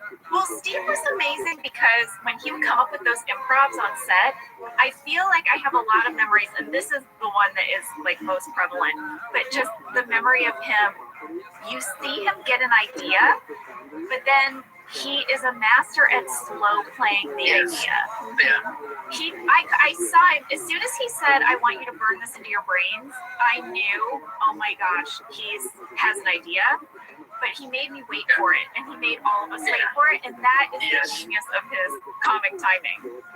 For Michael Scott, even though it's ass backwards, it was a very great thing of him to in his mind. Michael Scott, he's like, he was the hero. Right? Yeah. He's like, look what I did. Look what I did. No one else could have done this. That's why I have the mug. World's best box. Look what I did. And then Jenna, I have a question because I am pretty sure I remember this correctly, but you have the script. When Rain as Dwight then chimes in to kiss him, Rain improvised that. Oh yeah. That was totally improvised, and I just love that that's the button. It's like, I'm gonna get in here. That's his MO. That's apropos. He did that a lot. He just didn't do it in that scene. Michael would do something, and then he's like, he would get, inspired and go, I'm gonna do what my bosses do. Yeah. But Michael said, no, Dwight, don't. Yeah. Because he needed it was just for him. You can see Rain break a little bit there. After he tries to kiss you, you see a little bit of a smile. I tip my hat to all you guys because that was a ridiculous moment. And for him to pull back and say, we did it, we're still here. We did it, everyone. Dragging everyone in with him to this thing. I wrote it 18 minutes, 56 seconds. I think Oscar's felt like right here. That's the moment I caught. So I'm going to go back and see if it's your weird stomach grunt moment. That was probably the most documentary moment of our fake documentary. That and when we sang goodbye to Steve. Oh my gosh. Because remember, Steve didn't know. No. Okay, Oscar, before you go, I want to ask you this fan question. So, as a result of Michael's behavior, Oscar ends up accepting a settlement with corporate, and it includes this 3-month paid leave, and he says he and Gil are going to go to Europe. So Melinda Nagerkurth and Mike McCarthy wrote in to ask this. When the character of Oscar goes on his 3-month sabbatical, what was the real Oscar up to in real life during those 3 months? This comes under the umbrella of having two wonderful mentions as your bosses. When it rains, it pours, you guys. And while I was on The Office, I pitched a show at Comedy Central, and they said yes. It was an improvised show, which the aforementioned Damon Jones, who was in the running for being the lead, is my buddy, and he was executive producer of the show. We created it together. It was of Kevin Butler. We sold the show to Comedy Central, and they said we want to do a season of it. And I'm like, oh, well, okay, but I'm on The Office, but whatever, we'll figure it out. One day I was walking across, just to give you a little more glimpse into Steve and his thinking, he was walking across the outside of the asphalt, all the cars are parked, the parking lot, it's called Oscar. The parking lot, and all our trailers are there, and I go up to him like, Steve, hey, what's up? I said, Steve, I was just offered to do a show on Comedy Central. I love it here.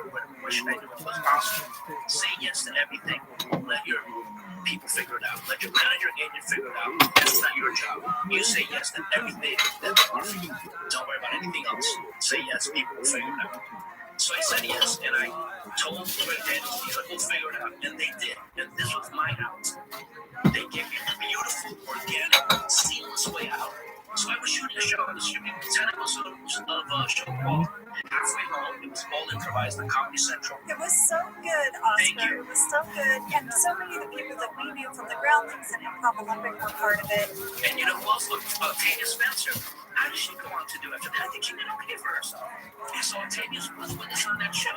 Many people went there, and Steve Peters, and so many people. Anyway, that's what I was doing. I went to do a show, shot 10 episodes, and then came back and folded right back into The Office. Because of Big Daniels, because of Steve Carell, and Silverman, and all those people. But, you know, I think what people should know is that is very unique, I feel like, to Greg. Because Greg was such a collaborator with us. And I know I had things throughout the 9-year run, and I know Jenna, you did too, where we had to go to them and say, hey, we got this opportunity. Will we be able to make it work? But he was always pro making it work and figuring it out. So how amazingly gracious that he made this window for you to go shoot that show. It's not like, I'll do it for okay, I have that opportunity later. This is important, and he knows that. It's important to get a pitch. It's important that you sell the show. This isn't happening every day. We're all, all mature. Am I younger than Angela and Jenna by 15, 20 years? Yes, but that's not the point. We're all mature people. Oh.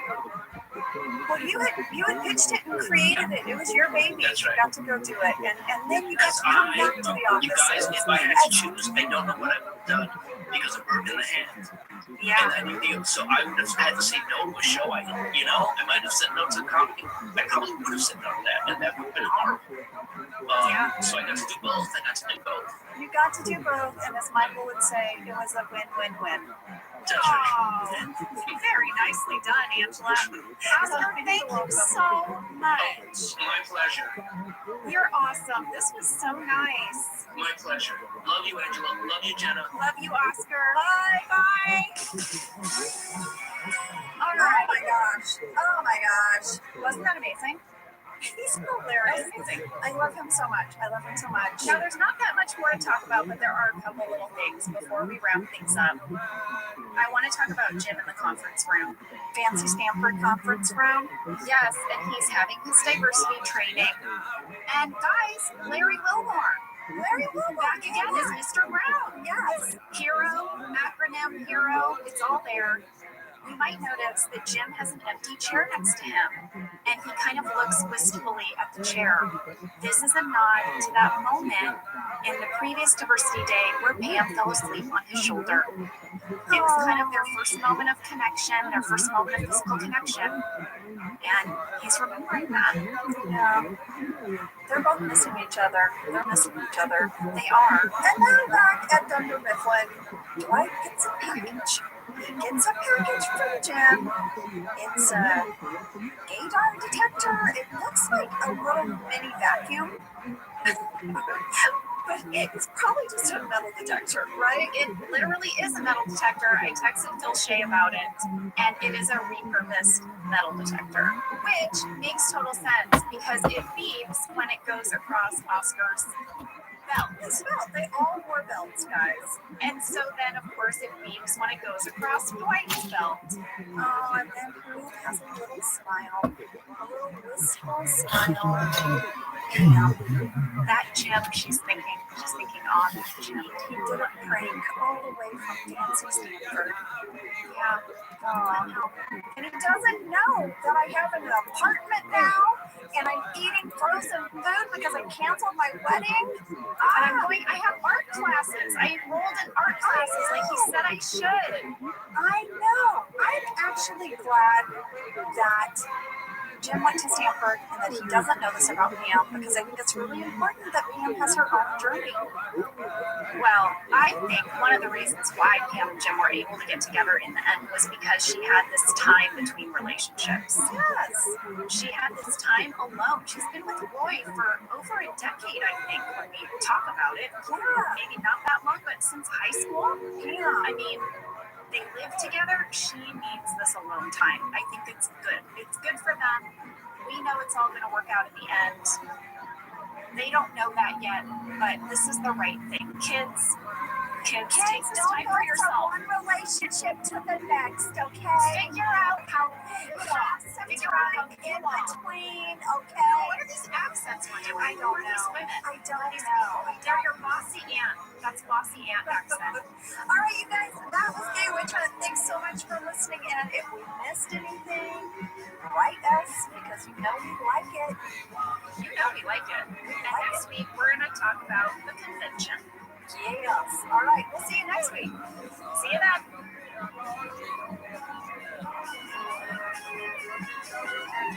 Thank you for listening to Office Ladies. Office Ladies is produced by Earwolf, Jenna Fisher, and Angela Kinsey.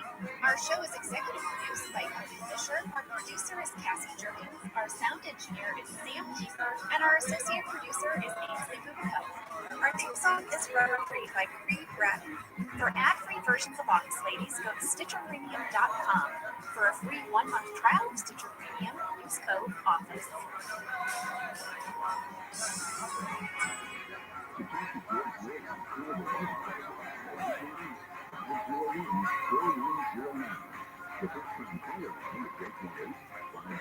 Did you know that the bold, smooth taste of Dunkin' cold coffee can be brewed in your Keurig coffee maker and enjoyed at home? You heard that right. Dunkin's cold K-Cup pods were crafted to be brewed hot and enjoyed cold. Each Dunkin' cold K-Cup pod is packed with the smooth, bold Dunkin' flavor you crave. Pick up a pack of Dunkin's cold K-Cup pods and enjoy a Dunkin' cold coffee at home whenever you crave it. Just brew over ice and sip in seconds, because the home with Dunkin' is where you want to be. I'm Jenna Fisher. And I'm Angela Kinsey. We were on The Office together. And we're best friends. And now we're doing the Ultimate Office Rewatch podcast just for you. Each week, we will break down an episode of The Office and give exclusive behind-the-scenes stories that only two people who were there can tell you. We're the Office Ladies. Howdy, everybody. Angela Kinsey here. It's Jenna, and today we're talking about the convention. It's season 3, episode 2, Written by Lee Eisenberg and Gene Stepinski. and directed by Ken Whittingham. Jenna, this was a really fun episode for me. I had to travel, I had to go on the road. I know. Remember last week we were talking all about how we got that big season 3 bump so we could leave the office and do things? Hello, we created an entire Beaver convention in episode 2. We are going for it this season. All right, well, let's get into this episode. I have a summary for you. I'm so excited. Here we go. I do it. Thanks, babe. Babe, read me your summary, babe. Sweetie, here we go. Dollface. Summary, Dollface. Hey, Toots. I got a summary for you. Sweet cheeks. Read the summary, sweet cheeks. You know what? I might just watch the Broadway HD 42nd Street. Oh, by the way, we watched that. Lee and I, we really miss live theater. We really miss it. It's one of our loves. And they have this great catalog of Broadway shows on Broadway HD. And so we watched 42nd Street. It's so good. The the woman who plays the lead, her name is Clara, and oh my god, she is mind-blowing. The tap dancing this woman does is just insane. So anyway, but that show has a lot of like, darling, babe, honey, because you know, it's all back in the time. And that's what time that was that the roaring 20s? What is that? 20s, probably. Yeah. All right, anyway, summary. Summary. Listen, you watch your Broadway shows on the telly. I'm going to watch my hummingbirds. Yeah, this is what we're doing. This is what we're doing. Maybe I'll put on the Weather Channel. I don't know. Anything could happen, okay? Okay. Michael and Dwight traveled to Philadelphia to meet Jan, Jim, and Josh for the Northeastern Mid-Market Office Supply Convention. Meanwhile, back in Dunder Mifflin, Kelly sets up Pam on a date with her neighbor Alan. He's a cartoonist. They're going to have so much in common, right? But Angela sneaks off to surprise Greg. All right, fast fact number one, we've got a big guest star, Robert Bagnell, who played Alan the cartoonist. Now you might recognize him because he also played Tom Newman on HBO's The Comeback, starring Lisa Kudrow. Did you watch that show? I did. I thought she was so funny. The whole cast was phenomenal. I was obsessed with that show. Like, obsessed. Yeah. It is such an amazing satire of the entertainment industry of an actress. Yes.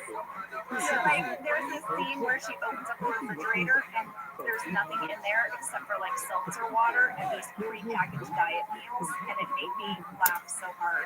She's so self-obsessed and narcissistic, and she plays it perfectly. Check it out, guys. It's amazing. And Robert Bagnell is on there.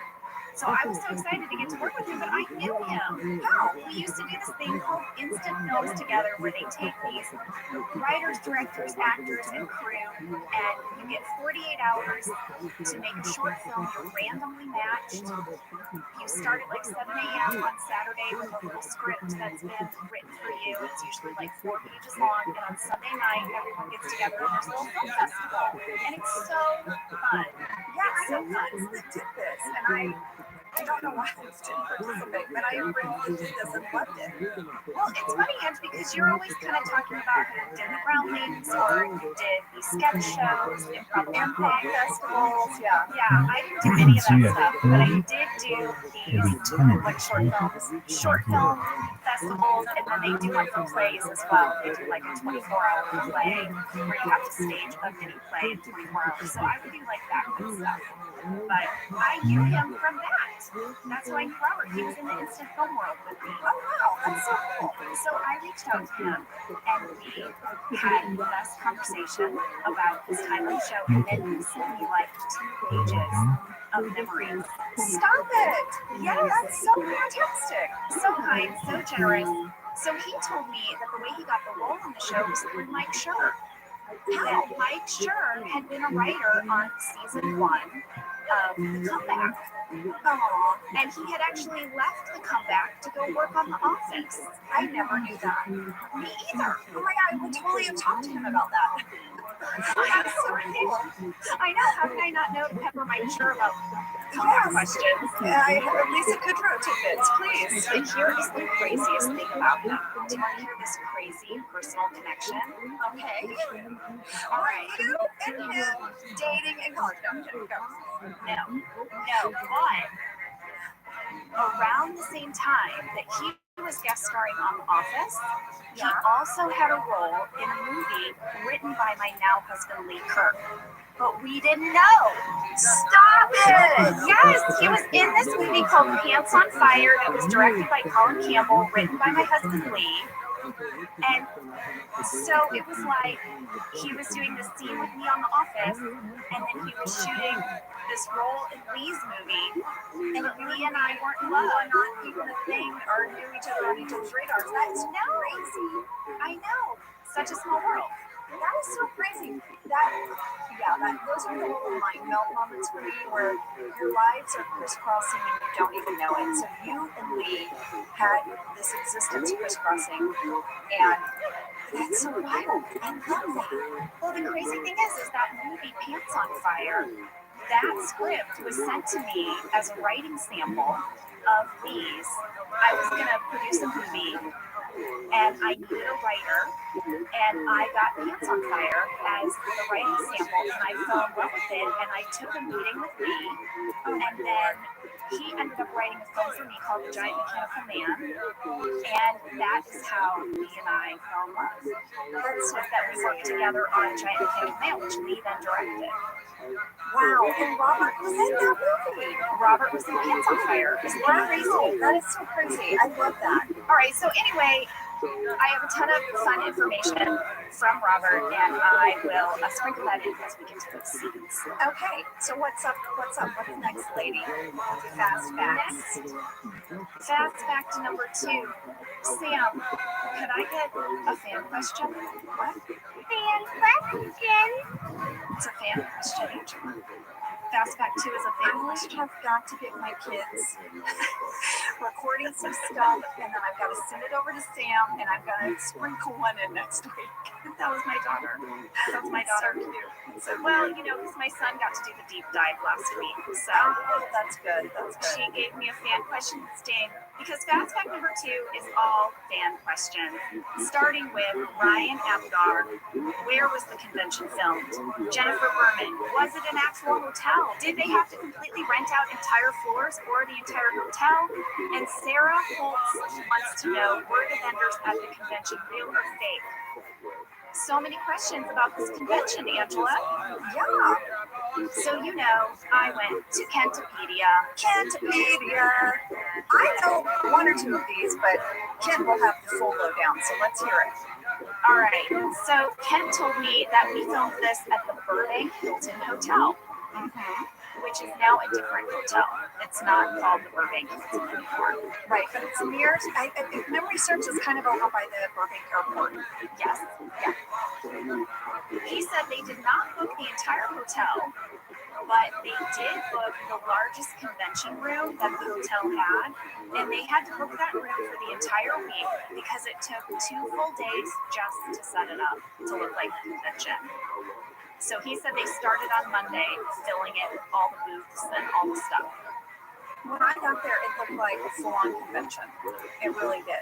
So Ken told me that he really leaned on his production staff, and when he wrote me, he said, "Will you please give these guys a shout out because they were instrumental in making this happen." Angela, I'm going to hit you with some names. Okay.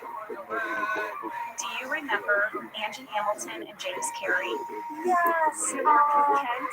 Yes, I know. of course. Of Yeah. course I remember them. Angie was our co-producer. James Carey was the office manager. He said they were tipped off a few weeks before this episode was set to film that they were going to have to pull off a convention. So the two of them reached out to literally hundreds of corporations and businesses and asked if they wanted to be in the episode. And here was the deal. The deal was they had to bring their own convention materials. They had to set up their own booths, provide their own staff and wardrobe to sort of populate them during the episode. And they were told that they could not promise that they would get screen time, but they could try. They're like, we'll try to get everyone on camera. He said they got tons of people who wanted to participate. The show was now so popular. People were delighted to participate.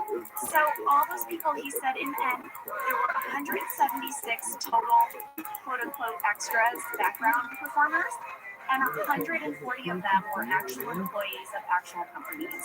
That's why it looks so real, because I thought that. I thought when I looked through it, I was like, these look like real companies, and their shirts matched and things like that, like details that I feel like would have been so hard for us to pull off, but it's because they were actual companies. I feel like this was the only way you could have done it. There's no way that Carrie Bennett, our wardrobe designer, could have painstakingly designed matching wardrobes for multiple companies. Yeah, in 2 weeks' time.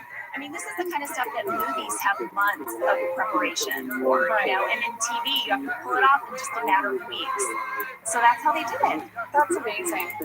James was so sweet. I have such fond memories of him because, I don't know, I feel like there was always something that wasn't quite working at my house. Like I was like, oh, James, I was supposed to print this out. My printer was out of ink, and we were on set all day, so it's not like we could just run and buy printer ink or run, whatever it was we needed to do. And I would go in there so many times and he'd be like, all right, Angela, what do you need? I'm like, can you print this for me? I told my mom I'd mail it to her, and my printer, he was just always there to help, and just, they were amazing. Angela, I found a bunch of old photos of our crew, and I cried looking through them. I just, there's the thing that everybody sees when they're watching the show, which are the actors. But what we saw on the set were all these other faces looking back at us. And to see these pictures of our sound folks and our gaffers and our lighters and our PAs, and to see all their faces again, it was just, oh my gosh, Angela, it was amazing. All right, where are we at, lady? Fast fact number 3. This episode almost featured a cameo by Mackenzie Crook, who played the original kind of Dwight in British Office. Yeah, the BBC version. Yeah. So this was a little nugget that I found on, I believe it was Dunderpedia, but I remember this. So I believe, if memory serves, Mackenzie was in town doing a big press tour for a movie. I think it might have been one of the, oh my God, Angela, what's the name of that movie that Johnny Depp is in where he plays the pirate? Oh, Pirates in the Caribbean. What is that Johnny Depp movie where he plays a pirate? I don't know. He kind of set in the Caribbean. Yeah, you remember that one? He's like, what's that called?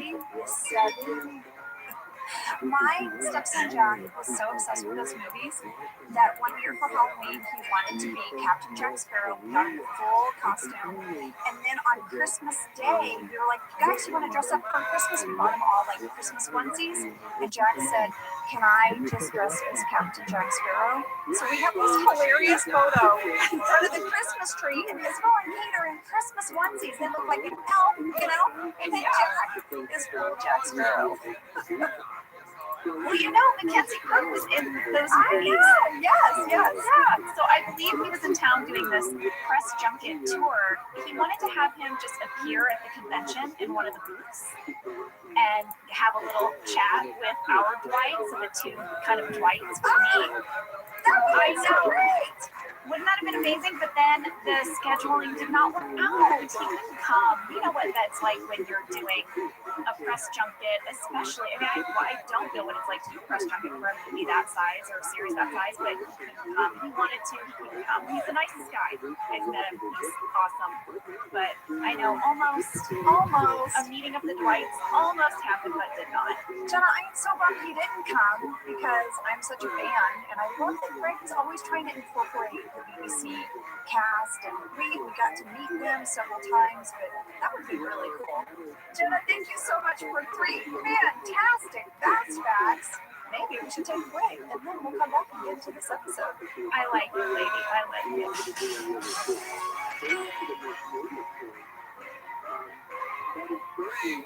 Whether your resolution is to save money, eat better, or stress less, HelloFresh is here to help you do all 3. Yes, you guys, I love HelloFresh. Jen and I both love it. You know why we love it, and guess what I made the other night? What? It was so delicious. I made their pub-style shepherd's pie. I made it!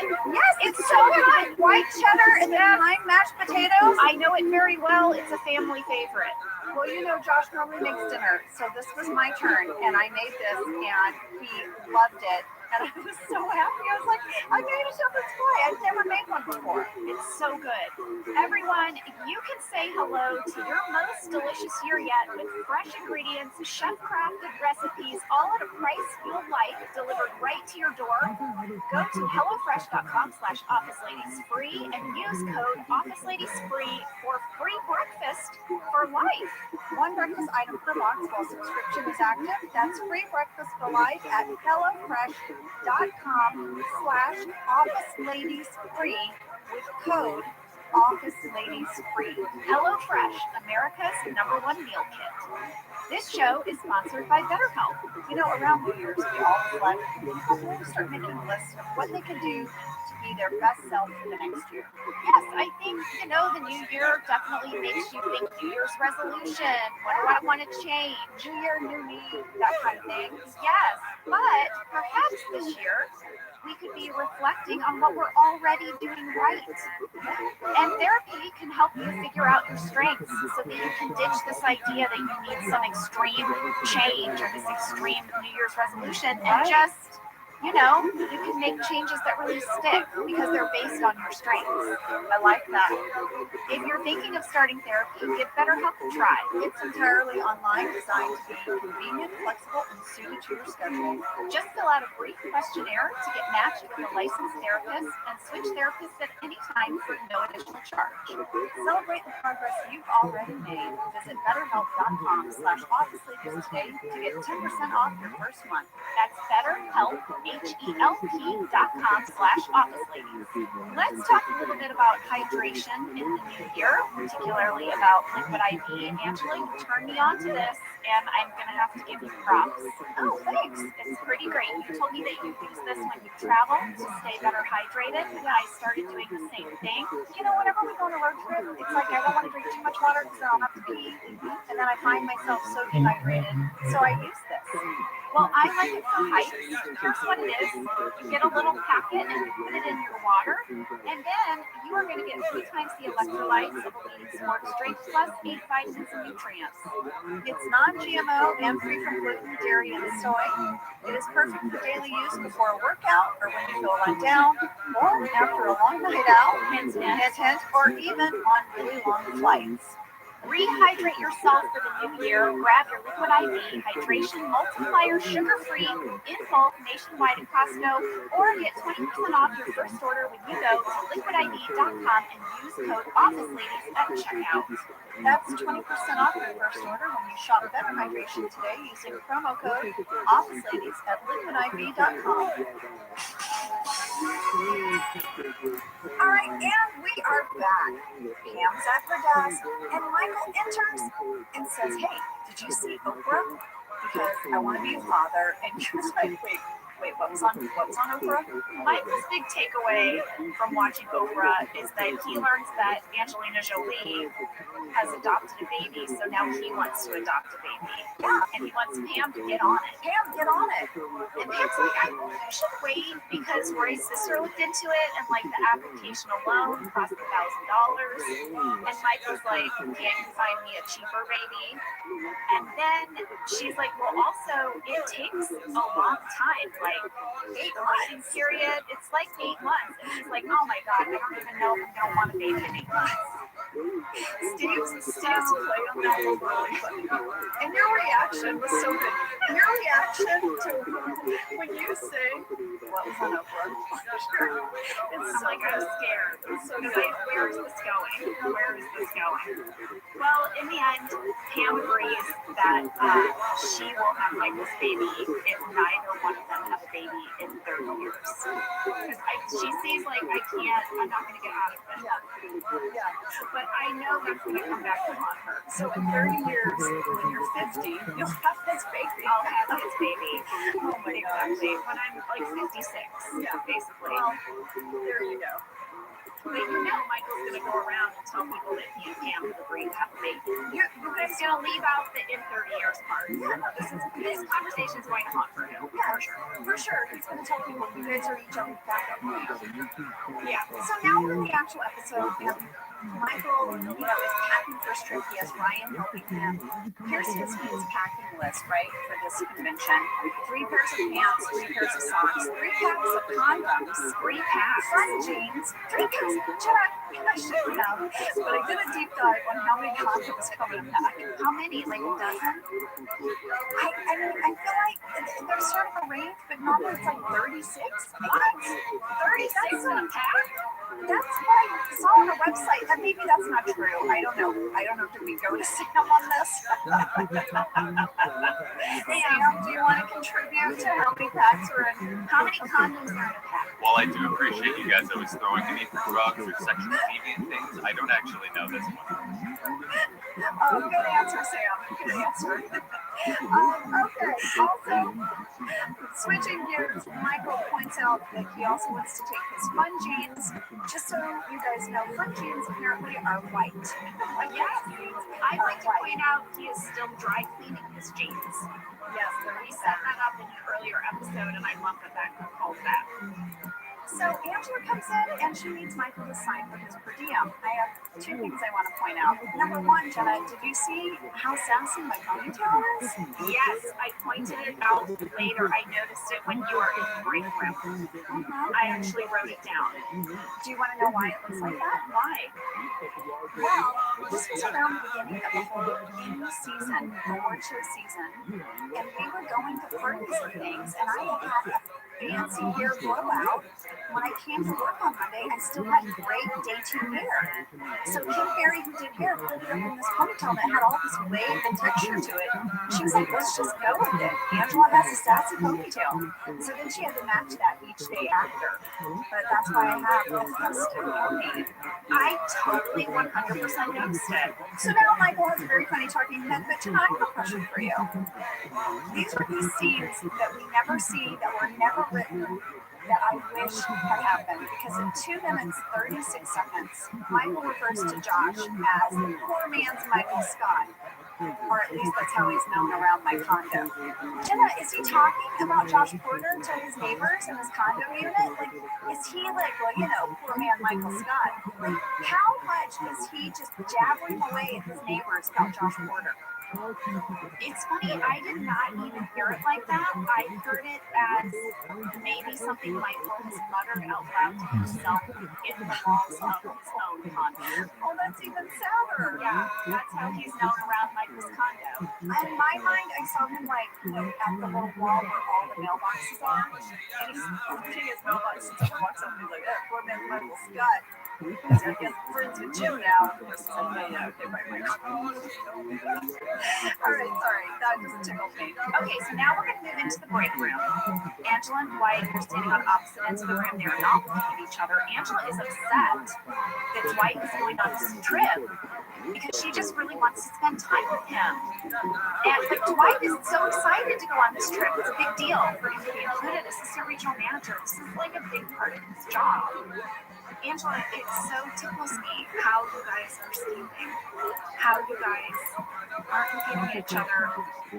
Your characters would do this all the time, as if people would not be confused by this if they walk in the room. Now, this is sort of a classic Dwight and Angela moment within the office that I love so much. Here's a little interesting tidbit about this, and this is on the internet, so you can't read about it, but there was a different scene at the table read. I believe it was at the table read. It didn't make it to the shooting draft, where I was upset with Dwight where he was going, so that was the same.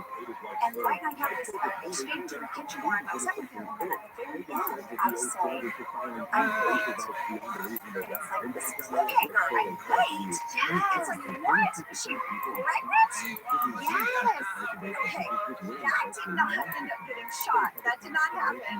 Because I think, Jenna, as soon as we read it out loud, everyone was like, and I think Greg was like, wait, this is too soon. This is too soon, right? That would have been crazy. That would have been crazy if in this episode Dwight and Angela were already having a baby. And you know, it would have been a weird sort of callback to that time when he asked her sort of in code if she was having the prescriptions, right? Oh yeah. So anyway, needless to say, they decided to change their minds. Angela was not late. She was just upset because she wanted to spend some time with him, which I actually think is really sweet. You sort of get to see the softer side to her. Yeah, and then I have to bring this up here because so it will make sense. You guys, there are other scenes that we shot that explains how Angela ultimately ends up in the hotel. They're in the deleted scenes. Yes. There's a whole sort of extra plot line here where Dwight secretly gives you a ticket on the train to meet him. Yeah, I know. He gives her that before he leaves. But in the break room, I have to just share with you guys this setup of us back to back, and me at the water cooler and him at the vending machines. We tried a few different positions, and this is the one we settled on. We got so tickled. We laughed so hard at this scene. Just at how absurd it was, and then also Kim Whittingham really let us play with how long our pause was until I said, "Are you still there?" And so there were times where we left a ton of space, and the longer we didn't say anything to each other but stood back to back, the more tickled we got. And then at the very end, Jenna, I'm curious because I know you have the script. At the very end, I say, "Don't monkey me. You can't wait to get out of here. ARM." And I just like walk out on that. Now, I remember I improvised that. Oh yeah, that's not the script. Well, when I rewatched it, I really felt like I heard my accent when I said ARM. I think when you improvise, your accent comes out more. A little bit more, yeah. So there you have it. That's our little secret break from the scene. Angela was almost gonna have Gwen's baby here. In an alternate universe. Okay, so now we go to your talking head, Angela. Okay, and this is one of my favorite lines, Angela. You say, "In the Martin family, we like to say it looks like someone took the slow train from Philly," and you explain that that's code for check out the slut. I am, and then I say, "Why are there flies in here?" Yes, we have a fan question from Cody Gold about your talking head. In Angela's talking head, she spots that fly. Was that scripted, or did another bug harass Angela like in the episode The Fire? First of all, Cody, we love that you called back the bug from the fire episode. Angela, what is the deal? I don't know. I don't know what the deal is with me and flying bugs. Seriously, but because I was wondering about this too. I have the shooting draft. I didn't see anything about a fly. All right, so Jenna, do you remember when we were filming this episode? It was insanely hot. There was this crazy heat wave. It was in August, and as a result, there were all of these like flies. I don't know if you remember this. Oh yeah, it was like a fly infestation. I think they were coming in to get out of the heat. I think they were too. I think we opened it. The flies were like, "It's super hot out." Yeah, the flies were like, "Oh, air conditioning. I'm getting in there." So this fucking head, we filmed it right after lunch that day, and we really had lunch to the doors open longer. Yeah, to kind of air it out. And there were like 5 or 6 of these dudes buzzing around my head the whole time I was doing this talking head. So one time, I just swatted at one while staying in character, and Jimmy, our writer, was behind me, and it cracked him up. He loved it. He was like, "Can't you swat at flies again?" And I was like, "Okay." So I did it again, but this time I added the line, "Why are there flies in here?" And then we did another take, and I swatted more, and I ad-libbed that, "You know what, this is all Kevin's fault. He had smelly teeth out." And I did this whole really mean riff on Kevin's beard that attracted the flies. That did not make it in, but my other improv line did. Oh my God, that is amazing. But here's the thing, Angela, I will have you know, none of your talking head that is in the script is the same as the episode. I looked it up. What? So the slow train from Philly is in the script? Slow train from Philly is not in the script either. Fly is not in the script. Slow train from Philly not in the script. Here is what your talking head was supposed to be. Oh my gosh. Yeah, here, I can hear it. Here it is. Yes, Mike and Dwight Schrute are going to a convention in Philadelphia. Personally, I find even the idea of a convention repulsive. All those people from different places gathered together, breathing hot breath all over each other. It's disgusting. Did you like my interpreted as usual? I loved it. I loved it. I remember when we were doing this talking head, Jamie handed me a page of alts, Jenna. I had a huge alt list. We called it the candy bag. You remember? Oh yeah. Yeah. No. When we would do our talking heads, we would have the one that was in the script, but then as soon as we sat down in the chair, they would hand us pages of alternate talking heads. And sometimes the alternates made it in the show, and sometimes it was the scripted version. Exactly, and this is a perfect example of that. Lee and Jean, our writers in this episode, gave me a page of alts. Clearly, Slow Train from Philly won. Everyone loved that. I improvised the line about the flies because flies were literally buzzing my head the whole time. And that's how we got this talking head. Cody, we loved your question. So now, Kelly comes up to Pam's desk. Guys, she's full of faith. She's very excited because she has set up Pam with her now. Yes, I was going to play my sting, which sounds like this. Oh, man! Yeah, you gotta get your stings in, Angela. I got a few. I got a few for this episode. You gotta get yours in. When I say play my sting, it's just me doing it. There's no button. I'm not hitting the button. Well, Pam has this talking head where she explains that Alan is a cartoonist for the local paper. He likes to draw. She's unnervous because she has not been on a first date in 9 years. And then she said, probably shouldn't broadcast that. And I don't know why, Jenna, it just tickled me that Pam would say broadcast. Like, really? I don't know why. Sounds like an old lady term. Don't broadcast it. I don't know. Well, of course, Michael is leaving now for Philadelphia, and he overhears that Pam is going on this date. And Kelly tells Pam not to sleep with Alan on the first date, but Michael tells Pam that she should unbutton her blouse a little bit. Let those guys breathe. Doesn't he say something like that? Let them breathe. He's always wanting them to breathe or set them free. He's concerned about Tata's being fine. So people wrote in and wanted to know if the sort of like song and dance of Michael and Dwight as they're leaving the office, if that was scripted or if those guys just made that up. They totally made that up. There is a stage direction after they give her grief for saying and then it just says they both laugh and walk out the door. Yes. So that whole out the door business, that was them having fun for sure.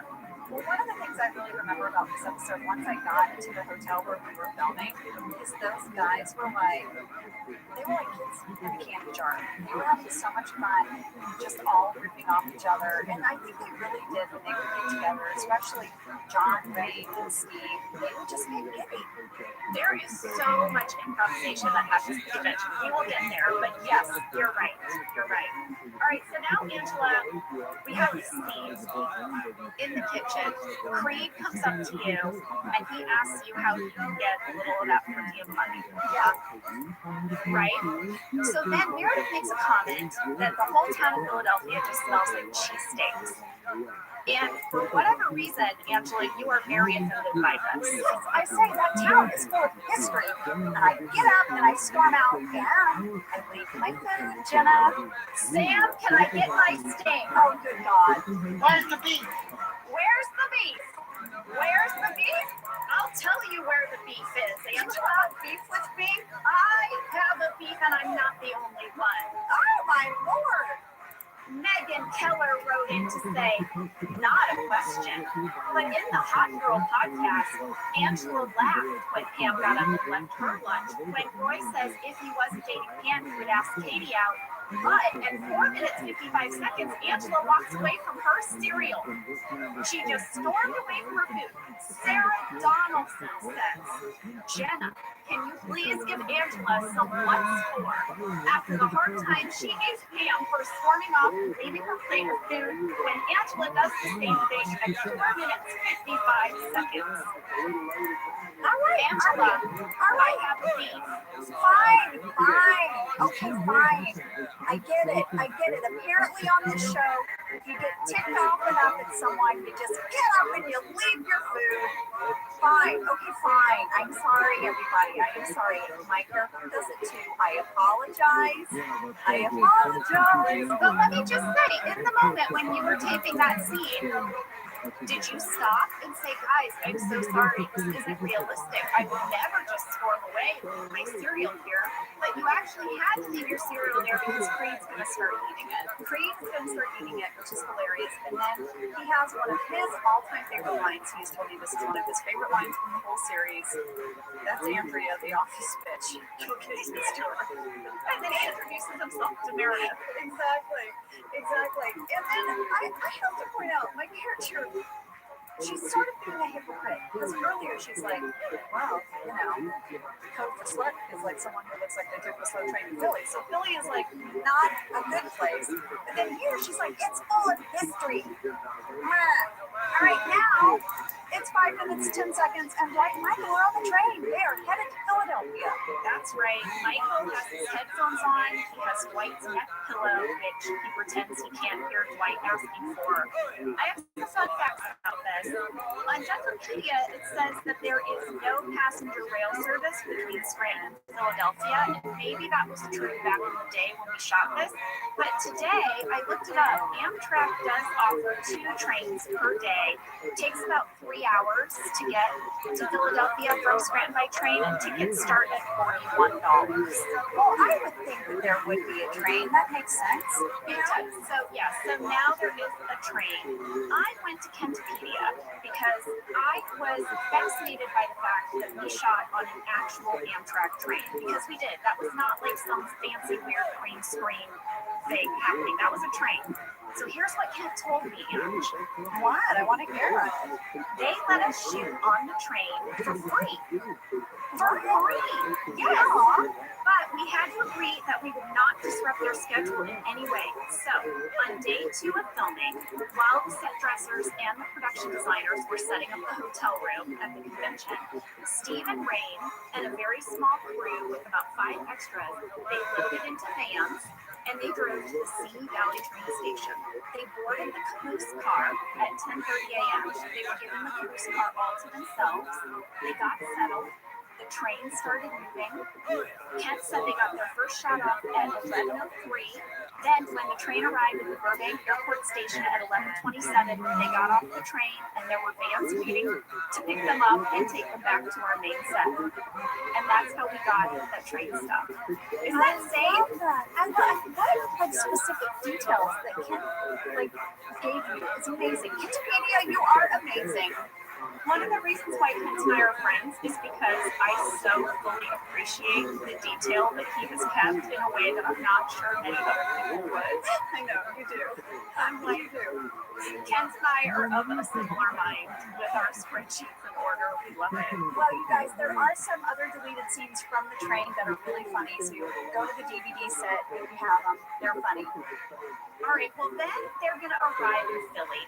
They're going to greet Josh and Jim. They're reunited. Dwight and Michael and Josh and Jim. I have a little bit of a background catch. Oh, give it. All right. At 5 minutes, 34 seconds, Dwight is wearing his name tag. You know, they have these lanyards around their neck, right? Yeah. Dwight is wearing his. And then at 5 minutes, 59 seconds, he's putting it on. And it's got all this writing on it. Like, he's got all of his phone numbers in Sharpie. He's got his cell phone, his phone, his pager. He's got his room number, 556 on there. And he's written in a little assistant. He wrote in a little arrow. So it's like assistant to the regional manager. He changed his title. Oh my gosh, that is amazing. So they're all reunited now at the convention, and this was calculated. They knew that they needed to keep Jim and Pam apart by sending Jim to Stanford, but they did not want to keep Jim from interacting with Dwight and Michael. So that was kind of the reason for this whole episode, was to get Jim back in the world with these other characters, but still separate them from Pam, who is back at the office dealing with her own stuff. All right, I have 2 things, Jenna, that I think will be kind of fun. That we clock, we like to track things, guys. At 6 minutes, 15 seconds.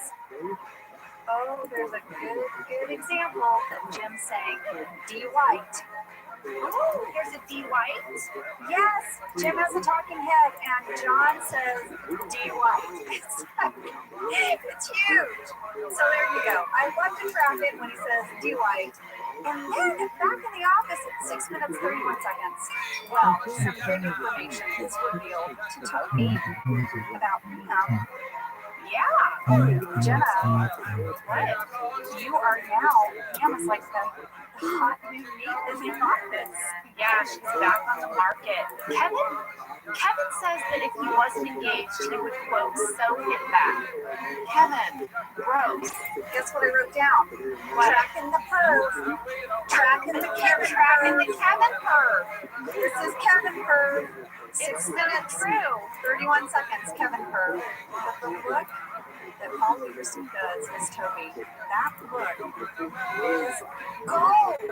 Oh my gosh, Toby has it so bad for Pam. I know. And then Pam is in the kitchen and she's reading some of Alan's cartoons. Her blind date Alan. I'm sorry, is Pam prepping for her date, Jenna? Is this a little bit of Jenna and Pam? Like, oh, I have a date with this person. I'm going to deep dive. Is Pam doing a deep dive? I don't know if reading his cartoons. She's taking an interest. She hasn't been on a date in 9 years. She's doing her due diligence. And Kelly enters and she gushes about how smart his cartoons are, that she doesn't even understand them sometimes. And then Toby walks in the kitchen and he kind of tries to get Pam's attention, but she's not talking Toby. And just when I watched him he tries to wave, she doesn't notice when he goes to the bathroom. The track that I could hear was totally. Like the sad scene from like Peanuts. All right, well then we go back to the convention, and Michael and Dwight are setting up their hotel room. They've got a mini dartboard, they've got some booze, and Michael has strategically asked for and chosen a room close to the elevator because he thinks that he'll get more foot traffic that way. Yeah. He thought about it, and he knows. Hopefully it wasn't by the service elevator. Yeah, this is true. Who wants the room by the elevator, Michael? But he's ready he's ready to party, Jenna. Because there ain't no party like a Scranton party, because Scranton party don't stop. What? Ain't no party like a Scranton party, because Scranton party don't stop. What? You know it. Jim and Josh come by, and they think that they should get to their meeting with Jan. Yeah. Right? They aren't here to work. They're here to work. But Michael's like, come on, you've got time for shots. And then Jim and Josh have an inside joke. A shot of the Dory. Jim and Josh have this inside joke and they start cracking up. And then Michael and Dwight, so desperately want to be a part of this, they start laughing really hard, like too hard. Yeah. They have no idea what they're laughing at. And it's so embarrassing. When Jim's like, no, actually, this inside joke. Yeah. You would not actually laugh at that. You don't know what we're talking about. And then Michael has that sad line that he loves inside jokes and he's always wanted to be a part of one. Yeah. I wish I was. I love inside jokes. I'd love to be a part of one someday. So I'm going to point something out here. What? Michael and Dwight are wearing matching gray Dunder Mifflin shirts. And then Jim and Josh are wearing kind of matching light colored shirts. They're wearing white button-downs. Well, one of them has like a slight pink hue to it, and I feel like John's has a slight yellow hue to it. Maybe that's just my computer monitor. Because I watched this on my computer. I didn't see they were not exactly matching to me, which actually I felt like made it even cooler. Because they're like, you know what, just any light colored button down will do. Just make it a light color. Cream, off-white, white, light pink, light yellow, anything. They are strategically unbuttoned at the exact same place. Maybe that's just where all men unbutton their shirts, but I found it a little odd. I don't know. Check it out. But I want to say something about those gray Dunder Mifflin shirts that Dwight and Michael are wearing. Okay. After this episode, I went to Carrie Bennett and I asked if she had any extras, and she gave me one, and I sent it to my dad. Oh, now this was before you could buy them. This was before Dunder Mifflin merchandise was out there, and he used to wear it around. He was an engineer, a plastics engineer, and he went on the road a lot, and he would have to visit factories to help them with troubleshooting issues with their production line, okay? So he traveled a lot. He would wear it when he traveled to these factories, and people would say, "Oh, Dunder Mifflin Paper Company. What is that?" And he would smile and he would just say, "Oh, that's the company where my daughter works." Oh, look at your dad being coy, but so proud. That's so proud. But then some people would put it together. And then he would be so excited. He would be like, oh, well, my daughter gave it to me. Oh, your daughter gave it to you. Where did she get it? Oh, she has it in. She's the receptionist there. And they would be like, wait, what? Yeah, he's so proud. Like, That is so cute. My dad was the same way. He would any photo from anything I was in, I mean anything, he would either screen grab it or find a way to print it or get a copy of it, but he would always make the photo so big. If you hang it on the wall, I would go home and there'd be a photo. Like, Jenna, of you and I at some, event, it'd be just like some little thing you and I were doing. There were photos of you. I don't know that I've ever shared this with you, but there are photos of you in my parents' home that my dad printed up. Jenna, you're like 8 by 12, 11 by 14. There's humongous photos of us on the wall. Oh my God, I love that. And you get it, right? Could you imagine if one of your kids was on a TV show? I feel like I would do the same thing. I would collect everything. I would save everything. Parents are the best. Okay, so 9 minutes, 13 seconds. Michael and Dwight are at the convention. There's some really great shots now of all the vendors, and you really get a sense of how big this room was. Michael is going around to all the booths, and guys, he is really into swag. He's really into the freebies. He's got like a foam finger, some shirts, a lanyard or two, some sunglasses. He's got all kinds of stuff. I want to say this talking head is not in the script. Also, Jenna, at 9 minutes, 12 seconds, we get to see a really fun cameo. It's Jerome Bettis. Yes, the bus! The bus! This was huge. Guys, to give you some context on Jerome Bettis, in case you don't know, Jerome Bettis is a former NFL halfback who played for the Rams when they were both in St. Louis and in Los Angeles, and he also played for the Pittsburgh Steelers. We shot this episode in August 2006. That February, the Pittsburgh Steelers won the Super Bowl.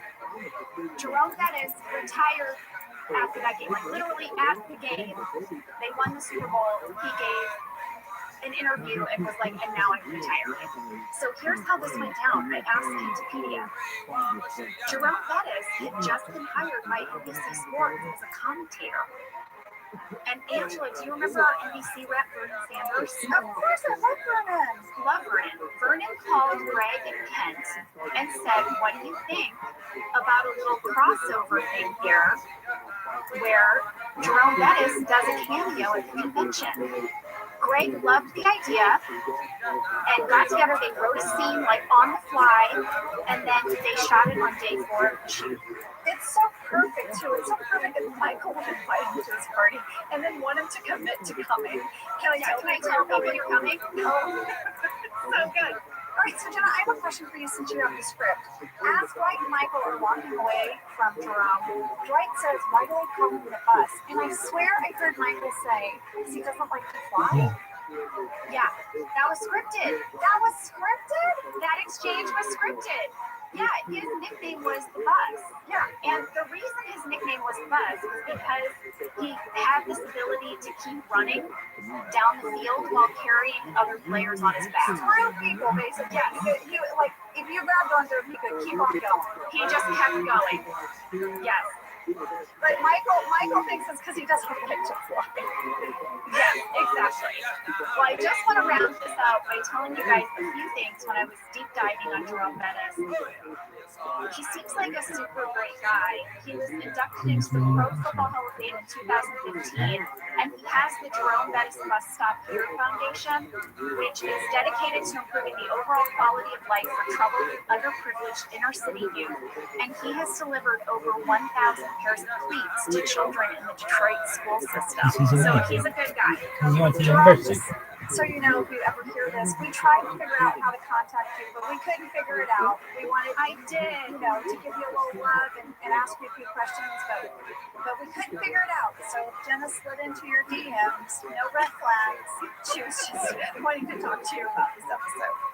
Oh, the number of DMs I've slid into for this show, Angela. Oh, it's a lot. It's a lot. So now you're going to just see some wide shots of the convention and Michael walking around, and he goes up to a Blackberry phone mascot, right? Yeah. So someone in a Blackberry costume, and he just starts messing with them, and he even invites them to the party. Yeah. Well, we had a fan question from Rebecca Spector and Warren Wood. They both want to know who was in the cell phone mascot costume. I want to know that too. Yeah. So there is some lore. There's some office lore that it was Phil Shea. Well, that's what I thought. Yeah. I reached out to Phil.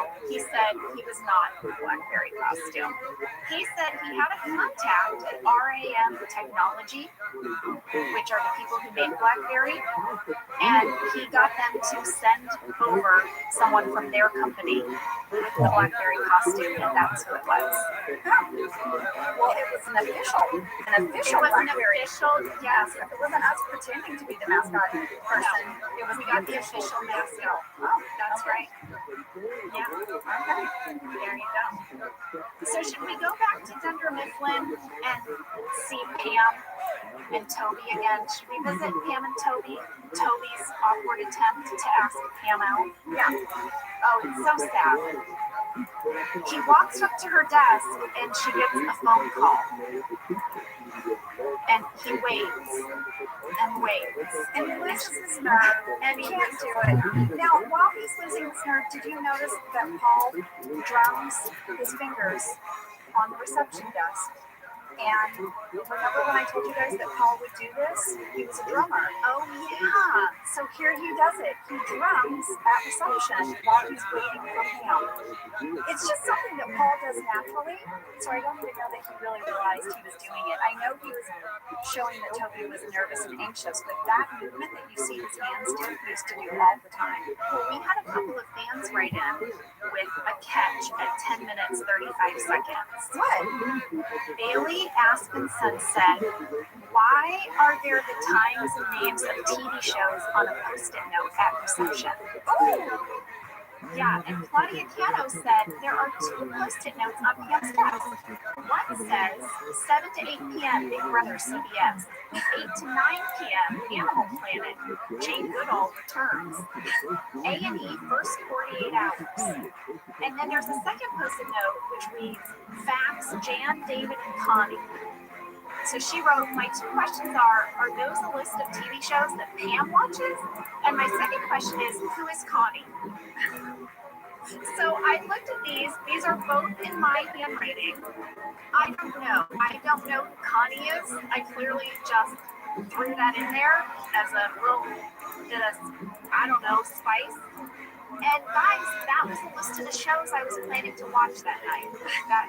That's just a note to myself. Apparently, I remember being very much into Big Brother, and I guess I really wanted to make sure I didn't forget to watch this Animal Planet special on Jane Goodall. And then if I had time, I was going to watch some 48 Hours. But you guys, just to know, Jenna, she, of course, would write that down and write down the time and everything. It wouldn't just be like, I think I want to check this out tonight. I will make a schedule of my evening. Here will be my viewing schedule for tonight. Well, I think this just tells you everything you need to know about me. I want a little trash TV. Yeah, I love animals. And I do like good mystery. Yeah, it really does say everything you need to know about you. I think that's a great night TV, personally. All right, lady, well, why don't we take a break here, and when we come back, let's join Michael and Jim at the buffet. Oh, let's join them at the buffet. Yeah, you know I love a buffet. We need a steak for that.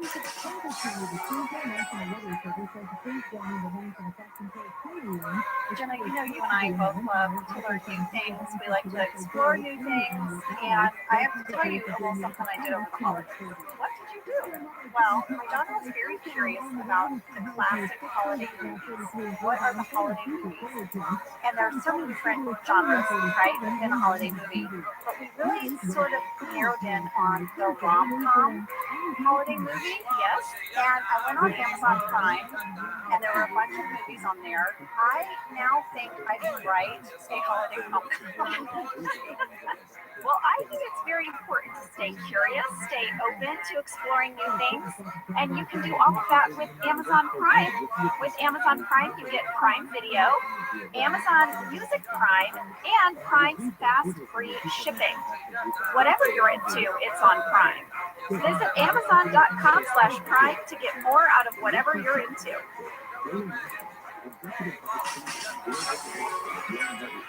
All right, we are back. Jen, I have a question for you. Okay. Who left the ham out? What? And why would you want a sandwich when you went to bed? Huh, Elle McPherson? Huh? What are you talking about right now? I'm gonna keep going. I'm gonna wait to see when you get it. Oh, leaving the ham out for the bear was a joke. Oh, it's his birthday. Oh, surprise. What a bunch of assholes. Are you with me yet? No. Elle McPherson left a ham out? Elle McPherson is in bed and says, you know, I really like a sandwich. And then, wait, no, you didn't. I watched the edge. You did it. Oh, I could cry. What did you think? I watched the edge. These were my comments right out of the gate. Okay, right away as I started watching the movie. I'm not getting on that plane. Who's getting on that plane? What do you mean? That did not look safe already. Already, I'm anxious, Jenna. They're on this plane, and now they're going to the middle of nowhere. And then they say, don't leave food out. Then he's got to get up and make her a sandwich. And someone left a ham out, and there's a bear. And then they're like, surprise. And I'm like, it scared the crap out of me. And then I said, what a bunch of dicks. Those are good friends. I know the quote you love is what one man can do. What one man has done, another can do. Do you know the one I love from this movie? What is it? There goes a guy. I have to say I don't remember that. Come on. Robert says that a lot. And then what did Elle McPherson, what did her character have edged on his watch? For all the nights.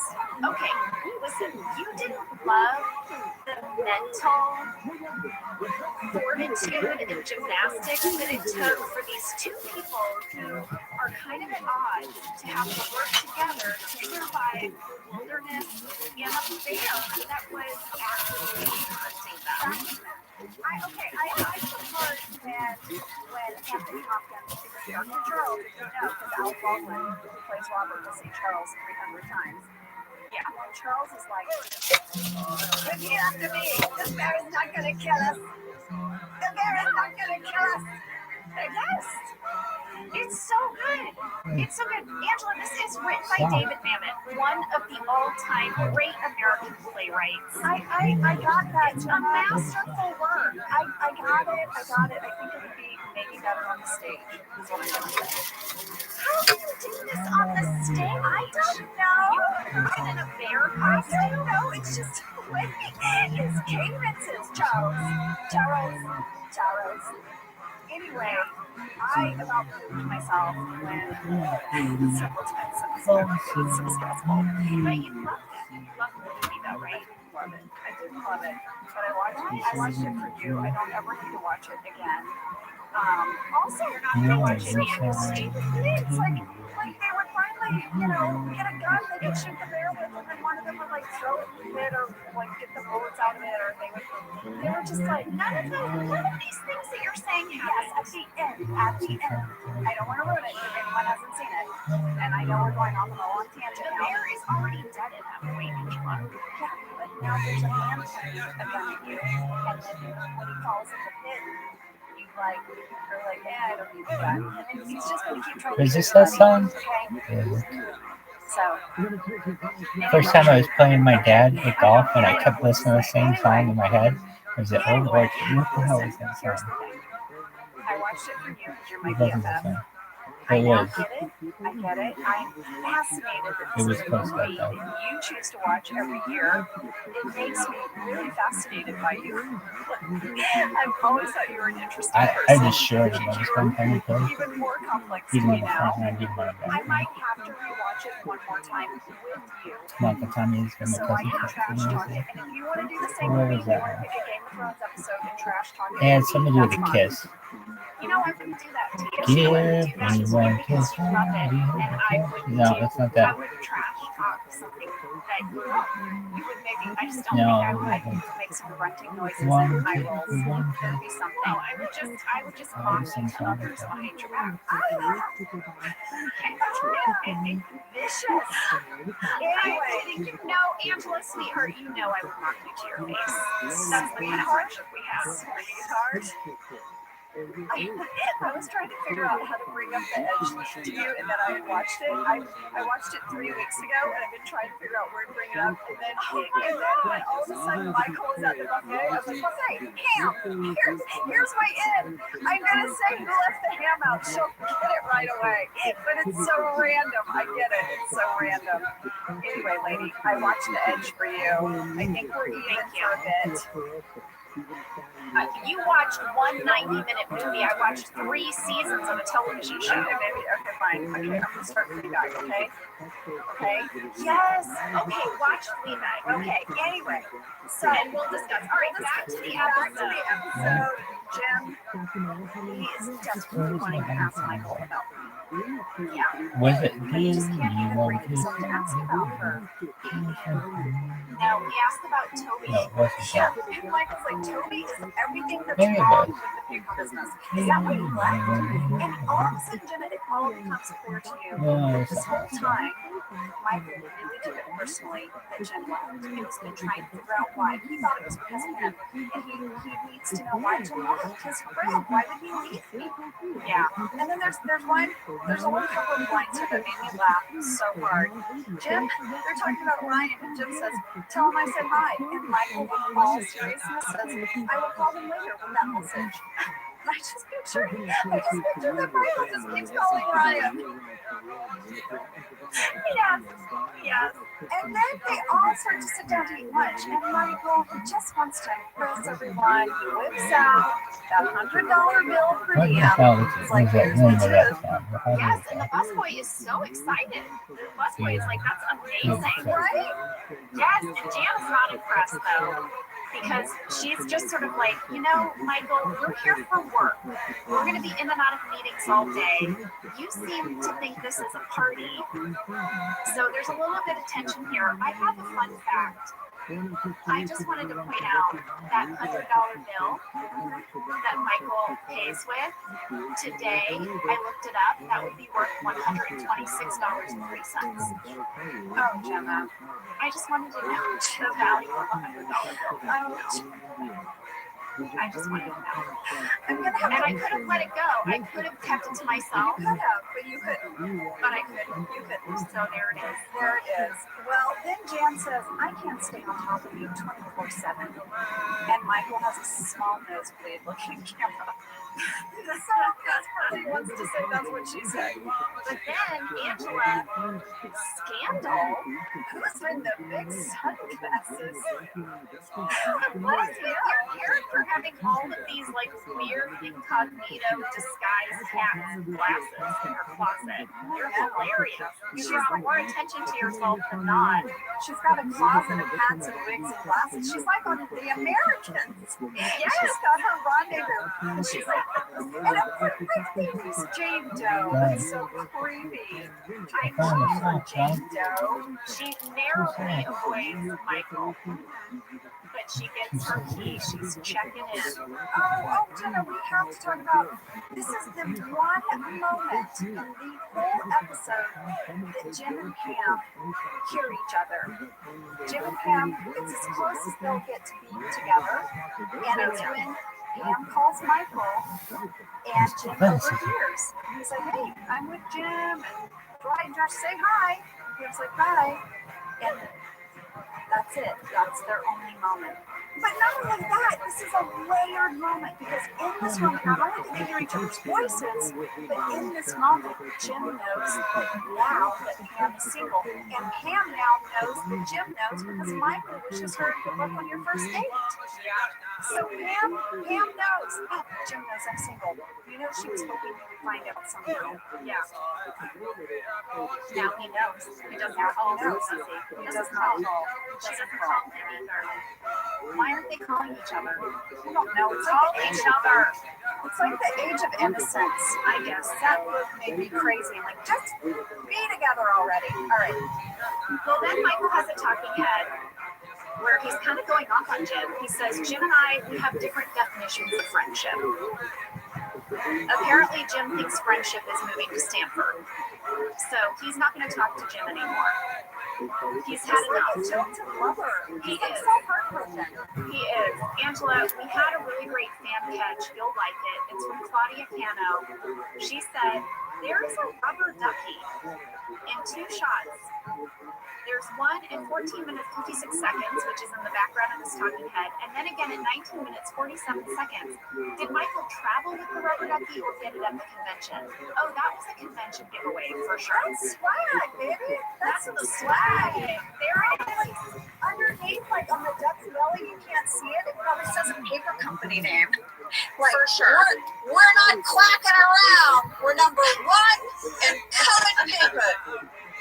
Exactly. The duck stops here. Angela, you are really good at these. Give me more. If you think of more, shout them out. No, it won't. Okay. Well, my favorite part of this talking head, Angela, is that we waited to reveal that Michael is actually having a drink with the Hammermill rep. I know. This just talking head has been delivered with another person in the room. I have a fun fact about the Hammermill rep. Okay. That was played by actor Matt Price. Angela, Matt Price screen tested for the role of Dwight. No. I screen tested with him. He was one of the people that I was paired with at the final audition. Oh my God. They loved him, and Greg wanted a way to bring him back. And by the way, as we go through the series, a lot of the people who had final screen tests for main roles are brought back as guest stars throughout the show because Greg just loved them so much. I love that about Greg. I know. He doesn't forget people. He does. If you Woman impress him, smirks and he'll find a place hysterical. for you. All right, so at 15 minutes, 42 seconds, Jim is now going to prank Dwight. It's like old times, right? He got a key to his room, and he is going to go in there and do something. All right, I have some stories about this day. Yes, because what happens when he opens the door, Angela? What does Jim find? A lady on the bed. He finds someone who he thinks is a hooker, but it's actually Angela. All right. Well, Angela, fan question from Iva Earl. Angela, is that really your leg that we see in Dwight's hotel room? Yes, it's really my leg. And of course, they had a whole outfit picked out for me. I had to have a wardrobe fitting for it, even though you don't really see much. It was conservative. Sorry to disappoint, but it was a pink pajama top, a long sleeve, and then I have these black polka dot pants, like pajama pants. They were kind of satiny. Mm-hmm. Oh, that's the sexy part. Yes, and so you could see my calf when I raised my leg, and I had painted my toenails red. So there's that. But I had talked about this scene in an interview because I don't ever get any scenes with Jim. Jim and Angela rarely interact. You watch the whole show. Yeah. So John and I, as friends in real life, we were giddy. We were so excited to finally be in the scene together. And what you guys didn't see was when he opens the door, there's a mirror on the wall. And he sees my legs and he freaks out, but I could see his whole expression in the mirror. I could see everything. And his face, when he saw my legs, every time John did the scene, he would do this range of reaction of like horror, and just like shocked. And it was so funny. We were laughing so hard, trying not to ruin the takes. And then, of course, my character's like D, and they were debating on how much of me they were going to see. Yeah, just my legs to really sell it. Like, how much did Jim see of me, right? Yeah. So we sort of played around with that a little bit. And then, Jenna, I think this is the first time my character calls White D, and we established that nickname. I think it is. Yeah. Yeah, I don't know. We'll track it, guys. We'll track it. But I think this is the first time I call him D. Angela, I think we need to go on a double date now with Ryan, Kelly, Pam, and Alan. So cringy. Jenna, So this awful. scene was so awkward to watch. Yes, Kelly is force feeding Ryan's French fries with ketchup. She insists that he loves it. He loves ketchup. He loves it. And then Alan, Alan is just kind of cheesy, Jenna. He's just, Oh my gosh. Oh. Yes, well, Robert told me that his favorite Alan line is, people always say, don't be edgy, but I don't know any other way. He was like, it was so pretentious. It said it was such great comic writing. He also told me that he The office still gets crochet recognized people as would the be Freedom amazing. Fries guy. And he's Is that very what they grateful. call him? Do people call him the Freedom Fries guy? Freedom Fries guy. Hey, you're the Freedom Fries guy from The Office. And he also told me this really sweet story. He said after we were done shooting, Mindy walked him out and just went on about how grateful she was to him for being on the show. And then she told him that while Allison was putting people on tape, because that's what she would do, Allison would hold auditions for parts and put people on tape. They had this idea that they might want to cast an SNL cast member in this role. Oh And I'm man. not going to say who, but Mindy said, we watched the tapes that Allison sent over, and you were so funny that we ended up giving you the role instead of offering it to this SNL cast member. And Because Robert everything said you it is need makes still Jim to and this Pam. day. He wears that as like a badge of honor. Yeah, he was like, I can brag that I beat out Instructions an to make SNL 12 cast member for a part on The of the Office. world's best So person. he was so sweet and so Oh, well, that's humble cool. and so grateful and so excited to talk That's about so this. really cool. Such a nice guy. He's great. All right, well, speaking of our lives crisscrossing with these guest stars, at 16 minutes, 37 seconds, Jenna, Michael gets the first guest to his party who doesn't stick around because no one's there and he's like awkward. But it's played by Steve Little. I noticed. I love Steve Little. You guys know he played Uncle Jim in the show I did on Netflix called Haters Back Off.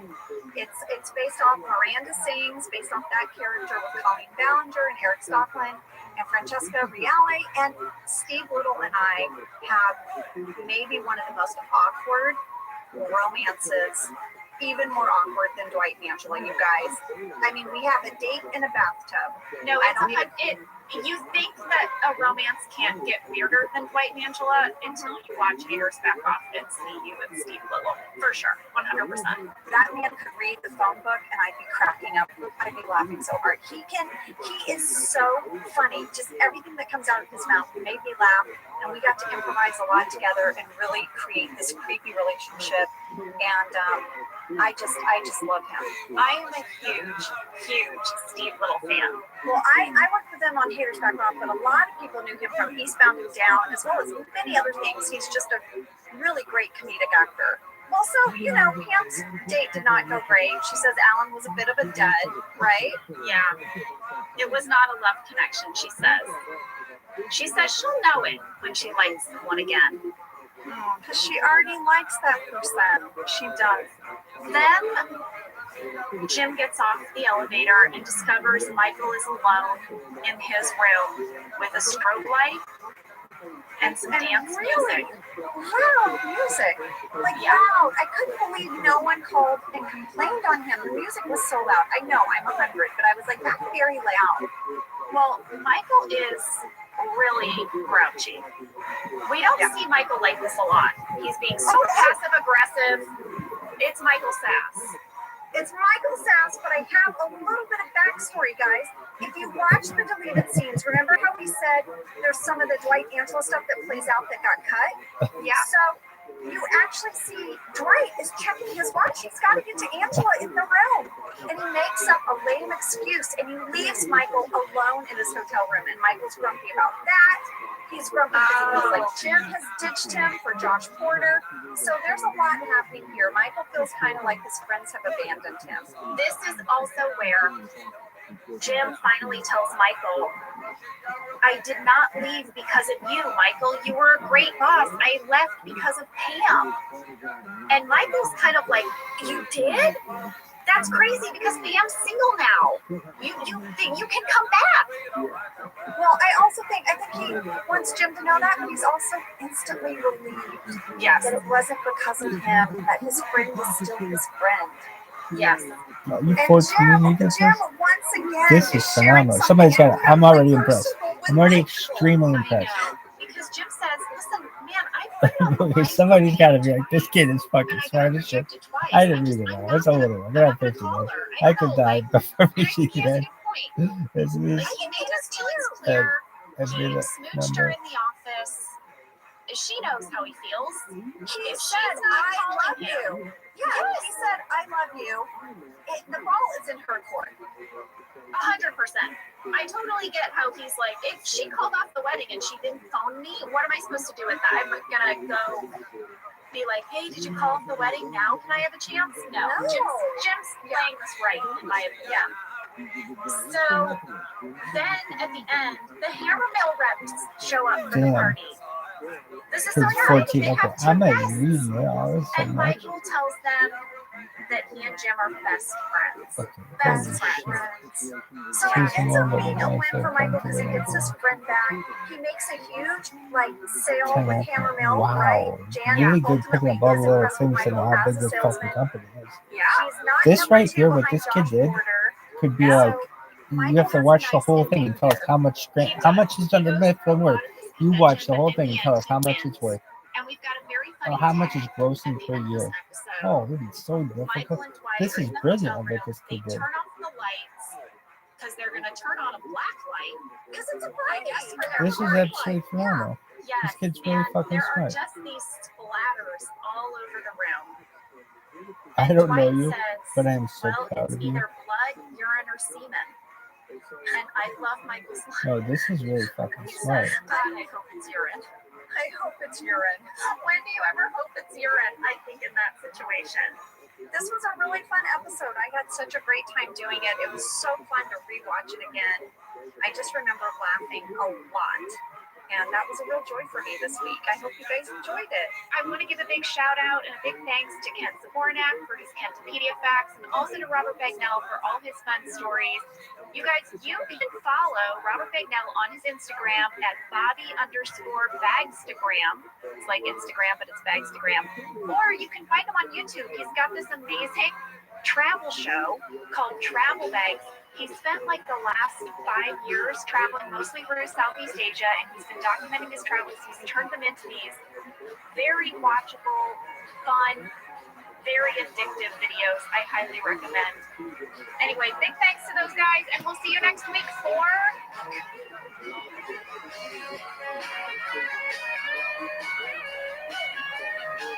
Thank you for listening to Office Ladies. Office Ladies is produced by Earwolf, Jenna Fisher, and Angela Kinsey. Our show is executive produced by Cody Fisher. Our producer is Cassie Jerkins, our sound engineer is Sam Kiefer, and our associate producer is Ainsley Bubico. Our theme song is Rubber Tree by Creed Bratton. For ad-free versions of Office Ladies, go to StitcherPremium.com. For a free 1-month trial of Stitcher Premium, use code OFFICE.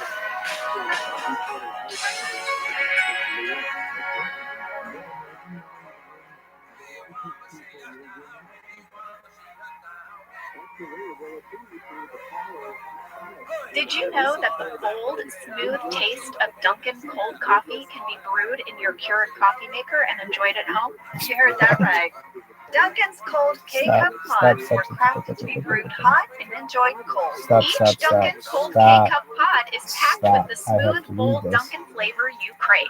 Pick up a pack of Dunkin's cold K-Cup pods and enjoy a Dunkin' cold coffee at home whenever you crave it. Just brew over ice and sip in seconds. Because the home with Dunkin' is where you want to be. I'm Jenna Fisher. And I'm Angela Kinsey. We were on The Office together. And we're best friends. And now we're doing the Ultimate Office Rewatch podcast just for you. Each week, we will break down an episode of The Office and give exclusive behind-the-scenes stories that only two people who were there can tell you. We're the Office ladies. Please open. Are you ready for some conniving and some backstabbing? It's the coup. It's a little bit Macbethy. I think that's a term. Look it up, Macbethy.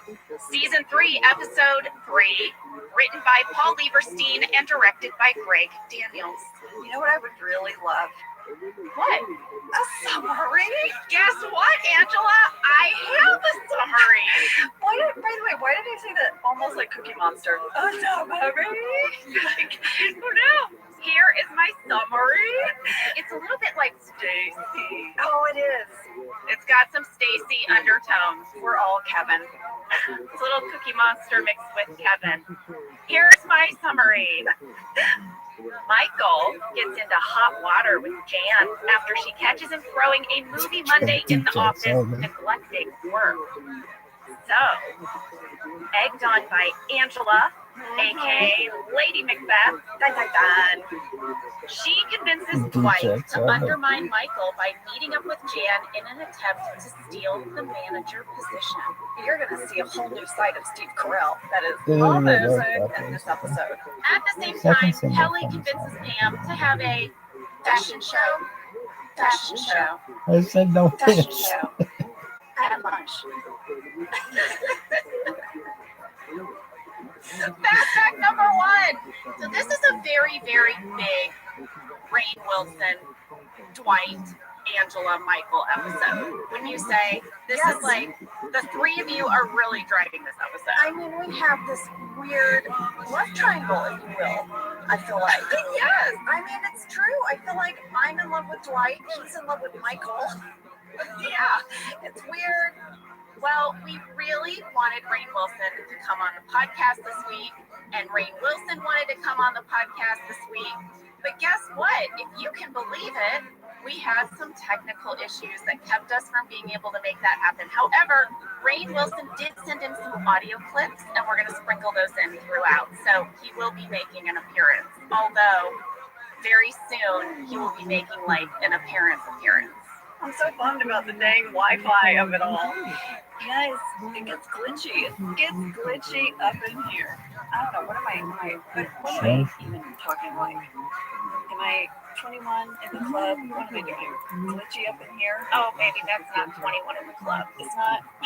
I mean, I hope it's not. Is it?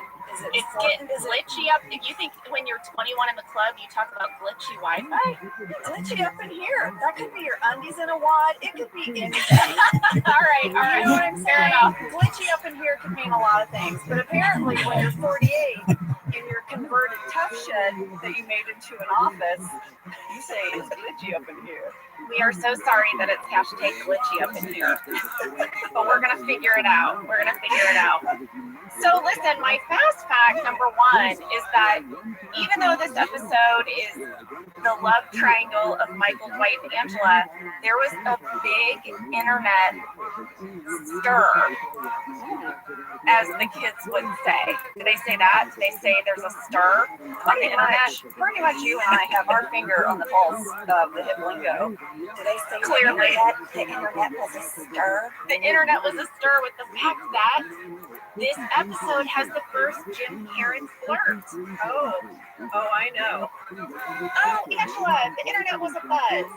Was it a buzz? Well, you know what? I like the internet was a stir. All right. That's what I'm going to say now. It's glitchy up in here, and the internet was a stir about it. Oh, doll face. Oh, doll face.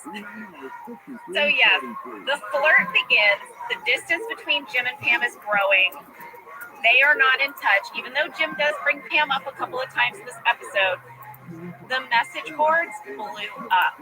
Do you remember that? After this episode came out, a lot of strong feelings. About For Rashida, Jim and Karen. Rashida was like, I'm going to go into hiding. People hate me. Except that she's so cute in this episode. She's so stinking cute. And you know what? She doesn't know about Pam. It's not That's her right. fault. People She's aren't not doing anything like, wrong. People are like just hating on Karen, but it's not Karen's not doing anything wrong. Yeah. I mean, do you think Jim ever told Karen about Pam? Probably not. Why would he bring that up? Why would he bring that up? Also, for some weird reason, the only person Jim ever really confides into is Michael. Yeah. No, he did not tell Karen about Pam. No way. All right, well, this is leading me into fast fact number 2. Angela, you have a fast fact for us today about Karen. I do. I have a fast fact about Karen. So Karen's name, Karen Filippelli, was based off an NBC exec named Rachel Filippelli. And this is just a classic Greg Daniels move that he loved to use people's names that he actually knew. I feel like all of our writers would probably pitch names of people they already knew. But Rachel Filippelli was an exec, and Rashida said she actually met her. So Karen Filippelli was based off of Rachel Filippelli. Greg did that all the time. If you knew Greg, you better bet your name is going to end up in one of his shows. Also, part of Fast Fact 2, Jenna, I don't know if you remember this, but Rashida would sometimes spill things on set, and she got the nickname of Spillapelli. I don't remember that. Spillapelli. Oh, that's amazing. That's amazing. All right, I'm going to move us to fast fact number 3 because this is a huge fast fact. Angela, I don't know if it's that people are spending a lot of time at home, but this week we got a lot of mail from people that was very long, very involved, a lot of deep dives, a lot of conspiracies, and I'm going to go into this conspiracy sent in by Susie Kowalski. This is the Jim Halpert sleeve conspiracy. You got my attention, Susie. Here is what Susie says. Guys, I took a deep dive on Jim's sleeves, as you have done on Kelly's hair and shirts. Someone please tell me why for all of season 3, Jim's sleeves are not rolled up. He is famously known for rolling up his sleeves, yet in season 3 they are not rolled, and he is even sometimes wearing a blazer. Here's what Susie says. I believe it's love. Stay with me for a second. Oh gosh. She wrote, stay with me for a second. Go on. She says, Jim's iconic look is him with his dress shirt sleeves rolled up and never wearing a blazer, even though the rest of the men in the office do. However, when Jim moves to Stanford, he's either wearing his blazer or his dress shirt with his sleeves not rolled up, which is weird because also Andy does not wear a blazer. But after the merger, Andy wears a blazer every day in Scranton. Go Susie. Go Susie. All right, Susie also says, this is also seen in season 3, episode 3 and 4, not 2 because that's the convention, 5, 6, 7, and 8. 8 is the merger, where Andy suddenly starts wearing a blazer all the time and Jim keeps not rolling his sleeves. But since he's quote-unquote home now, you would think he would go back to his old ways, but he doesn't. It's not fancy Stanford, Angela. It's not. He keeps not rolling his sleeves even when he gets back to Scranton. She says even in episodes 9, 10, and 11, even when in 11 he's in the warehouse handing Karen the lease, he's back in a blazer. But why? It continues in episodes 12 through 21, not 22 because that's beach day, and episode 23. Guess what? Season 4, episode 1, no blazer. His sleeves are rolled up. I repeat, the sleeves are rolled up, people. Jim is back, baby. And this is That's a very good job. I believe Somebody likes Pam.